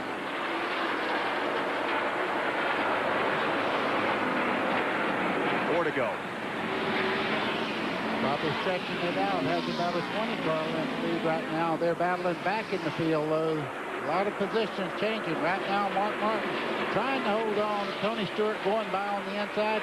4 fresh tires is winning out right now. Ooh, that was close. Well, Stewart came up a little fast. 4th place for Tony Stewart. Mark taking just right side tires on his last pit stop. Good gamble for Mark's team. Nothing to lose for them. He hasn't given up either. You can see Mark Martin really applying the pressure, hoping he can make the 20-car Tony Stewart a little bit loose by running right up under him in the corner. Jeff Burton on 4 fresh tires, going to try and gain a couple of spots and minimize the point damage to Bobby Labonte. It'll be 5th if he can get it from Martin. While Labonte's leading, Earnhardt is 11th. Jarrett went out at lap 180. In a crash, he's going to finish 40th. Bobby Labonte puts Mike Skinner a lap down. 20th place driver. 2 laps to go as he crosses the stripe. Labonte got wins earlier this season at Rockingham in February, Indianapolis in August, and the Southern 500 at Darlington Labor Day weekend, trying to make it number 4 on the season. Less than 3 miles from the checkered flag. A dramatic charge from the final pit stops that came at lap 307 of 334. His team taking 4 tires. He came out back in the second half of the top 10. Charged his way up through the traffic faster than Stewart or Rudd, who also got pinned back there with him could. Now he's 1 lap from victory lane. White flag is down for Bobby Labonte. Pontiac has not won here at Charlotte since 1990, when Rusty Wallace did it. This man has finished second the last 3 straight times here. Final corners for Bobby Labonte. Try to win a championship the best way you can. You get the most points by winning the race. Checkered flag is up. Bobby Labonte wins at Charlotte.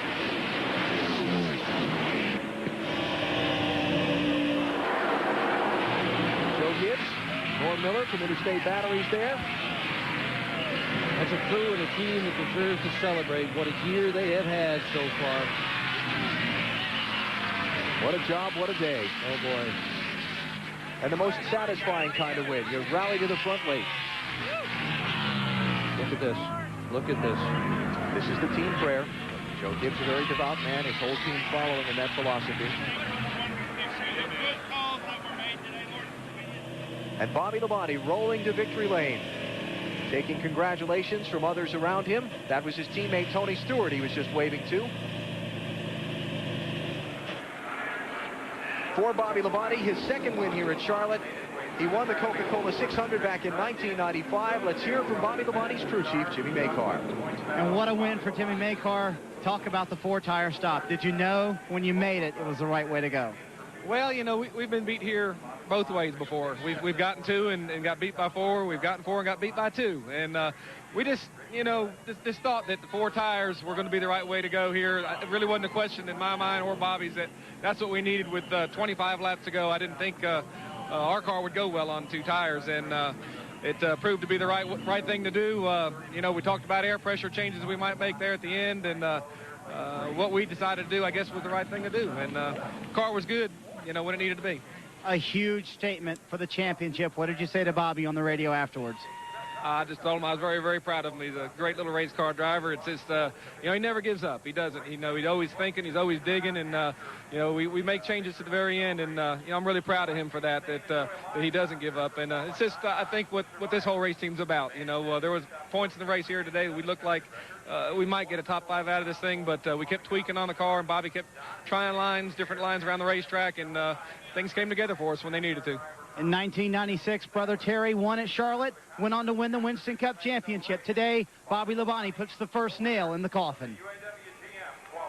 Jimmy Makar kind of got revenge here this weekend at Charlotte. He had his car towed here at the racetrack last night. It took him till 10 o'clock last night to find it and get home. He took the biggest share of the promoter's money home today. Joe Gibbs, Pat Gibbs heading to Victory Lane. Terrific. Joe is a world-class man, and it will be a great thing to see him, if they're able to do it over the final 5 races, win a NASCAR Winston Cup Championship. He's put so much into making his team a title contender. Stay with us. All the post-race coverage you want. We'll talk to all of the top finishers. We'll have the full rundown for you on the finishing order, including a visit with our winner, Bobby Labonte.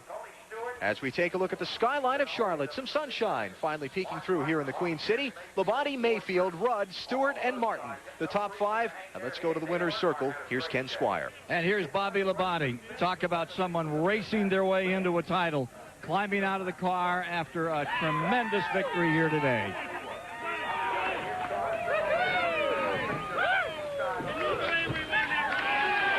The champion, no question about it. What a performance.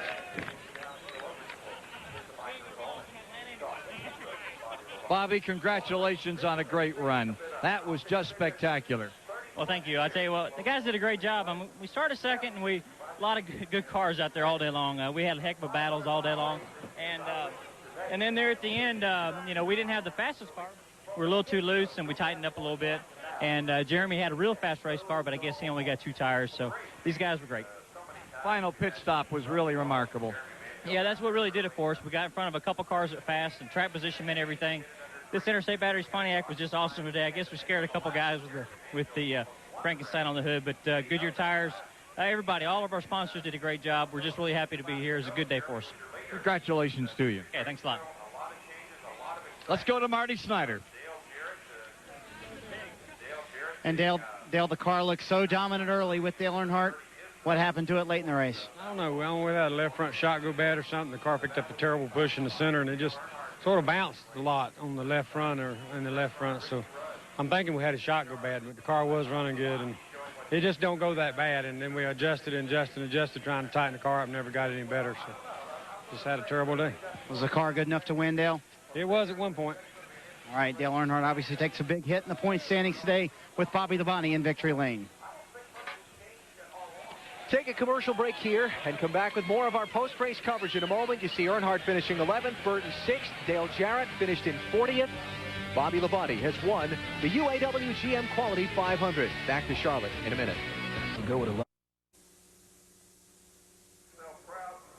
Back at the Lowe's Motor Speedway in Charlotte, we're with Jeremy Mayfield, who led until with 6 laps remaining. Bobby Labonte took you still your first top 5 here in Charlotte.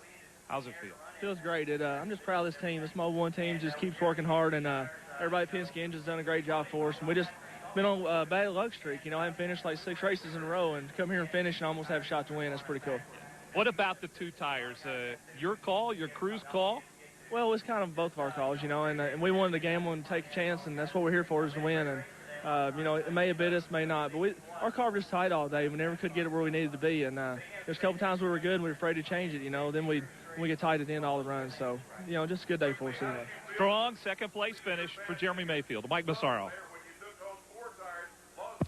And another driver who could almost taste victory this afternoon was Ricky Rudd. He was the leader when that final caution came out with just 27 laps to go. Ricky, if that caution hadn't come out, how confident were you that you could claim the first win for this Robert Yates team? Well, I don't think it was a question that we were going to win the race if the caution had not come out. We were checking out. You know, Mayfield was very, very strong. I mean, they gave me a fit for about 10, 15 laps, and then we started checking out. And that's what our car did all day. It was good on a long run.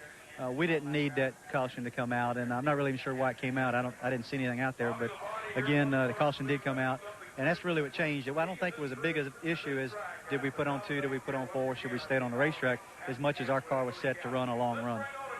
You mentioned the 2, the 4 tires, a lot of gambling going on pit road. Was there any second guessing on your part? Well, I second guess things a lot, but I would probably have made the wrong call. If I had my way, I'd have stayed out on the racetrack and just let them try to battle behind me. But Mike McSwain reminded me that we were about a full second slower on the older scuff tire than we wore the sticker tire, so he didn't feel like we could hold him off. And, you know, they're trying to make the right calls, and you look back at it, Bobby Labonte put on 4 tires and won the race. Our car just would not run on 4 tires. It took it 20, 30 laps to get going. And, of course, they took 4 tires, ended up third, but it extended their top 10 streak to 11 consecutive races. To Marty Snyder. An up and down day for Jeff Burton, and you almost took on 2 tires there at the end. Why did you decide not to? Well, we had blistered the inside edge of a right front earlier in the race, and anytime you put on 2, it works the rights harder. So Frank made a decision to be cautious rather than brave, and I support that decision 100%. You know, this is a great race car, and I don't want to be hurt, so we just did the smart thing and took on 4. Obviously, the championship keeps slipping away. Bobby wins today. Well, as far as I was concerned, it was away after Dover, and you know, we had some problems there, and Bobby and Jimmy Maycar and all those guys are doing a great job. They are the people that right now deserve to win the championship, and you know, I'm proud to see it. Bobby and I are about the same age, and we used to build race cars together and do all kinds of stuff, and I'm really proud for him because they're doing a great job. He's driving a great deal, and they're doing better than everybody else. 6th place finish today for Jeff Burton. Back upstairs. Whose wife Kim will deliver a baby tomorrow. Second one for them. Here are the final results from today's event. Bobby Labonte leading the final 6 laps for the win. Jeff Burton finishing in 6th. Matt Kenseth, Johnny Benson, strong runs. There's Dale Earnhardt in the 11th spot. How about Kurt Busch? All the way from the back of the field to 13th. You're going to hear a lot from that guy. Last car on the lead lap was 19th place. Dale Earnhardt Jr.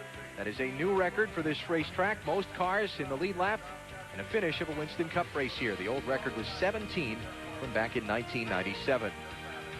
Rusty Wallace, a couple of problems during the day. Bill Elliott, all these drivers out. The biggest one there, Dale Jarrett, 40th place after the wreck at lap 180 when he and Rusty Wallace had contact in turn 3. Jarrett's championship hopes just about over, especially with Labonte winning the race today. Here are the unofficial championship standings. NASCAR makes them official on Monday morning, but Bobby Labonte's lead, our calculation, from 213 to 252. With Burton moving past Earnhardt to second, you see DJ falling 388 points back in 4th position. And there are now just 5 races to go in the season. We're back in a minute.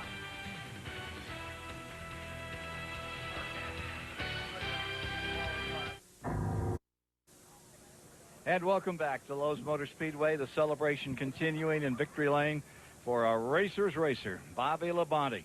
Just did not give it up today. Yes, there may be a $3 million check at the Waldorf Astoria, but today the only thing that mattered was to win here at Charlotte. His first win at Charlotte since picking up his first career win here back in May of 1995. What a dramatic run indeed it was.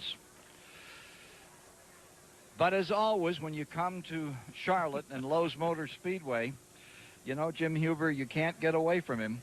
All through the race, he just gave it that extra spark, and we're speaking about the guy that finished 11th.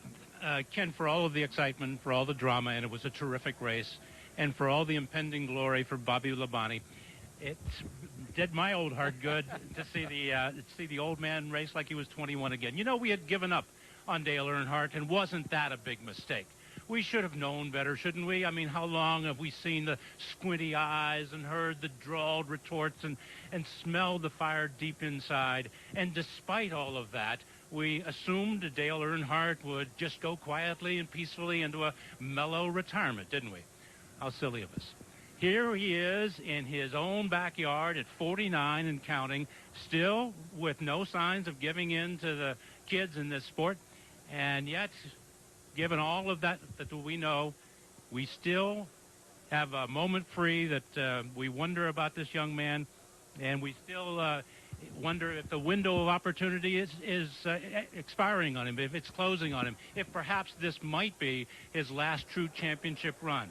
He will be 50 next April, and no driver has ever held an AARP card and a championship trophy in the same year. Bobby Allison was the oldest ever, 46 years old, when he won it back in 1983. Still, this is Dale Earnhardt, and I'll let you tell him that he's getting too old for this stuff, Ken. It will not be me. Never, ever, never. Gosh, it was exciting to watch this race and fun to watch that last 100 laps, and for you folks at home to see it straight through as we did. Absolutely. That was really exciting. All right, we'll take a quick commercial break and come right back with more of the story from Lowe's Motor Speedway. Stay with us. Give me my phone. Racing. Lowe's Motor Speedway, and you're in the passenger seat as you ride with Bobby Labonte, crossing the finish line in the 41st running of the UAW-GM Quality 500 here in Charlotte, North Carolina. Let's go up to the booth now for a final thought from those that brought you all of this exciting action today. Ken, thank you. What a day. 46 lead changes. A phenomenal race. We hope you've enjoyed our coverage here this afternoon. We've told you earlier in the day about the transition in the NASCAR broadcasting package for next year and the exciting things that are ahead for TBS and our partner NBC from 2001 and beyond. But that transition brings about somewhat of a melancholy day for us here because many of the men and women who've worked in our TBS broadcast crew for some 20 years now will leave us at the conclusion of our broadcast just moments from now. I want to take a moment on behalf of TBS to thank all of the hardworking people, the cameramen, the tape operators, the people who come in early in the morning to set it up, stay late at night to tune it up and take it down for their wonderful efforts over these past years. I want to take a minute to thank my broadcast partners these last few years, Dick Bergen and Buddy Baker, for their efforts. Dick, a final thought. It's just been an incredible ride. It really has. And for me especially, I want to thank Ken Squire, who has been a man I've looked up to for so many years, Fred Reinstein, my mentor, Patty Wheeler. Thank you all. Thank you especially for those behind the cameras that folks never see who have worked so hard. I've never worked with a group of people who have put more into it and who have cared more than this TBS crew. And Buddy Baker, thank you. It's been a pleasure for me also, and TBS has certainly, from the people, from the food, all the way to the time we leave the booth, have just been wonderful. And to work at a track like Charlotte, I won my first major race here. To sign off, I just say goodbye to a great group of people. It's been fun. Ken Squire is the man most responsible, perhaps more than any other, for being the father of NASCAR racing on television. His passion for the sport, his love for the sport, his promotion of the sport has provided you basically with the quality and quantity of NASCAR television that you enjoy today. Ken is a legend in our sport. It's been a privilege to be a student and a co-worker with him, and we give now the final word appropriately on this day to you, Mr. Squire. Whoops, Alan. I don't know if you can live with all of that, but, you know, as TBS comes to the end of this 2000 season of NASCAR racing, we look forward to such a great future. Next year, the television look of the game changes dramatically with new providers and different approaches to the sport that we all love. Fox TV and the alliance between TBS and NBC will provide continuity to the TV schedule, and I think an all-out effort to add new dimension to what we see.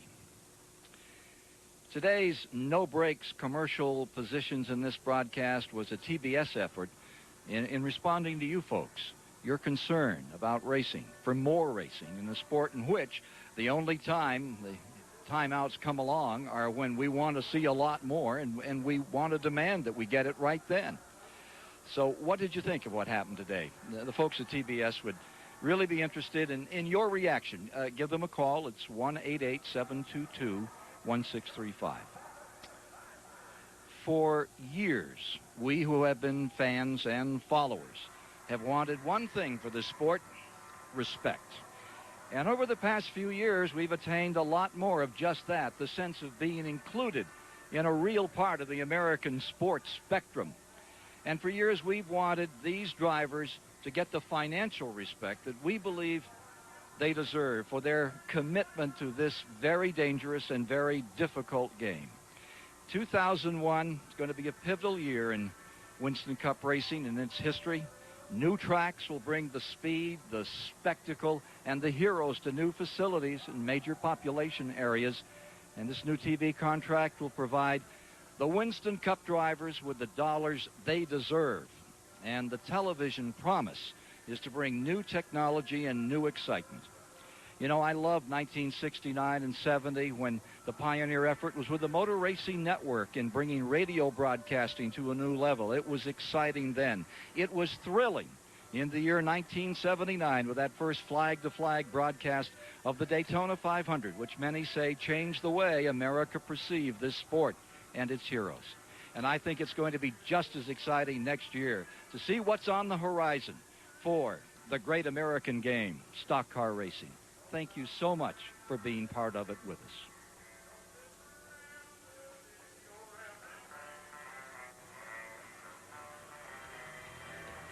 For the entire TBS announce crew, Ken Squire saying so long from Charlotte, North Carolina. Coming Tuesday night, October the 31st on TBS, it's the start of the NBA season, beginning with NBA Tip-Off 2000. Coming up next, John Wayne stars in the Green Berets.